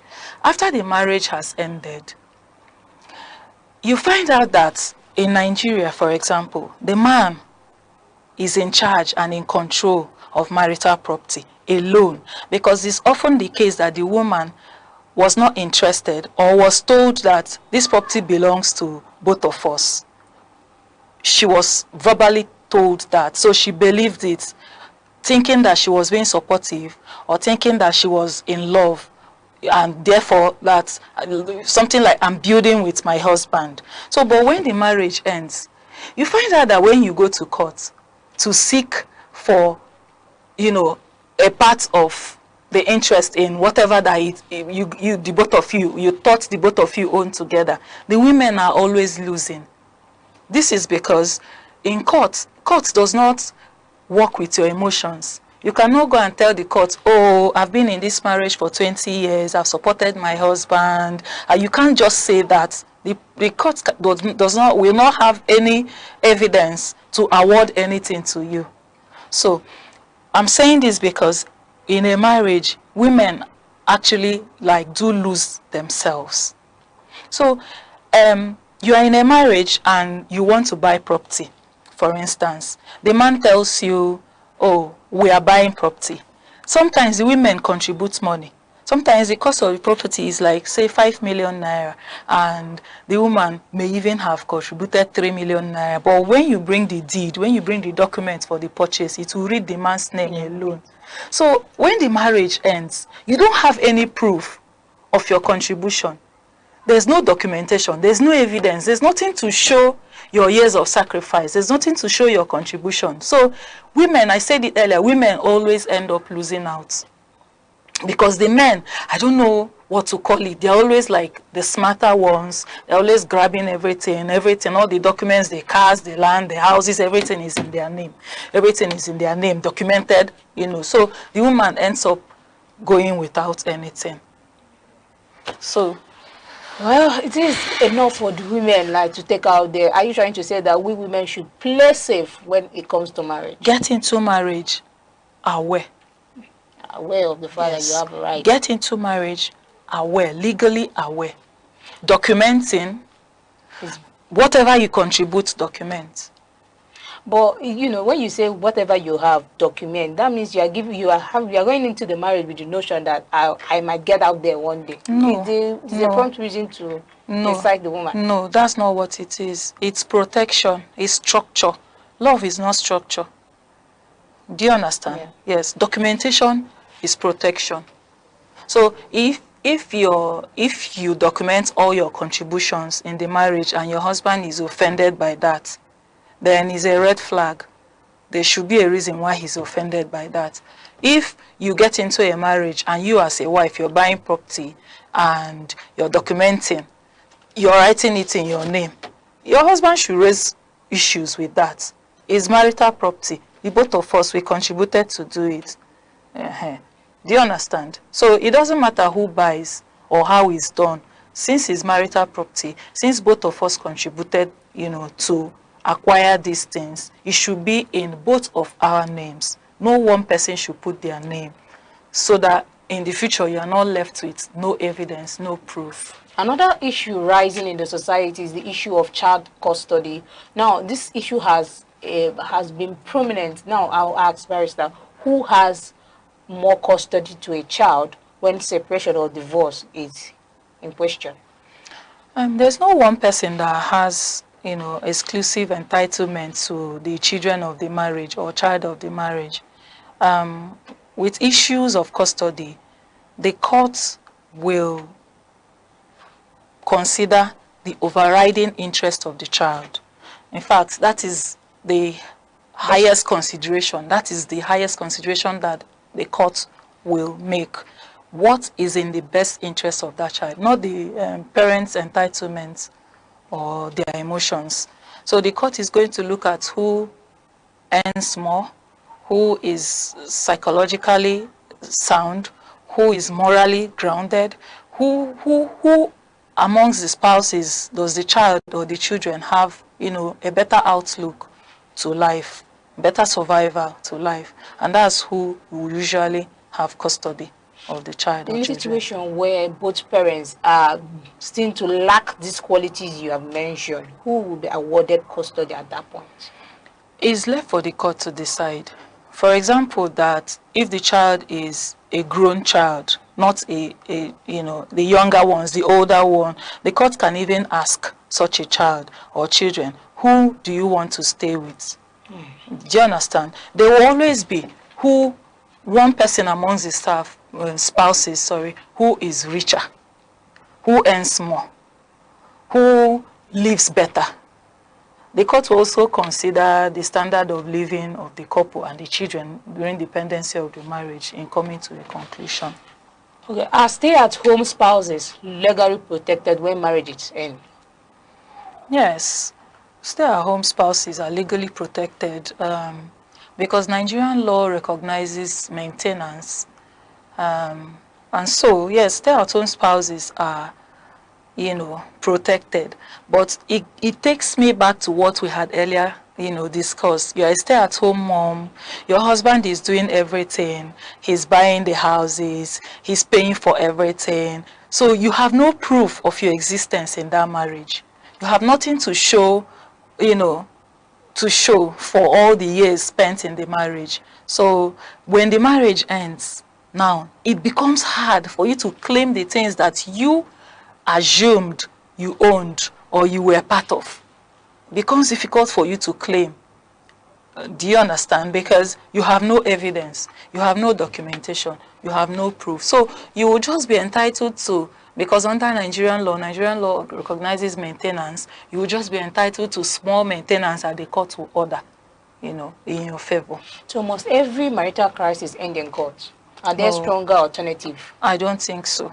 To my mind, marriage crisis should first be submitted to, we're very religious in Nigeria. Yes, we are. Religious intervention, community intervention, family intervention, mediation. Mediation is closer to litigation, but is friendlier, softer, and more cost-effective. So I believe that any marriage crisis should first be put through all of these stages before, going to court. Court should be a last resort. So divorce comes with so many common issues. One of it is stigmatization. And is there any way the court could, bring out some measures to curb this stigmatization? I don't see how. Well, that is the essence of some of the laws that we have, like the VAP law, because there is stigmatization in marriage, and that stigmatization is resting richly on the shoulders of women. Two persons conduct a marriage. The marriage ends tomorrow. The woman is stigmatized. You couldn't keep your home. You're not humble. Oh, you didn't serve your husband well. Oh, maybe you're a feminist. Oh, a lot of things. The woman, the stigmatization is so strong and sitting squarely on the woman's shoulder. Have you seen a situation where in Nigeria that it's possible for a divorcee or any divorced individual to, there is a number of stipulation of marriage you can actually go into after divorce? Are you seeing it coming into law? A number of, like if you are divorced today, and we see some couples, they are divorced today, tomorrow they are married to another person. Maybe they have someone else in mind that they had to break their marriage to end up. So you see some men going out to marry 4 or 5 wives. Is there any law that you see that will put in place to stop this act? No, I don't see that happening. Like I said, marriage is a legal contract. You can't you can marry us. You can marry, yes. It's something that two adults, consenting adults, get into.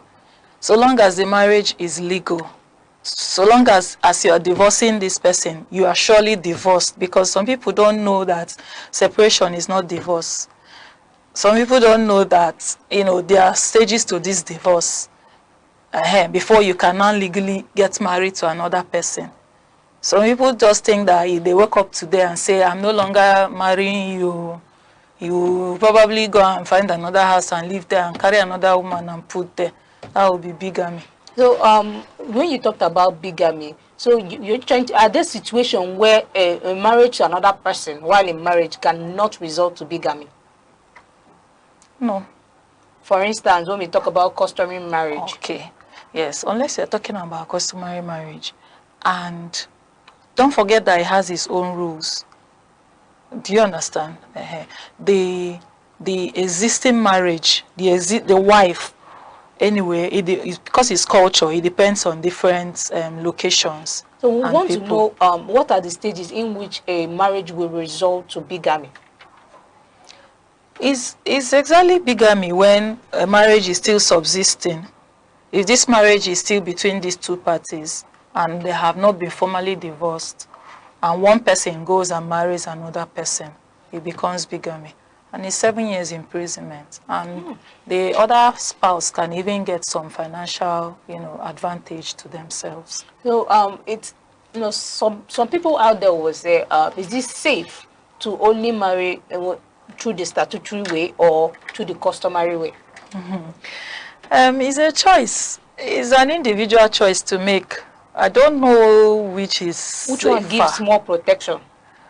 Well, the statutory marriage offers better protection.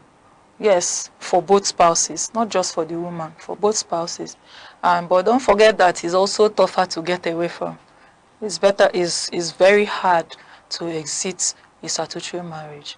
The customary marriage is also a valid marriage. For instance, Mr. A is married to Mrs. B under customary law. That doesn't entitle him, because I see it, a lot of people practice it in our country. You marry this particular lady under the customary law. You now go and marry another woman and now marry her under statutory law. That statutory marriage is not is invalid. Yes, that statutory law marriage is invalid because that first customary law marriage is still existing and subsisting, and you cannot begin to say that you have now conducted a statutory marriage when there is an existing marriage. Do you understand me? Yes, so it's even an offense.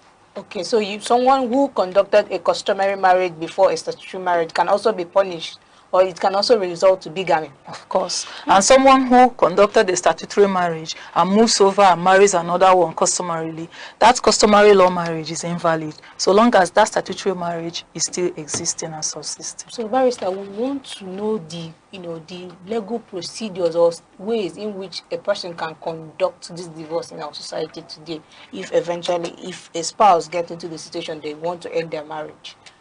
It's nothing serious. Just get yourself a lawyer. That's it. Talk to your lawyer. Give him the facts of the cases. He knows what to do. Okay. Yes. When marriage breaks down, what should come first? Is it emotion, family pressure, or the law? Usually, emotions will come first because we are humans.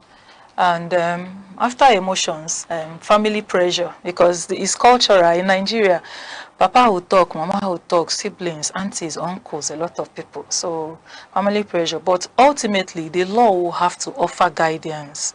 The law will have to step in, to regulate the affairs of the individual, because it is a law that would ensure that the rights of the spouses are protected.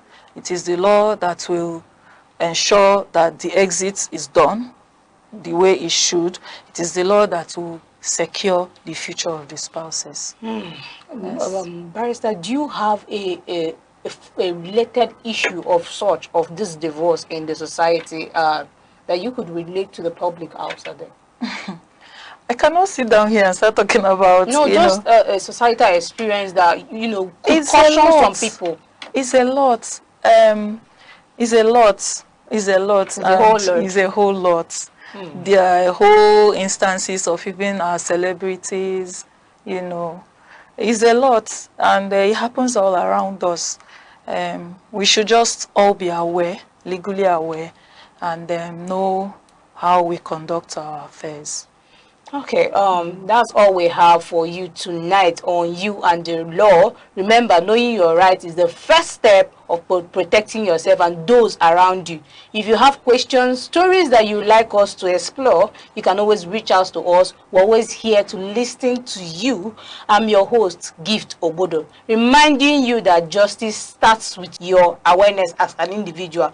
Do not allow your marital crisis to overshadow you.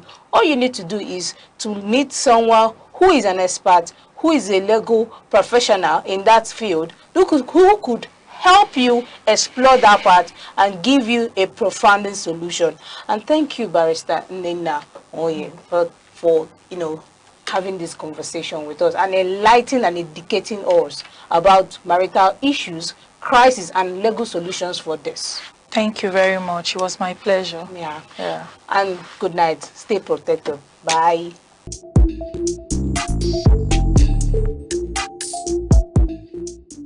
Law is the architecture of civilization, the silent force that orders society and defines justice. Yet, within its complexity, many remain uncertain of their rights, their obligations, and the protections the law affords. From the inviolability of human rights to the intricate doctrines governing property and civil relations. This is a platform where law is demystified, where principle meets practice and knowledge becomes empowerment. Because justice is not abstract, it is personal. You and the Law on Aneke TV.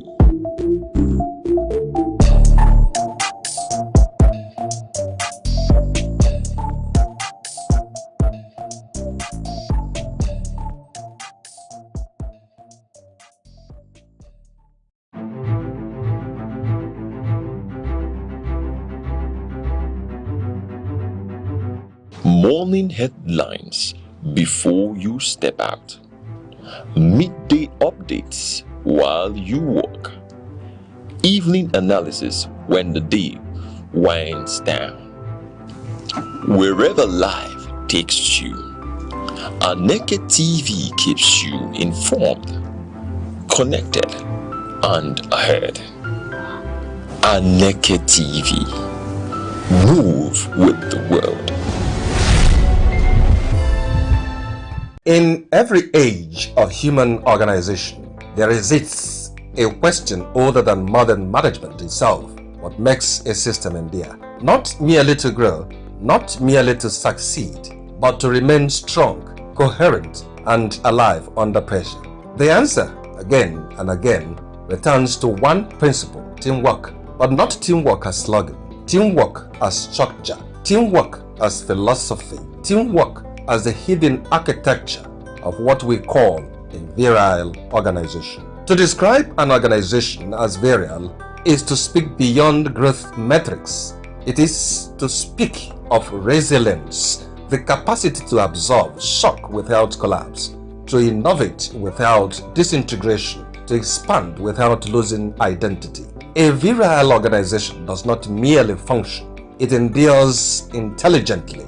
And within that endurance lies a paradox. No single mind, however brilliant, can sustain it alone. In Japan, the philosophy of continuous improvement finds expression in Toyota. Here, strength is not concentrated at the top. It is distributed across every worker who is empowered to halt production in the pursuit of quality. A system where even the smallest voice can protect the integrity of the whole. In the United States, Google operates through a different but related logic, cross-functional collaboration, where engineers, designers, and researchers converge not as isolated experts but an interconnected problem solvers. The philosophical implication is profound. Intelligence, when shared, becomes structural power. A virile organization is tested not in comfort but in disruption. At Amazon, small autonomous teams, often described as two pizza teams, operate like cells within a living organism. Each unit carries responsibility, yet none carries the entire burden of collapse. When crises arise, the system bends but does not break. This is not efficiency alone, it is distributed survival. At Apple, innovation is not chaotic eruption, it is disciplined convergence. Hardware, software, and design teams move like instruments in a single symphony.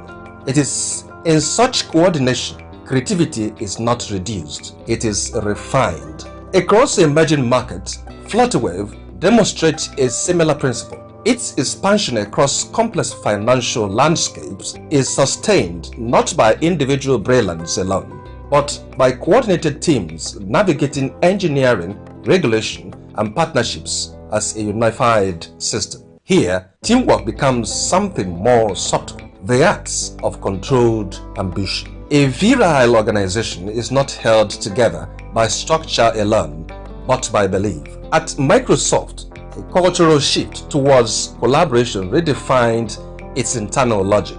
Competition was replaced with shared problem solving. Silos gave way to systems. And in that transformation, performance returned not as pressure, but as consequence of alignment. Even in smaller ecosystems, newsrooms, startups, and digital collectives in cities like Lagos and Port Harcourt, teamwork determines whether creativity becomes fragmented noise or coordinated impact. Culture, then, is not soft, it is infrastructure made invisible. Complex decisions demand more than intelligence, they demand perspectives. From global consulting systems to public health coordination frameworks, such as Nigeria's epidemic response structures, teamwork reduces error not by eliminating disagreement, but by organizing it. Here, disagreement becomes data and dialogue becomes precision. A virile organization is not defined by how loudly it rises, but how long it remains coherent under pressure. Teamwork in its highest form is not coordination, it is coexistence structured towards purpose. It transforms individuals into systems, systems into resilience, and resilience into continuity. And in that transformation lies a quiet truth. No organization becomes strong alone, it becomes stronger together. Time, the silent witness to human courage, the keeper of memory, the archivist of greatness. Across the vast landscapes of Africa, from the savannas to the bustling cities, voices once rose, ideas once bound, and visions once dared to challenge the limits of their age.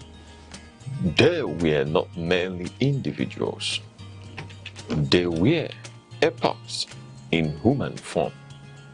In literature, minds such as Chinua Achebe, Wole Soyinka and Ngugi wa Thiong'o reclaimed the African narrative. Through ink and imagination, they dismantled distorted histories and restored the dignity of African identity. Their words were not just stories. They were mirrors, reflecting a people long misunderstood, and windows opening the world to the depths of African civilization. In the realm of science and knowledge, pioneers like Philip Emeagwali proved that African intellect could reshape the frontiers of computing and technology. Their work was a quiet revolution, reminding the world that innovation knows no geography. And in leadership, towering figures emerged when history demanded courage. Men like Nnamdi Azikiwe, Kwame Nkrumah, Nelson Mandela, and Julius Nyerere redefined freedom, not as a privilege bestowed, but as a right reclaimed. They spoke for millions. They endured prisons, exile, and resistance. Yet, their vision transcended the politics of their time. They dreamed of a continent awakened. Today, their echoes travel through generations. In every African classroom, in every curious mind, in every dream that refuses limitation. For history is not merely what has passed, it is the foundation upon which tomorrow stands. The past still speaks. Its lessons remain. Its voices endure. This is not just remembrance, it is inheritance. Echoes of the past, where history breathes and legacy lives on.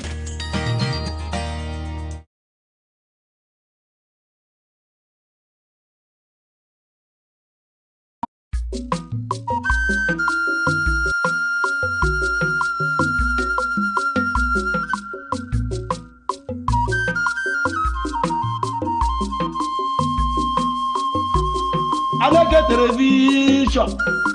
How agribo di egwu nkwazo na ahia mgboji ogwugwu kakwa ogwugwu ema. How mbo wa bia na ihe ebube eme. Mgbagbu wa gbatawa na ihe ebube emewa. Aneke television na-emere ogbe ya mere amadi ihe. Ị na-agba nkwụ, ị na-eme nkepụta nwa, ị na-akwa ozu, ị na-agba akwụkwọ. Bịawa na Aneke television, bịa ka ezuoru ozi ọma. Bịawa na Aneke television yidume. How na-emere ogbe ya mere amadi ihe.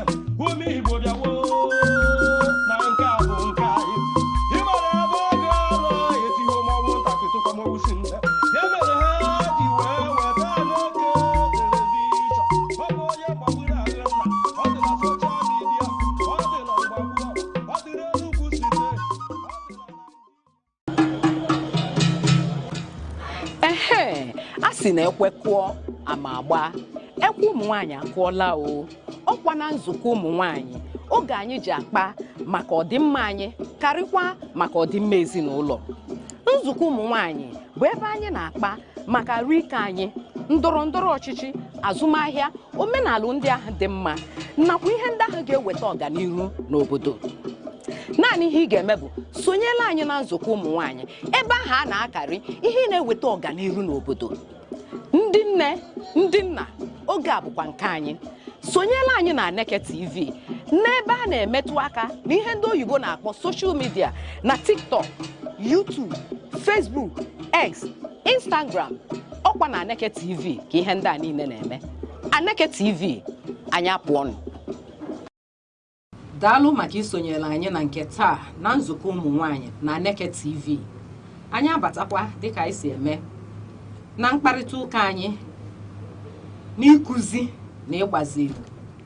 Na nke taa ihe anyị na-eji neba anya bụ iwulite ezinụlọ tọrọ atọ maka ọdịmma anyị echi maka ọdịmma ezinụlọ echi maka ọdịmma ọha obodo echi maka na ine n'anya n'obodo anyị kịta ị na-ajụ onwe gị mpụ na aghụghọ a na-afụ n'obodo kedu ebe ha si pụta ha si chekwa n'ezinụlọ wee pụta anyị wee na-ajụzi ọ na anyị amaghị eguzobe dịka o si wee kwesị ka ọ na kedu ebe mmiri si wee bazie n'opi ụgbọ nsogbu adịrọ naanị ihe ị ga-eme bụ nọnyere anyị maka ndị mụ na ha na-eje ije karị nke tata ha kwadoro akwado ha zukwa n'ezo ha bụ ndị na-ejere Chineke ozi bụkwa ndị na-ejere ọha obodo ozi mana ndị ụkọchukwu ndị pastọs ọlụ ha karịa ha na-alụ n'ụlọ ụka ha na-alụ n'ezinụlọ ha na ha na-alụ n'ọha obodo na-alụ ebe dị iche iche oge ụfọdụ ị na-ajụ kedụzi mgbe ha ji enwe ohere ime ihe ụfọdụ ha na-eme naanị ihe ị ga-eme bụ nọlụ chebiri anyị maka na anyị kwadoro akwado abụ m Ngozi Ọtahumele dịka nsogbu ekwu ndị mụ na ha nọ bụ ndị unu afụkwa oge ọbụla na nzukọ ụmụ nwaanyị o wee bụrụ site n'aka ekpe m Pastọ Christian Eze anyị na-asị gị nnọọ na nke tata daalụ anyị na-ekene ọha na eze. Pastọ Christian Eze bụ onye na-ejere Chineke ozi na Redeemed Church ọ bụ ya? Yes, sir. Redeemed Christian Church of God RCCG. Daalụ maka isonyere anyị na nke taa. Onye na ya yi wee bụrụkwa ọkpata akụ na odozi akụ bụkwa pastọ onye ozi evangelist ha niile Glorious Eze anyị na-asị gị nnọọ na nke tata. Ndewo, daalụ rinne. Ndewo nụ ndị ọma na-ege anyị ntị. Dịka nsi wee kwuo ihe anyị na-eje n'anya bụ iguzobe ezinụlọ tọrọ atọ ezinụlọ ga-akwụdobe maka ọdịmma anyị echi maka ọdịmma ọha obodo. M ga-ebido ebe ị nọ Pastọ Christian iguzobe ezinụlọ siri ike ọ ihe ga-ekwe omume ọ bụla onye ụmụaka kịta sị how is it possible ọ ihe dị gị ka a ga-enwetenwu na ị na-anya n'ihe na-eme n'obodo ugbu a.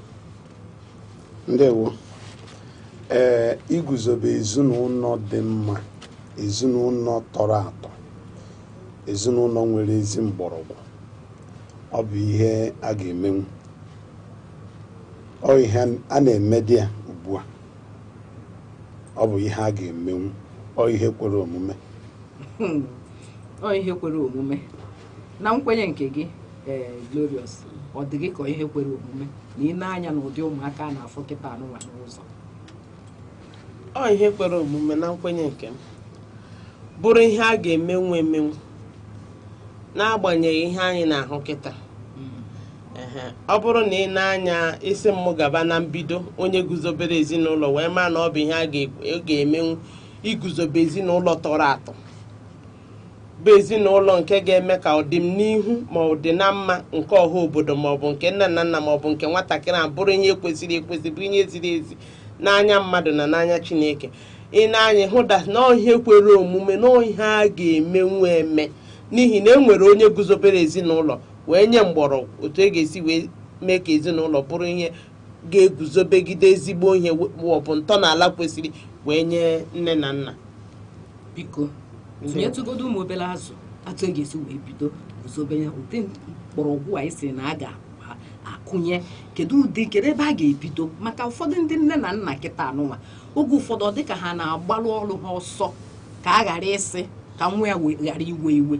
Kedu ihe ọ dị gị tụnye naanị obere azụ ihe ọ ga-abịa emenwuo ya?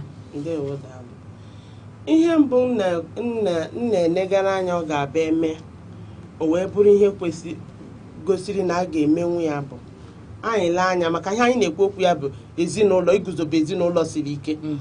Anyị lee anya enwere onye guzobere ezinụlọ na mbụ. Onye ahụ guzobere ezinụlọ na mbụ bụ Chineke. Ọ bụrụ na anyị onwe anyị chọrọ ka anyị guzobe ezinụlọ dị mma ga-ekwe nwe omume ịma na anyị ga-esoro ụkpụrụ ya nwa bụ Chineke guzobere mgbe o guzobere ezinụlọ dịka akwụkwọ nsọ gwara anyị na Garden of Eden na ọ kpọrọ nwoke kpọrọ nwaanyị wee guzobe ha wee wube ezinụlọ wee bido mụba ọmụmụ.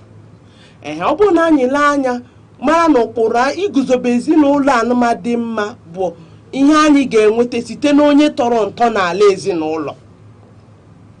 Anyị hụ na ihe kwere omume maka na ọ ya nwa bụ onye ji aka onwe ya wee chepụta ihe banyere ezinụlọ mara ka ihe banyere ezinụlọ ga-esi wee dị o wee dị mma wee mite ezi mkpụrụ wee nye nne na nna wee nyekwa ọha obodo mana mgbe anyị wezugara onye abụ ibu ya tọrọ ntọ n'ala ezinụlọ n'akụkụ wee mebe nke anyị hụ onye nwa mere iji hụ na anyị nweghị ezinụlọ anyị ga-ejide nwa aka maka na anyị lefuru isi na-ehibe nkwụ ụlọ anya were na-eme nke anyị ọ ya mere anyị ji na-enwe ezigbote ọgbata uhie n'ichekwado ezinụlọ tọrọ atọ n'ụbọchị ndị a. Daalụ rinne na nkọwa gị anụnwa Pastor Glorious okwu onye ozi Chineke na-abịa ebe ị nọ Pastor Christian kedu ka anyị ga-esi wee ma na ezinụlọ anyị adaba na ọ dị ka anyị apụbago n'ihe a Chineke si gosi anyị ntọala ahụ ọtọ kedu ka ụfọdụ ga-esi wee ma maka ọtụtụ ndị nne na nna amadụ mgbe o bido ghasara. Daalụ. Ndị Igbo tụrụ ilu si na onye na-amahụ ebe mmiri bidoro mmawa ya ada ama ebe ọ na-akwụsị.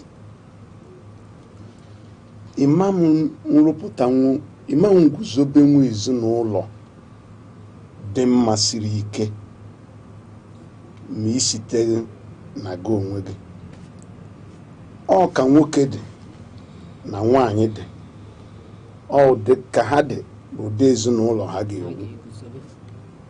Mmadụ adịghị enye ihe ọ na-enwerọ ikekwe na-ala ike esemokwu ijiri ya na-eme ọnụ si na ebe ị nọbọ m na-achọkwa ka anụ ọgụ na-abịa achọ ka akụrisie anya chọọ mpịakasị apịakasịa iwere taa na-apịakasị iyi eguzobe ezinụlọ pịakasịrị apịakasị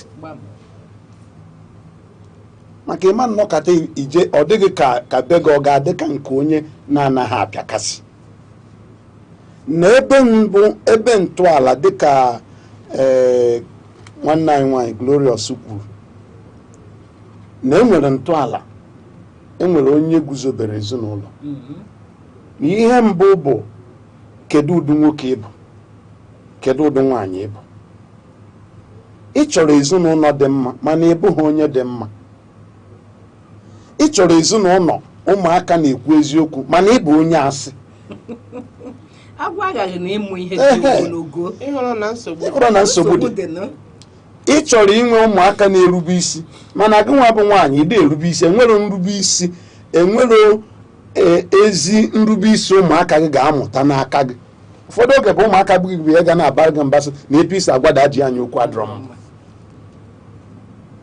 ịfụ na ntọala na ihe ị na-eguzobe ebidogo ghasabari maka ọgụnwa bụ onye mbụ na-ebido aghasa gụnwa ezinụlọ bụ n'aka mmadụ ka o si aghasa ezinụlọ ada anọkata ọghasa ezinụlọ ada anọkatakwa n'oguzobe Baịbụl sị na nwaanyị maara ihe na-eme gịnị na-ewu ezinụlọ ya ịta ka ọ dịkwa nwoke maara ihe maka ebe a na-agwa nwoke ka nwaanyị na-amụtakwu ihe ebe a na-agwa nwaanyị nwoke nwekwuru ihe ọ ga-amụta ebe ahụ maka nwoke dị iberibe ya aghasa ezinụlọ ya dịka nwoke a na-akpọ Nabal ji ọnụ ya wee jee jide kọchacha David na-echekwa ihe niile nwere igwe atụrụ ya wee were ọnụ kwute ihe ga-egbu ezinụlọ ya wee na-ekokwesị na ogene na ya mara ihe ya na-eme enwere ihe na-eme na ya karịrị okwu ya kotere emezie mgbe ọ dara na David kpọrọ igwe ndị agha wee bịazie n'ọka egbuo onye na a ga-ekpochapụ ezinụlọ ya amamihe nwunye ya bịa zọpụtara ya ụbọchị ya mere na ọ ka onye dị nke mbụ bụ etu anyị ga-esi wee nwee ụdị ezinụlọ ahụ bụ anyị ga-amalite jụba onwe anyị kedu ụdị onye mbụ kedu ụdị akparamagwa dị m n'ime kedu ụdị ndị m na-ebi maka na ihe ị nwere bụ ihe ị ga-akụnye n'ime ndị ezinụlọ ihe a i kwuru chetara m ebe nna otu mgbe nnụ ka nwatakịrị na-ebe ọ bụ na nna ya tirie ihe nwatakịrị na-ebe ihe ọ na-ebe ihe ọ na-ebe wee jụọ onye mbịakwute si ya gwanụ onye gị na ya bi nnekwu ya si na nwatakịrị ọsọ m ejekwa n'ebe a m jọs wepụ ọnụ n'okwu a nsi ọ gịnị mere na nwoke na ọ dị ka onwe onye ọjụ ụgwọ ama m ihe bụ ihe ahụ onye a wee chọrọ ya bịa n'ụlọ o wee sị nwa si onye a na ya nọrọ ya okwu agwụ ịhụrụ ya ihe ji wee kwuo onye bụ nọọ ihe ị nwere ị na-enye isi nwa gị ya ji esi onye a na ịnọrọ ya nwatakịrị wee pụọ wee sị ya na dadi m si gị na ịnọrọ ya ịhụla ihe o nwere nwoke wee mezie mkpọtụ niile ụwa niile wee ma ihe na-eme nwoke anabazie o wee jido nwatakịrị ya wee tie ya onye bụ akwa nwa a na-ebe nji wee na-ajụzi ya so ka nwaanyị jizi nwayọọ wee kọwalụ m ihe wee bụ aka n'isi mgbe isi nwa gị nya ji esi ya asị ọkwa ọ sịrị asị ihe idunyere ya ka o ji eme ị na-achitekwa tibi ya ihe na o mere ihe ị gwara ya mee and ihe ahụ idunyere ya ka o mere bụ ihibe ezinụlọ dịka m kwuru na mbụ dịka nwanne anyị nwoke kwuru nọọ ihe ị nwere ka ị na-enye ọ bụrụ na nwoke ahụ nwere mmụọ Chineke n'ime ya ọ bụ mmụọ Chineke ahụ ga-enye ya ihe ọ ga-enye o wee hibere ezinụlọ ịhụrụ na o hibewegoro nwatakịrị ezinụlọ ụgha ọ bụ ezie na nwa ahụ esibeghị na be ya pụọ mana ihe ahụ o tiri nwa ahụ ga-enye nwa ahụ akọ na uche nke bụ na ọ ga-amalite na-asị asị ka o wee gbanarị ntaramahụhụ nna ya ịhụla na nwoke ebido na hibere ezinụlọ ihe o nwere n'ime ya ọ ya mere o ji dị mkpa n'ihibe ezinụlọ mmadụ ọbụla ga-enwe Kraịst maka na ọ bụrụ na ị nweghị Kraịst bụ onye isi nke ezinụlọ ị gaghị ehibe ezinụlọ dị mma maka na dịka nwanne anyị si wee kwuo ọ ihe ị nwere ka ị ga-enye ọ bụrụ na iji eziokwu ọ bụrụ na nwoke a na iji ụgwọ bịa ị ga-asị ya biko enwekwa ego ọ bụghị nke isi nwatakịrị ya ji esi ya n'ụlọ dada achịkata ma ọchị chịkata ọchị ka nwatakịrị ji wee jesi ya na dadi m si m sị gị ya anọghị ya taa ka ụmụaka si ezu ozi gbam ihe dadi gwara ya ihe dadi gwara ya maka mgbe mgbe a ka ị ga-eji wee maa na nwa a na ị ka na-azụ ya azụ n'okwu asị mgbe ị ga-eji maa na o jechegwo ụlọ akwụkwọ n'okwu asị wee nwetazi asambodo okwu asị bụ mgbe ọ ga-apụtazi mmadụ rute ọkwụrụ n'ọsọ ya ọma ntinyezi na dadi m sịrị ọ pụta nrichado gị anya n'anya na dadi ya nọghị ya na dadi ya nọghị ya ikwenikwa ọsọ na dadi ya nọghị ya mgbe ahụ ịzụpụtago ndị mmadụ na mahadum okwu ụgha o nwee onye kwunu ka ndebe nke ahụ eziokwu na ọ bụ na edobeghị ezi ntọala nne na nna ọ bụrụ ndị oyibo ọ sịghị na parenting nne na nna bụ ndị na-azụ nwa eziokwu na ọ bụ na enweghị ezigbote ntọala nne na nna debe n'obodo anyị ama ndị mma eziokwu nsogbu anyị na-enwe n'obodo anyị taa bụ nsogbu ezinụlọ onye na-ebu egbe atọrọ ndị mmadụ nwere ezinụlọ o si ya pụta ndị na-achị obodo anyị na-ekwu okwu asị eri ego ha na-ekwesịghị iri bụ ego ewetara ka a wee dozie obodo nwere onye zụrụ onye ahụ enwebe onye asị wee pụta ndị na-eme oke ite na-eme na ha na-agwọ ọgwụ ego na ego bụ mmiri nwere ebe onye asị wee pụta ndị ịfụkwana na-akpa ezigbo agwa na-anaghị ele mmadụ maka ego nwere ebe ha si pụta ebe onye si wee pụta ntọala onye ọbụla nwere ezinụlọ ịfụ ụmụaka na-anwụ ọgwụ ike enwere ezinụlọ ha si pụta ọ ka ebe onye a si wee pụta dị bụ ihe ebe a ka ebe mmiri na-esi agbarụba mmiri bido n'isi iyi gbarụọ ọ ga-agbarụrụ gaba ịma nkute ezigbo mmiri ebe a mana asịgoro iri na isi mmiri dị mma asị na isi mmiri dị mma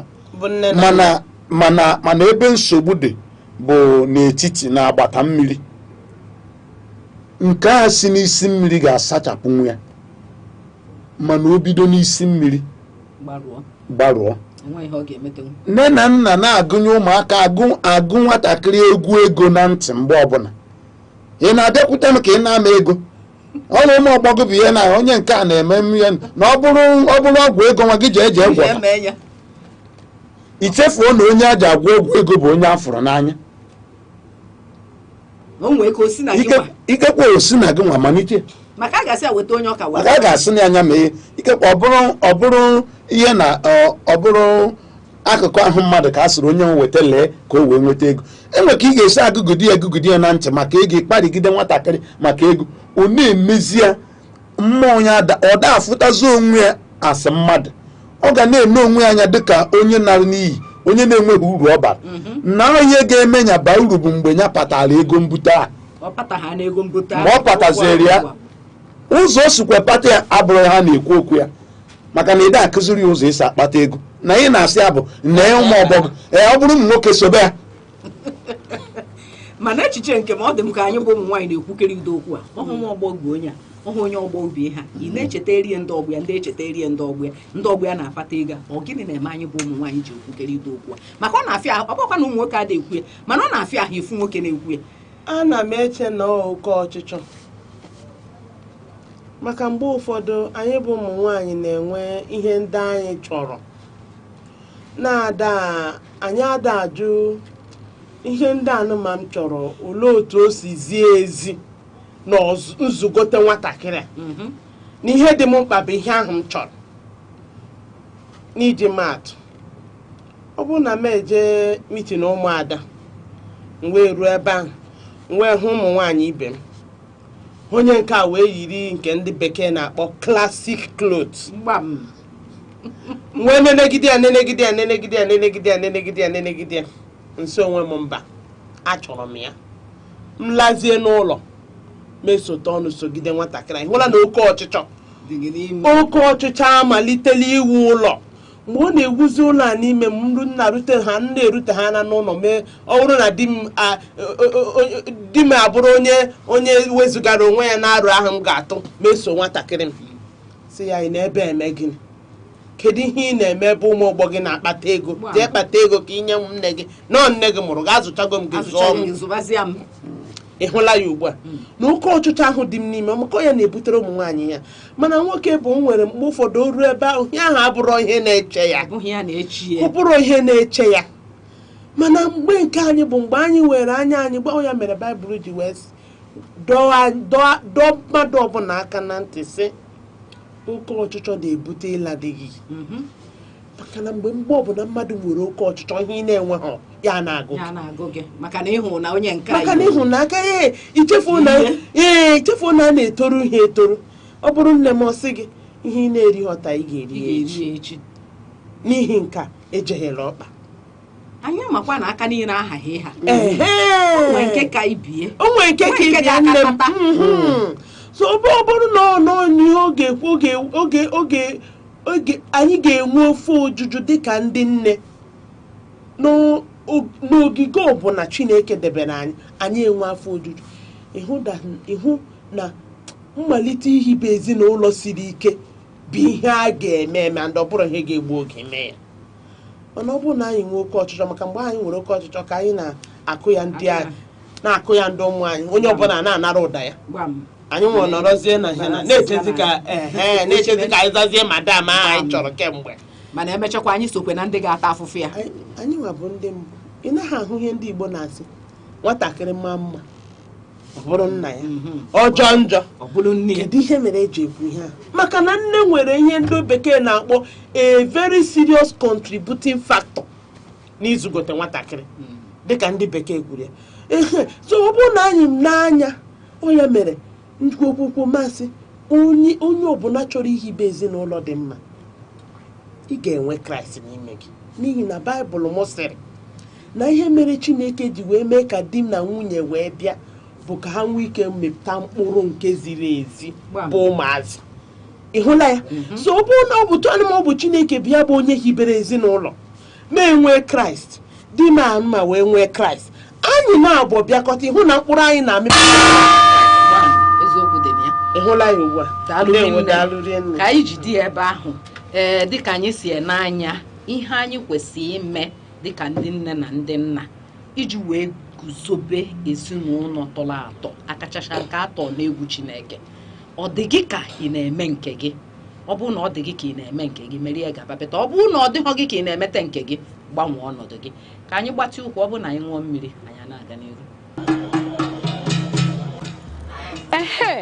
A sị na ekwe kụọ ama agba, ekwe ụmụ nwaanyị akụọla o. Ọkwa na nzukọ ụmụ nwaanyị oge anyị ji akpa maka ọdịmma anyị karịkwa maka ọdịmma ezinụlọ. Nzukọ ụmụ nwaanyị bụ ebe anyị na-akpa maka arụike anyị, ndọrọ ndọrọ ọchịchị, azụmahịa, omenala ndị ahụ dị mma nakwa ihe ndị ahụ ga-eweta ọganihu n'obodo. Naanị ihe ị ga-eme bụ sonyela anyị na nzukọ ụmụ nwaanyị ebe ahụ a na-akarị ihe na-eweta ọganihu n'obodo. Ndị nne, ndị nna, oge a bụkwa nke anyị. Sonyela anyị na Aneke TV n'ebe a na-emetụ aka na ihe ndị oyibo na-akpọ social media na TikTok, YouTube, Facebook, X, Instagram. Ọkwa na Aneke TV ka ihe ndị a niile na-eme. Aneke TV, anyị apụọnụ. Daalụ gị bụ onye ọma ka na-esonyela anyị na nkata anyị na-akpa nke tata, ụzọ kachasị mma iji wee guzobe ezigbo ezinụlọ nwere ntọala, akachacha ntọala nke eme na egwu Chineke. Ịnụgoni ya dịka anyị si akpa ya, ama m na o nwego ọtụtụ ihe ịmụta dịka ha si ekwu ya, maka na ndị mụ na ha nọ tata bụ ndị mma na ha kwuo ya ọ ga-adaba n'anya, maka na ndị ụkọchukwu, ndị azụ n'egwu Chineke, ndị na-ejekwere Chineke ozi, na-alụ ọrụ mgbasa ozi ọma na-ekwu nke bụ eziokwu. Na-abịa ebe ị nọ Pastor Christian, ị na-anya na ụfọdụ ezinụlọ ụmụaka anyị enwezi ihe dịka na a na-agbaziri nwatakịrị oso n'ụzọ nne na nna na-agbaziri, ọ bụrụ ndị oyibo sị gị na-enwezi disiplin na ezinụlọ. Wee na-ajụ biko na ọ dị gị ka ọ gịnị bụ ihe kpatara o ji wee dịka ezi ọzụzụ ọbụgo na ezinụlọ ịfụzi ụfọdụ ụmụaka dịka nsikwuo nwe nwatakịrị orichie nne ya na-agwa gị ọdọrụ ka Dorati ebe ọdọ isi akụnie, ọ sị gị na ya na-ezu ike, ma mịa si akụnie ya kụnie je eme, ọ sị ama ọ biko nya rapụ ya aka na ya chọbeghị iko. Wee na-ajụ biko na kedu ebe mmiri so wee baa n'opi ụgbọ kpatara ụfọdụ ụmụaka, ụfọdụ ma ọ bụ ọkwa ụmụaka niile ọ dịzịa ka ha na-esi egwu ada asụsụ ha usoro ekwesị ịzụ. Ndewo. Nne na nna nwere oke n'ọrụ. Ama m na ikekwe mmadụ nne na nna amarụcha ọrụ niile kpamkpam, mana akwụkwọ nsọ sị na gụzụlite nwatakịrị n'ụzọ ọ ga-aga, ụzọ o kwesịrị ịga, na mgbe o toro na ọma nsị n'ụzọ ahụ pụọ. Okwu Chineke abụghị okwu asị, Chineke anaghị agha ụgha. Ihe na-eweta nsogbu a na-abụ ịtụ anyị si amụta ihe anyị na-amụta dịka ọzụzụ ụmụaka taa. Ime anya ndị okenye ndị zụrụ anyị, ndị nne na nna anyị nwere ụdị ọzụzụ. Enwere ụdị ụmụ nwoke a na-enwe mgbe a, nwee ụdị ụmụ nwoke a na-enweta, enwe ụdị ụmụ nwaanyị a na-enwe mgbe a. Asịgodo nọ na onye nwe amarọdị ihe dị na Baịbụl, maka ụfọdụ nne na nna anyị amarọdị Chineke, ụfọdụ bụ arụsị ka ha na-ekpere, mana ha zụpụtara ụmụaka nwere egwu, ụmụaka na-adị ewe ihe mmadụ. Ụmụaka bụ asị gị nọrọ ọdụ ebe a, ị nọrọ. Ụmụaka bụ ọbụnadị taa onye abụ megoro okenye, ịfụ na ihe na-achị ndụ ya, ihe ka na-agbaziri ya taa bụ ụdị ọzụzụ enyere ya. Ana m achọpụta na ụdị ndị nne na nna azụrụ nke ọma na-agbada n'ike n'ike. Ihe a na-enwe bụ ndị a na-azụghị nke ọma, maka na ihe a dị ka onye jecha ochere ibe ya. Ịbụrụ ezigbo nne na nna zụpụta ụmụaka ọfụma, ikekwa adịrị ise n'aka gị, ọ bụrụ sọ gị na nwunye gị zụrụ mmadụ ise a wee zụọ ha adị njọ. Enwego mmadụ ise dị njọ n'obodo, enwekwa onye ọzọ zụrụ mmadụ isii na-azụtaghị ha, enwego mmadụ isii ọzọ dị njọ n'obodo. Ikekwe ndị azụzụrụ ọfụma abụrụ mmadụ 3, 11 na 3 11 ka n'ọnụọgụ ọ bụrụ na ụdị ndị nne na nna na-enwe nwere egwu azụrụ nke ọma na-agbadara ike n'ike. Ndị a na-enwezi kịta anyị na-anya ụfọdụ ụmụdụ nsogbu a na-enwe. Ụfọdụ ụmụ nwoke na-atụkwu egwu nwaanyị ha ya anụtata. Ihe ji ụfọdụ ụmụ nwoke ịnụ nwaanyị abụrụ ego nọ na egwu na-atụ ya na ya amara onye ya ekote kịta ya ọ bụrụ nsogbu. Ya amara ka ọ bụ ndị ga na-asị ya na ego gị bụ ego na ebe ego anyị mana ego nke m bụ ego nke m na anyị adịghị eke eke. Ọ bụrụ na ihe na-eme na ụdị nne na nna apịrị apị nke ọma apịrị aka nke ọma na-agbada bụ na egwu Chineke na-agbadakwu n'etiti anyị. Maka azụọ mmadụ na egwu Chineke ọ ga-azụpụta ndị ọzọ. Chineke nechere Abraham anya wee sị na amaara m na Abraham na ọ ga-azụpụta ezinụlọ ya nke ọma. Chineke gbara ya akaebe emechaa ọ zụpụta ezinụlọ ya nke ọma. Mana ihe na-achọ ịjụ dịka onye na-ejere Chineke ozi ọ dị ka ndị ụka ọ dị ka na ndị ụka a na-alụta ọrụ ha ọfụma. Ị na-anya n'ihe na-eme ụfọdụ ndị ụka egwu adịghị ekwezi ha ekwu nke bụ eziokwu. Ịfụ na ndị ụka na-agharịpụzi okwu. Ndị ụka so na-etinye nsogbu a maka na Chineke guzobere ụka dịka ebe a na-enye ezi ozizi, ebe akwụkwọ nsọ na-akpọ ya n'asụsụ bekee foundation of truth, ntọala nke eziokwu bụ ihe nzukọ Kraịst bụ. Ịchọba eziokwu ebe ọbụla o kwesịrị ịbụ na nzukọ Kraịst. Ma icheta na oge gboo ebe 1970s 1960s ụdị ndị ụka a na-enwe mgbe a achọba onye na-ama nzu ego ga-arụ ọrụ dịka sekretrị n'ọfịs, achọba nwa Chineke. Mana kịta were ma pastọ tinye pastọ a na-ezu ori ezu ma ego ndị ụka ma pastọ a nwere ezinụlọ. Isi na ọ bụrụ na a na-ebu Baịbụl na a na-akwụ ọtọ eme na a na-ejiri maikrofon igwe eji ekwu okwu a na-ekwu okwu, mba ọ bụrụ nyanwa na ihe na-azụpụta mmadụ bụ ihe dị gị n'ime. Ọ ihe dị ịkwụrụ n'ezi ndị mmadụ ozi ọma. Ọ bụrụ ozi ọma a bụ ihe na-agbanwe ya, ọ ndụ onye ozi ọma a. Maka ndụ gị bụrụ ihe ahụ ị na-ezi ya bụ mgbe mgbanwe ga-abata n'ime ndụ ha. Mana ọ bụrụ na ihe ahụ ị na-ezi abụghị ndụ gị bụ ihe ha ga na-adọrọ. Onye mere na ndị ụka nwere ọrụ, ụfọdụ ada alụta ya nke ọma, ụfọdụ na-alụtakwa. Enwe ndị ji eziokwu mana enwe ọtụtụ na-akụzi ha na-ekwesịghị ịkụzi. Akpọkọ ụmụaka mmadụ ya na-ekwu bụ a na-ajụ gị ajụjụ na-enwere isi, a na-akụzi na-ekwu ọbụna dị maka ego nwa na-akụnye ụmụaka sị a na-asị gị na Mark Zuckerberg onye nwe Facebook na ọ da ahụ one wee bụrụ bilonia. Ọ bụrụ ahụ ka eji abụ bilonia maka emesobi ndị na-ebe ahụ ike. Gụnwa bụ pastọ edigo ka Zuckerberg onye nwe Facebook inwego ego ka ya mana iji ya amara ndị ọzọ atụ. Na ọ bụrụ na ndị ụka nwere ọrụ, anyị nwere ọrụ ịkụzi ezi ihe. Baịbụl si ezi aha ka ego. Na ntụnye nke gị biko Pastor Glorious, kedu ihe ọ dị ka anyị bido na ndị nne, kedu ihe ọ dị ka anyị bụ ndị nne ga-ebido mebe ka anyị nwee ezigbo ezinụlọ atọ na ntọala na-atụ egwu Chineke? Ndewo daalụ. Ihe mbụ nna asị na anyị ga-ebido mebe dịka onye nne bụ na mbụ iwepụta ohere n'ebe ọ gbasara ezinụlọ anyị. Ọ bụrụ na anyị lee anya na ezinụlọ anyị na-agharịpụzi agharịpụ, anyị ga-ewepụtara ezinụlọ anyị ohere,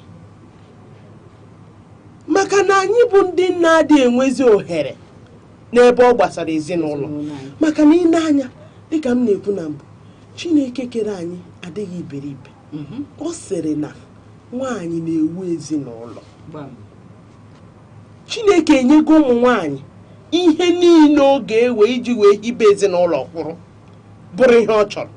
Mana nsogbu anyị na-enwe bụ na oke ọrụ ịchụso ihe ga-akpọ ya ihe niile ihe na-enweghị isi ejidogo ụmụ nwaanyị kee sụsa nke nwere isi ma nke enweghị ihe wee sụsa anyị enweghịzi ohere. Nwaanyị ga-apụta ụtụtụ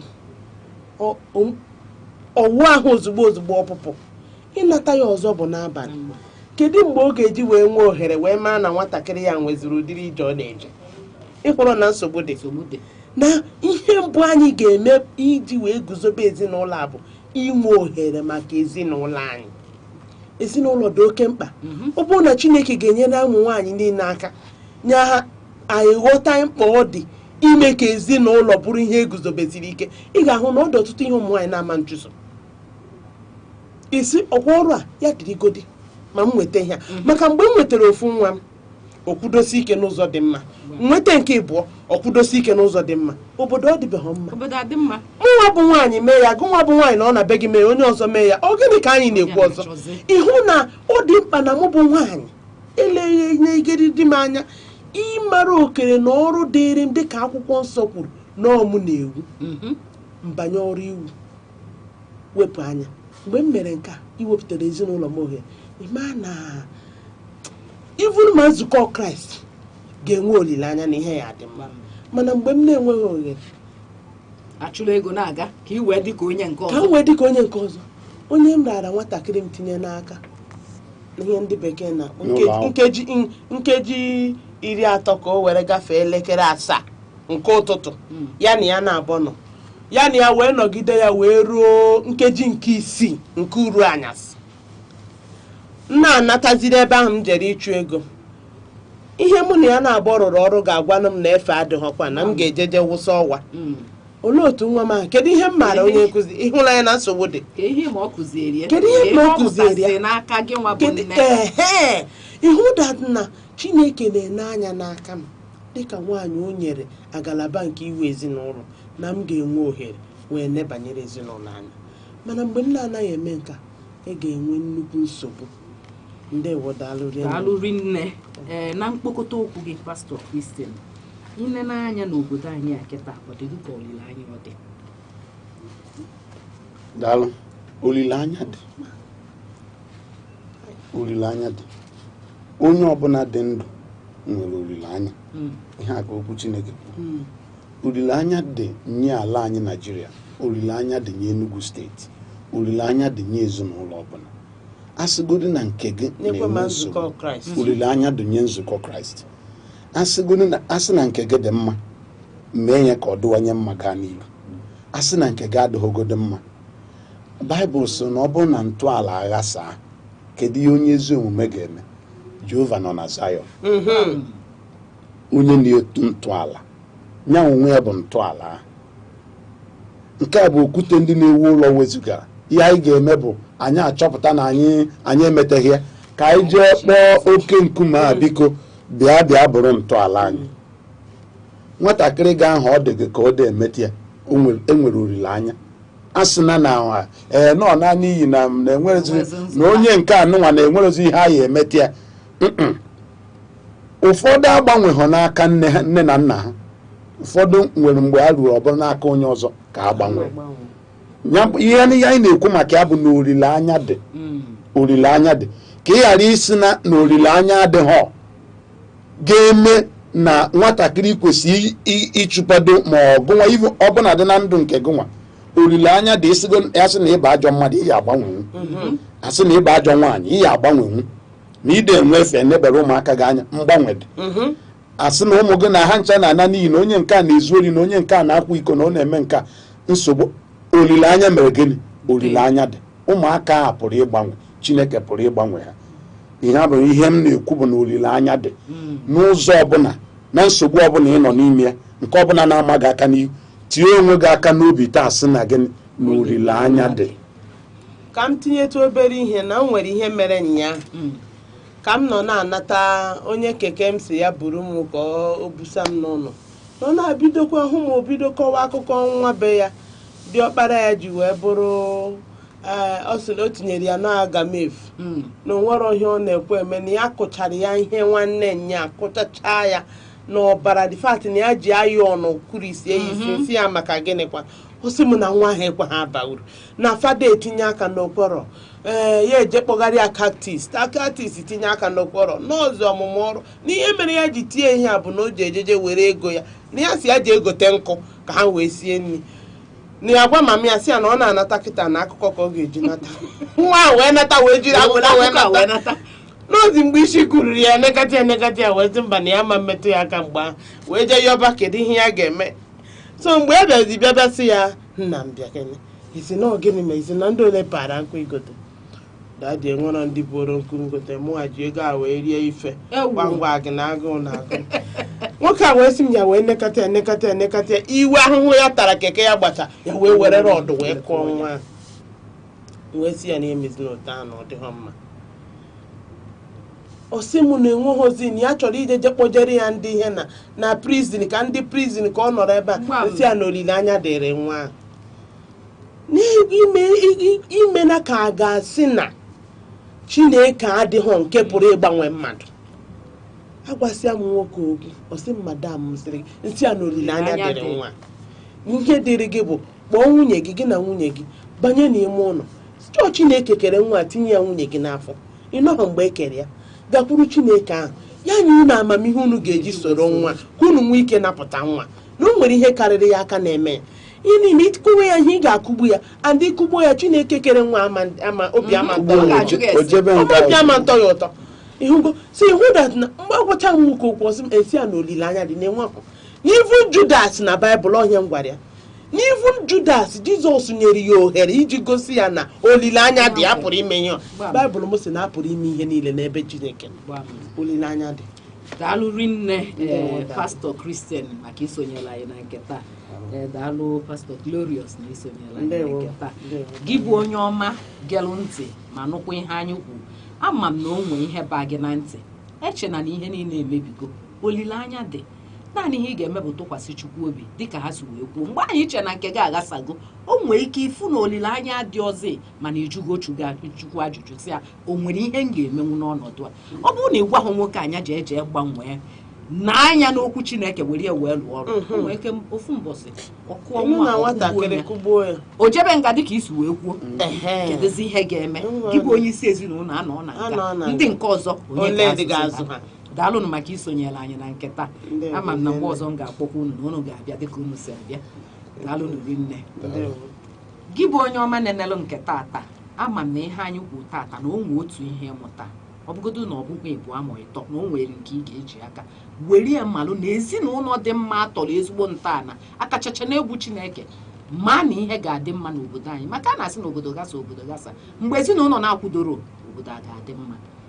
Sonyela anyị n'ihe mmetụ aka anyị na Facebook na Aneke TV, YouTube na Aneke TV. Ọ bụrụ na ị nene anyị ihe anyị na-eme maka maakịala anyị good na-esonyela anyị mgbọbara tụnyekwala anyị alụ ka anyị wee na-ekwupụta ihe dị mma maka ọha obodo wee ruo mgbe ọzọ anyị ga-ezukọkwa. Abụ Ngozi Ọta ka emesịa. A sị na ekwe kụọ ama agba ekwe ụmụ nwaanyị akụọla o ọkwa na nzukọ ụmụ nwaanyị oge anyị ji akpa maka ọdịmma anyị karịkwa maka ọdịmma ezinụlọ. Nzukọ ụmụ nwaanyị bụ ebe anyị na-akpa maka rike anyị ndọrọndọrọ ọchịchị azụmahịa omenala ndị ahụ dị mma nakwa ihe ndị ahụ ga-eweta ọganihu n'obodo. Naanị ihe ị ga-eme bụ sonyela anyị na nzukọ ụmụ nwaanyị ebe ahụ a na-akarị ihe na-eweta ọganihu n'obodo. Ndị nne ndị nna oge a bụkwa nke anyị. Sonyela anyị na Aneke TV n'ebe a na-emetụ aka n'ihe ndị oyibo na-akpọ social media na TikTok, YouTube, Facebook, X, Instagram. Ọkwa na Aneke TV ka ihe ndị a niile na-eme. Aneke TV anyị apụọnụ.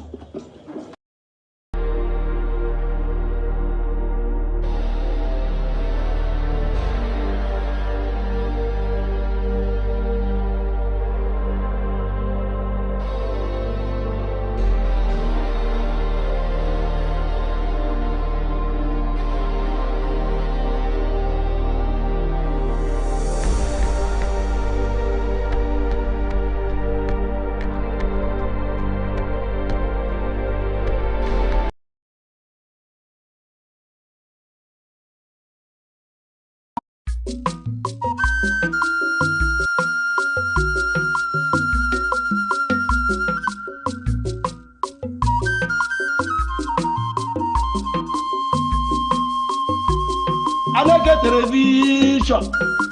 How agribo mu die ku nkwaze na ahia mgboju ogugwu kakwa ogugwu ema. How mbo wa bia na ihe ebube eme.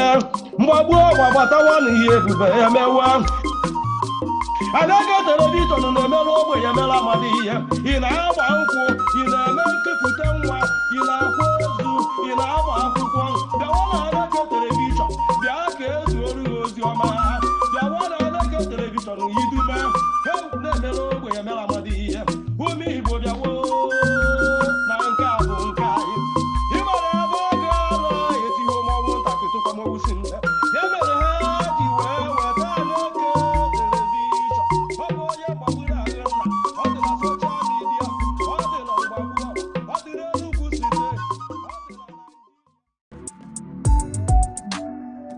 In an age of endless information, the true advantage is not access, it is interpretation. Welcome to Aneke TV, where journalism goes beyond headlines, beyond reaction, beyond speculation. Here, stories are investigated, issues are analyzed, voices are challenged, because an informed society is a stronger society. A discerning audience is a powerful audience. We are live, daily broadcasting, relentless clarity. Aneke TV, where knowledge meets broadcast.